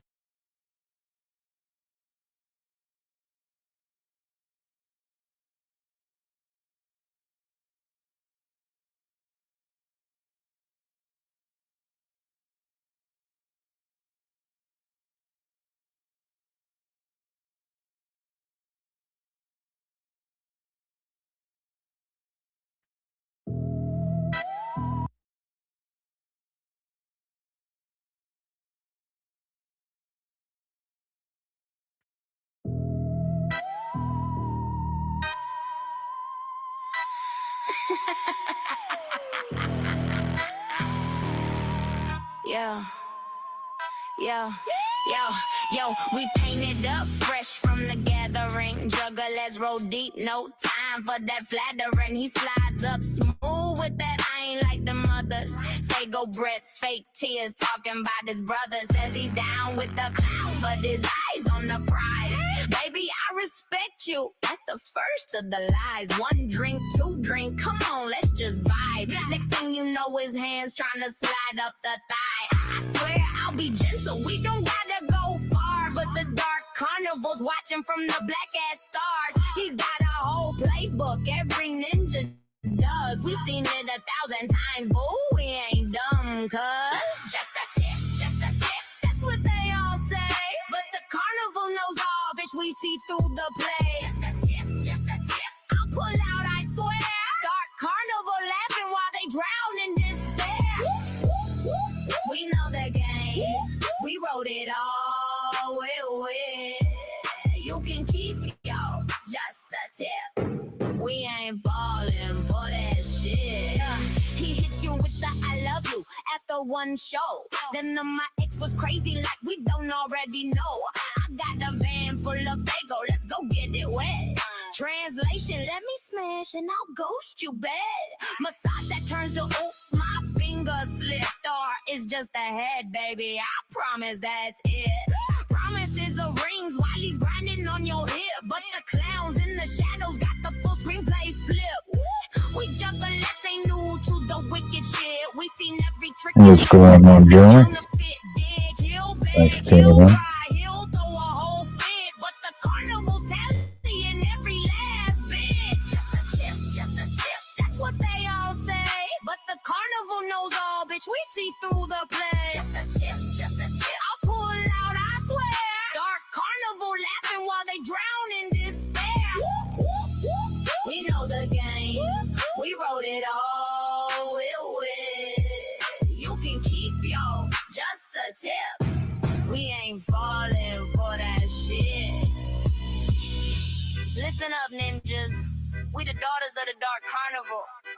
Every lie you spit gets etched on your soul in permanent ink. We see the real you when the paint runs and the lights go black. You think you slick? The clown's been laughing at your ass for years. Time to pay the piper, motherfucker. Just a tip, that's what they all say.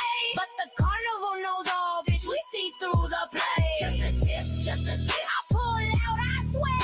Dark carnival laughing while they drown in despair. We know the game, we wrote it all, you can keep yo, just a tip. We ain't falling for that shit. Yeah, the carnival knows all. Every sneaky ninja move, every just a tip lie. Jugglers forever, bitches.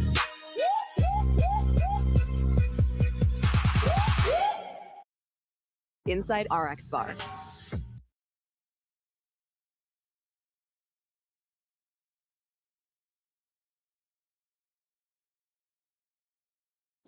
Damn, I hate commercials.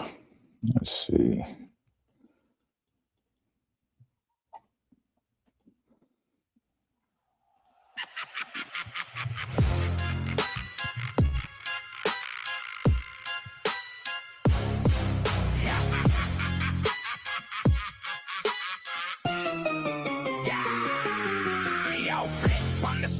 It's all smoke and mirrors, news anchor smiling while they sharpen the scissors. Cut out the truth, stitch in the fear. Government suits in the back room scheme, and it's clear. They print the money, they print the lies, feed you the poison through your phone and your eyes. Stay in your cage, don't question the game while the fat cats laugh and the world's going insane. Kids in the streets chasing likes and the trends. Mom and dad zombies on the payroll again, but the static's crackling, the signal's breaking through. The clowns in the shadows know it's coming for you. Can you feel that?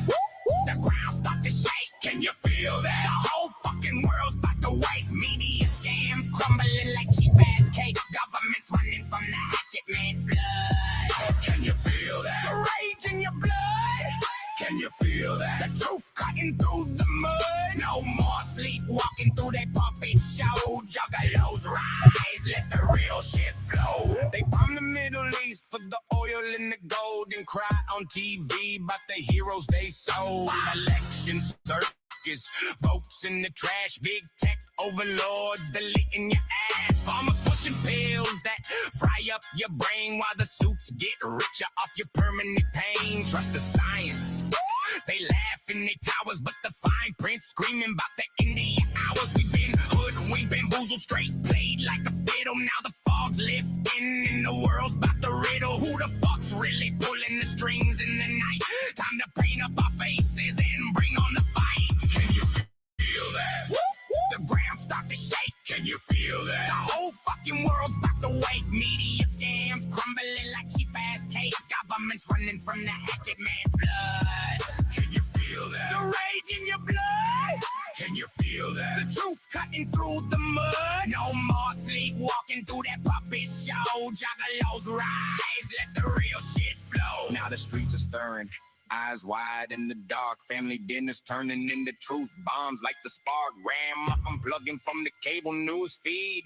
Little homie screaming, this ain't what they need. From the trailers to the mansions, the spells getting cracked. Every screen going black when the real talk attacks. They can censor, they can spin, they can lock down the block, but you can't stop a ninja once he swings that hatchet watch. The empire's glitching, the matrix is fried. Whole planet waking up with murder in their eyes. Feel it rising in your chest, in your soul. The scam's exposed, the curtains ripped. Now watch the whole world lose control. No more masters, no more slaves, just the wicked and the brave. Can you feel that? Yeah, it's coming for men. Can you feel that? The ground start to shake. Can you feel that? The whole fucking world's about to wake. Media scams crumbling like cheap ass cake. Government's running from the hatchet man flood. Can you feel that? The rage in your blood. Can you feel that? The truth cutting through the mud. No more sleepwalking through that puppet show. Juggalos rise, let the real shit flow. Can you feel that? Can you feel that? The whole damn thing's about. Can you feel that? Can you feel that? Juggalo world, we taking it back. We have got to the point where literally anybody can build a fully working app without knowing how to code.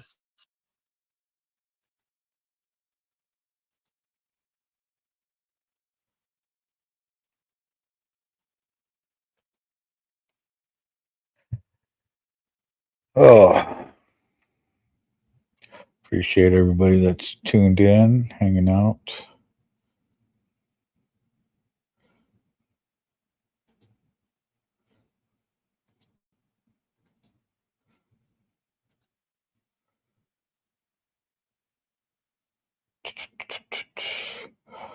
Ooh, let's go see what these guys are up to.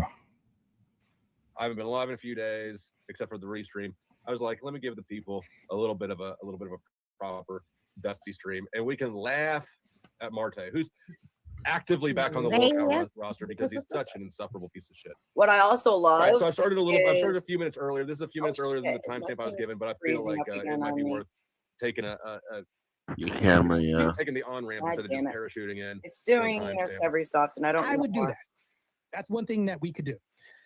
Bud Light Town says, I heard you could find a Protestant girl and convert her. Hold on real quick. That's a whole different conversation too. My buddy's wife is blind and used to be Presbyterian.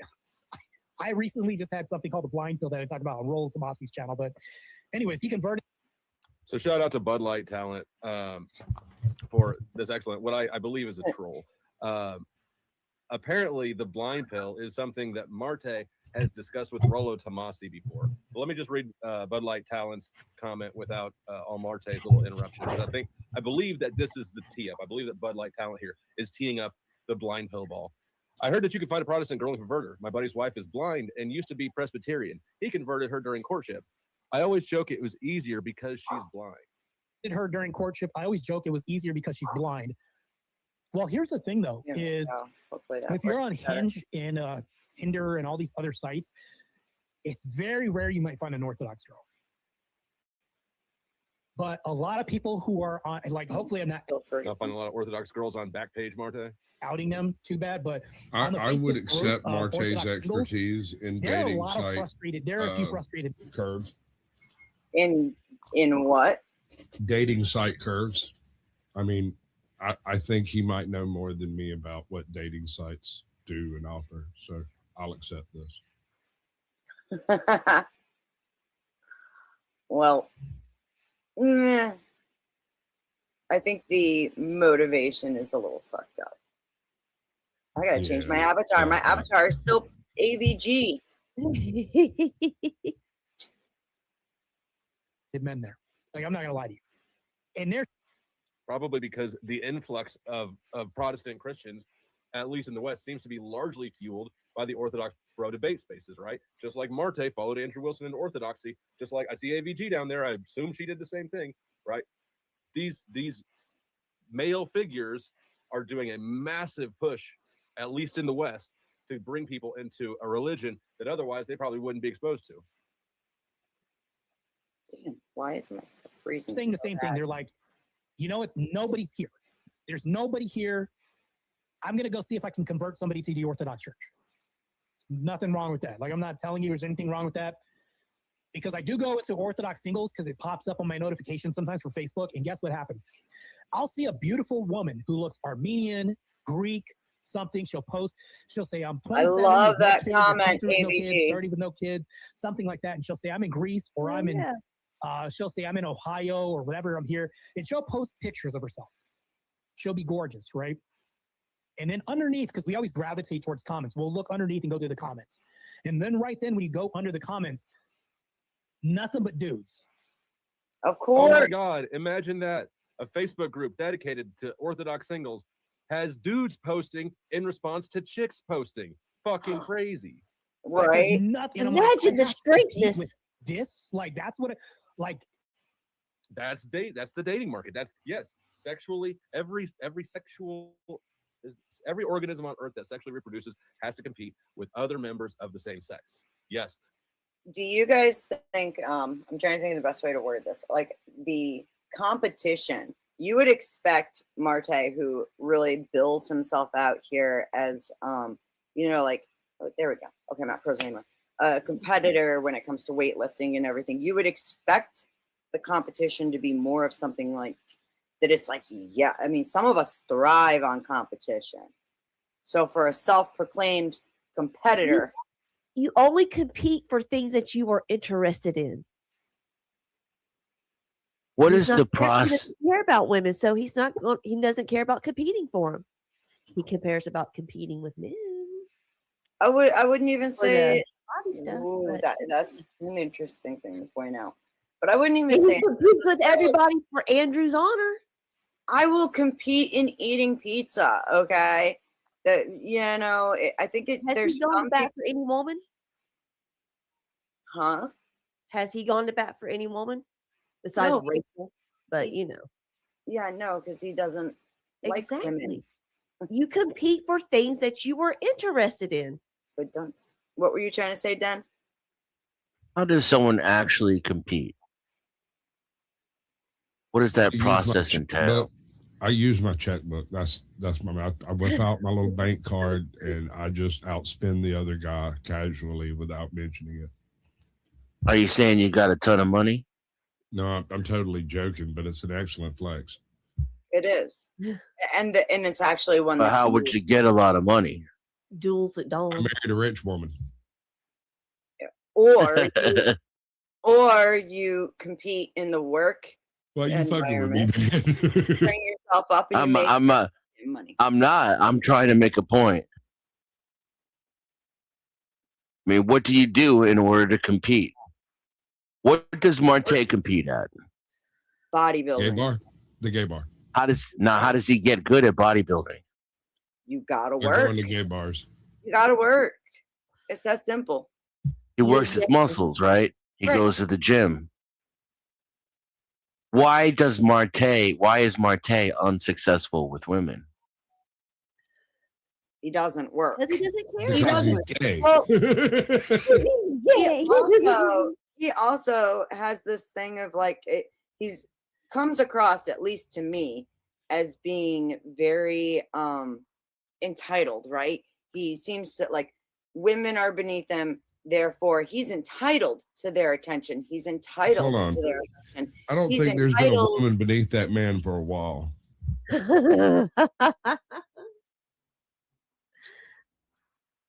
So you did say open fire, right? Shots fired, all that. Shots fired. I love it. I love it. I'm here for it. So what do you think, Marte? Like that's not a muscle problem, right? That's a personality problem. Muscle. Yes, it is. And So Marte's he's not doing the work because he doesn't recognize the problem. right. It's easy to pick up a barbell and flex it. To recognize that the real reason why you don't have a wife is because the way you talk, the way you act, the way you carry yourself, the very essence of who you are as a person and a man, that's deeper work. You can't go to the gym and look in the mirror and see results. It Right. takes deep introspection. I Yeah, agree. Donna, he tried that whole straight thing and it just wasn't for him, right? He can't do the work to compete. Gay guys can get women easily. Oh yeah. Oh my God. So it's not because he's gay. Men do It's that because shit he all the doesn't time. They even want know to what fit muscle he needs to exercise. I would agree with that. And I think on top of it, there comes a point with some people where when bad things happen, right? Like you have a marriage that falls apart and, you know, you're just unhappy and life is shitty, right? You start getting bitter and you get jaded and you'll develop this mentality where it's like, yes, of course, every woman's going to be everything that I hated about my ex. And that's all nice, that they look, Jeremy. that's all some people will look for is You have a safe ride. bad things that contributed to them disliking their ex. And when I you're think it's focused even- on nothing but bad, Sorry. that's all you're ever going to find. I think it's even worse than that. I think that whatever drew your ex to you is probably a pattern for you and probably a core part of your personality structure. And you're just going to keep like putting out the lighthouse, the fucking bat signal for the same exact woman over and over and over again. And if you don't look at yourself and figure out what that is that you're putting out there, the women that could disprove the rule aren't even going to see you, or they're going to run away from you because you're going to have the stench of all those other failed relationships on you. And the women who will, fit into your insecurities like a puzzle piece will hunt you down like a wolf pointing his nose to the wind. You know, and it's the same alliteration. thing with women, right? Like I recognize my trait that's like that is I'm one of those women that like it genuinely makes me happy to take care of those around me. And as a result, like if something's going wrong, I work very, very hard to fix it because I feel happy when you are happy. And that fix it nature, that that super almost motherly nurturing nature that I have can become something that ends up being the source of a lot of toxicity over time, especially when it's like that's what a lot of guys will look for. Oh, I'm unhappy, she'll fix it, and it makes me the target in that way, and something that I had to learn how to fix. But I don't think that Marte is entirely, I don't know, maybe I'm showing too much grace to wish for him to not have always been this way. For Denizen, I just got a cash app from Hank. For Denizen, how did Snafu have a wife? I don't know. Or even a blind man falls on a potato every now and then. I really don't think it's that hard to get a wife. It depends what you're looking for. And here's the thing, like, I I don't want All right. Let's see what else is on. We'll see what else. Who else is on and what else is going. Let's see live.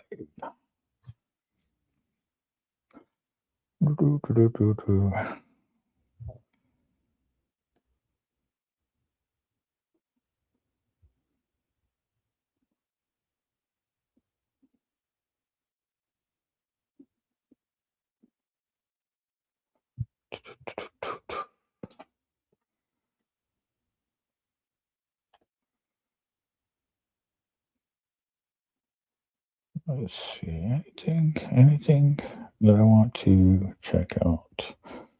Nope. Let's go.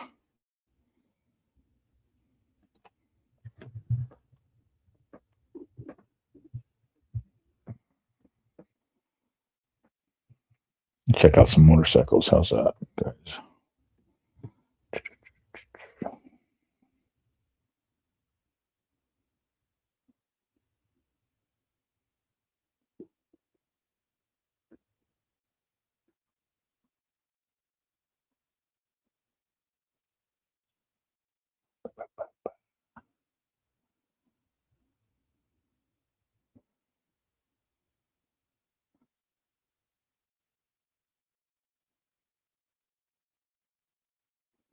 Yeah, let's go to these ones.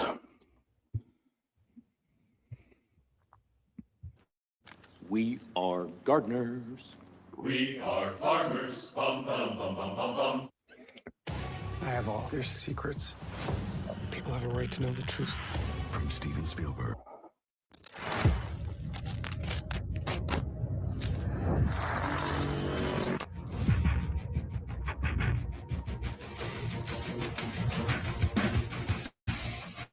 Running from the police is illegal and extremely dangerous. Attempting to evade law enforcement can lead to serious legal consequences and put lives at risk.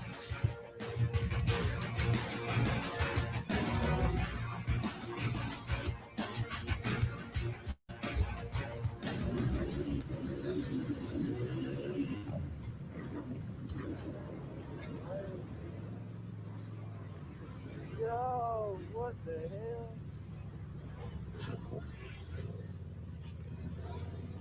While riding around, one of the dirt bikers got his front wheel up. And at that moment, the police officer spotted him and didn't wait to come over and talk to them. I didn't know one of us was doing wheelies. I'm not blind, I got glasses on, I can see. I'm not blind, I got glasses on, I can see. Well, whoever it was, we'll just stop. Well, it wasn't you, because you got the orange bike. Were you doing wheelie? Doing what? A wheelie? I just pressed the gas a little too hard. He was propping his bike up there. There was kids over there. We redlined it. Come on now, don't bullshit me. We're sorry. If you accidentally give it too much gas, you're gonna fly off the bike. So that was a controlled maneuver. Thank you. Yeah. Thank you. I appreciate it. I'm just letting you know that now I got your plate, and if I catch you again, your bike's gonna be towed. There's a reckless op.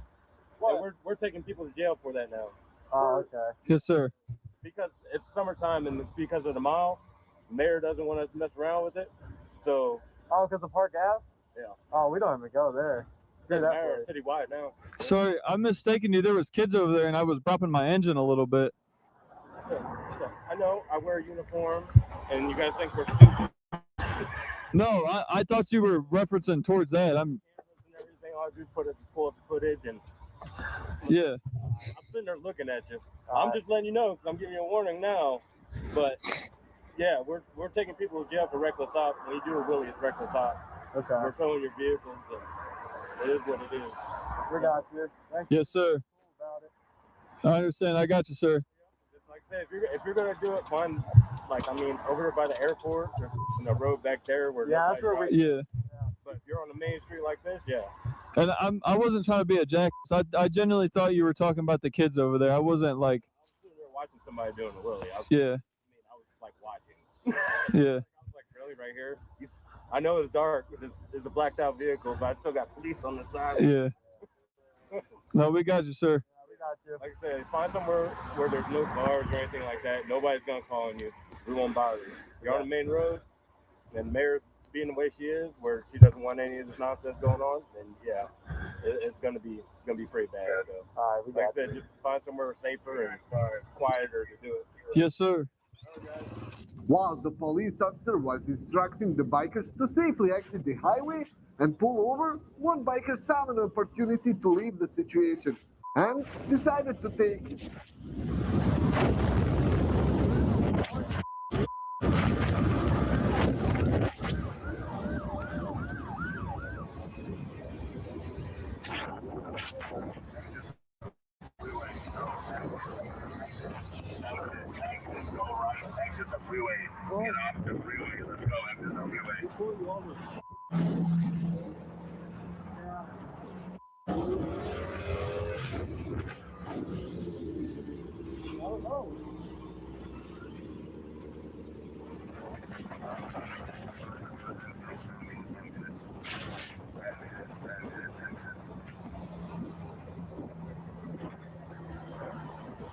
Both of you make a right, let's go.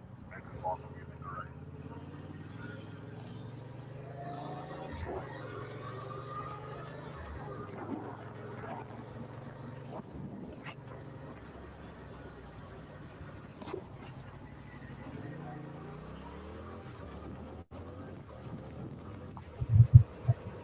And he's gone.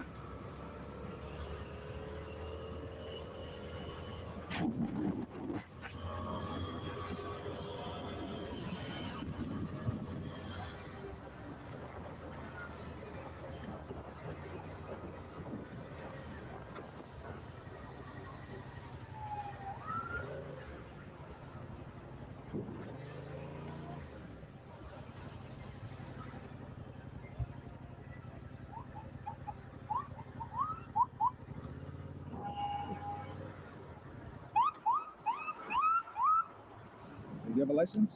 Yeah.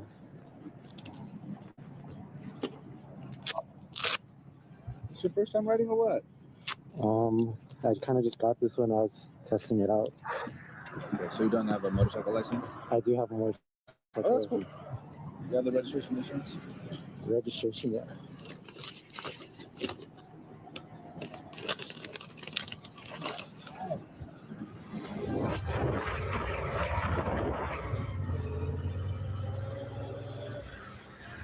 Alright, I'm here. While running late for the work, this biker tried to shave off a few minutes, but unfortunately got clocked by a cop.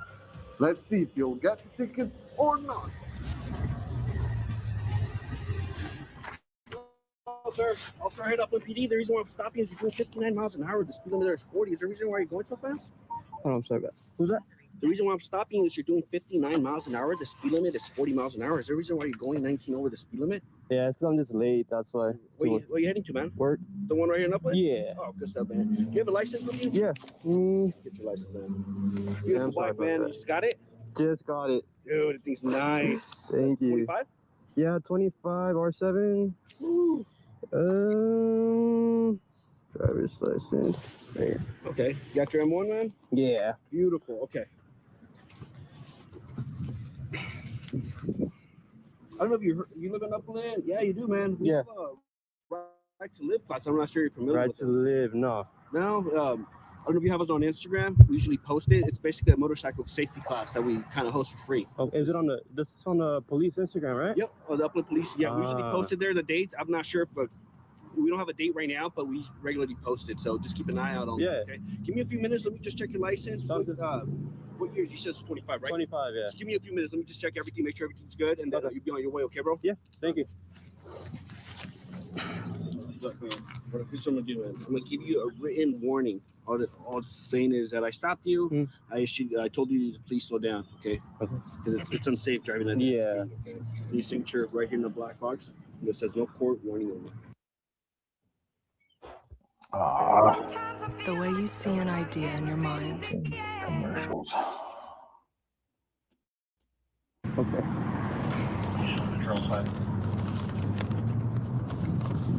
And here's that copy of what you signed. Basically states warning only, no court. You don't have to do anything, just for your records. Thank you very Please slow much. down, man. We get I a lot of will. accidents, especially involving motorcycles, driving at a high rate of speed. Just please, okay?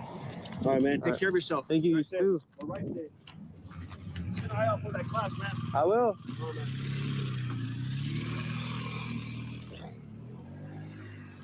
This biker was pulled over by a trooper. Sometimes, even when everything seems to be in order, an officer might stop you for something small. Let's see what this officer discovered that was missing on the bike.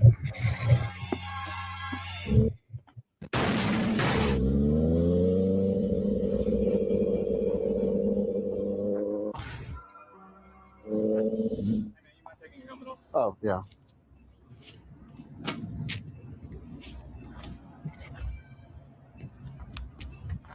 Thank you. Hey, I'm Trooper Tower of the Highway Patrol. The reason for the stops, you're not displaying the required reflectors on your bike and everything. You have your driver license on you? Yeah. What reflectors? So you're required to have like front side amber reflectors, which you do have, but you're also required to have red reflectors on the side on the back, and you don't. And then also, this is not reflected back here. So that's all it is. That's cool. Oh, that? Yeah. I know. I'm on camera. Let me get my good side. Hold on.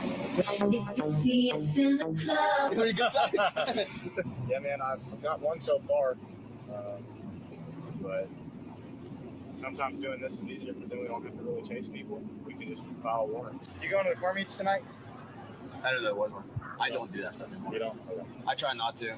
I just kind of. Really smart, to be honest. There's one going on up there on 31, and then one that's supposedly on Truth Highway, but I'm trying to see if I'm going to find anyone who's going to be there. I try to be friends with all the cops around here. Yeah. Because I have 4 friends in LAPD. Unfortunately, one of them passed away this year. Oh, man, I showed up on that. Yeah, that was Sam Lively. Unfortunately, I fixed his bike because he had new fairings all around. I fixed it 3 days before he crashed it. Really? Yeah, 3 days before he crashed it, and some woman pulled out front of him and then made him crash. Yeah, that was a really sad thing. I know I have these like twist ones. Yeah. But keep falling off. Oh, okay. So one thing you can do, I don't know if you'd be interested in it. Can I get off real quick? Yeah. Okay. It's got a nice paint job on it. Oh, for now. Like, right here, you could put like, they've got tape style red reflectors and just put it on there. Just go with some of that reflective tape, man. That'd be the best bet for you. We have some. We just haven't really. We don't know what the legal standard is because I know red is on the ground. I don't have red. I have like green. Yeah. So it's got to be amber in the front and then red in the back. Is that you opening it up on Broadway? Yeah, there was a yellow light, and didn't want to like run the red, so I kind of like sped up. I just heard you open up, and I was like, oh, No, okay. no, I wasn't trying to zoom down because my turn's right here. I gotta go home. Well, the other thing is Tyler. You know how people drive over here. Well, hey, give me a couple of minutes. As long as everything checks out, it'll be warnings for all of this stuff. Just keep in mind the stuff that we talked about, because like I said, more importantly than anything, I don't want you to get hit, okay? Yeah. Give me just a couple of minutes. Let me get that typed up, and I'll get you on the way, okay? As soon as the police officer spotted these bikers, he immediately went after them. The reason was the tag on one of the motorcycles.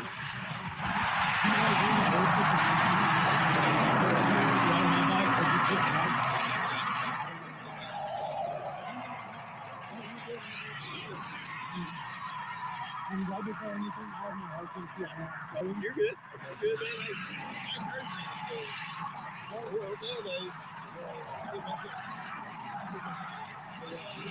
What's up, man? Hey, we're just stopping for that tag. Yeah, so this is what happened. We went to put the calls. Yeah. They don't put this letter something.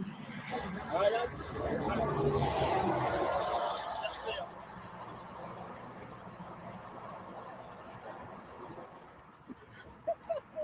And that's all for today. If you enjoyed this video, make sure to subscribe, leave the like, and follow us on other platforms. Links are in the description.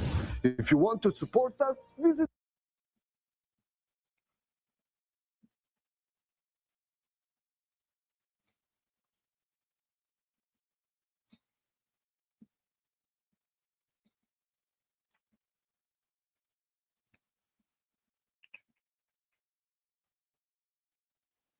Alrighty, Carney Riders. I hate to spoil that fun, but that's it. That's all. I hope you had a ball. But Carney's ride is now over. Please hit that like, subscribe, hit that notification bell, let you know when the show is on. Also, if you want to support the channel, just hit me on the Cash Apps or PayPal. Until next time, keep the rubber side down, the shiny side up. Honor, love, and respect to you all.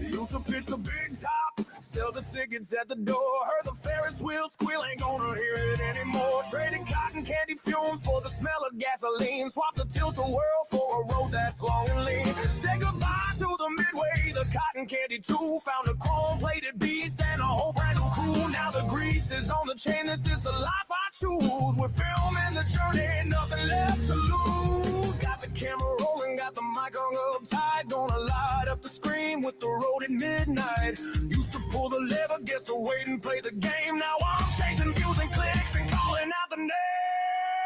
This is Carney's ride. On a steel horse he flies.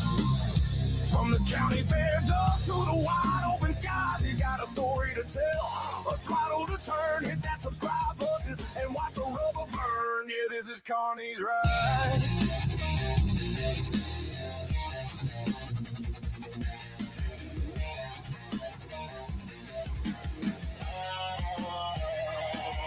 Learn to hustle from the guy who ran the ring toss. That same eye for the angle means no story ever gets lost. Filming the open highway, dodging potholes in the rain. Show you the real life, the joy and the pain. The chopper is my circus, the miles are the crowd. Every roar of the engine, I shout the truth out loud. Got the patch on my vest, the tripod in the saddle. Back from the caravan to the V-twin. This is the life I live. Got the camera rolling, got the mic hung up tight. Gonna light up the screen with the road at midnight. Used to pull the lever, guess to wait and play the game. Now I'm chasing views and clicks and calling out the name. This is Carney's ride. On a steel horse he flies. From the county fair dust to the wide open skies. He's got a story to tell, a throttle to turn. Hit that subscribe button and watch the rubber burn. Yeah, this is Carney's ride. He's coming to your feed. More than just a biker, planting a brand new seed. Watch the rubber burn.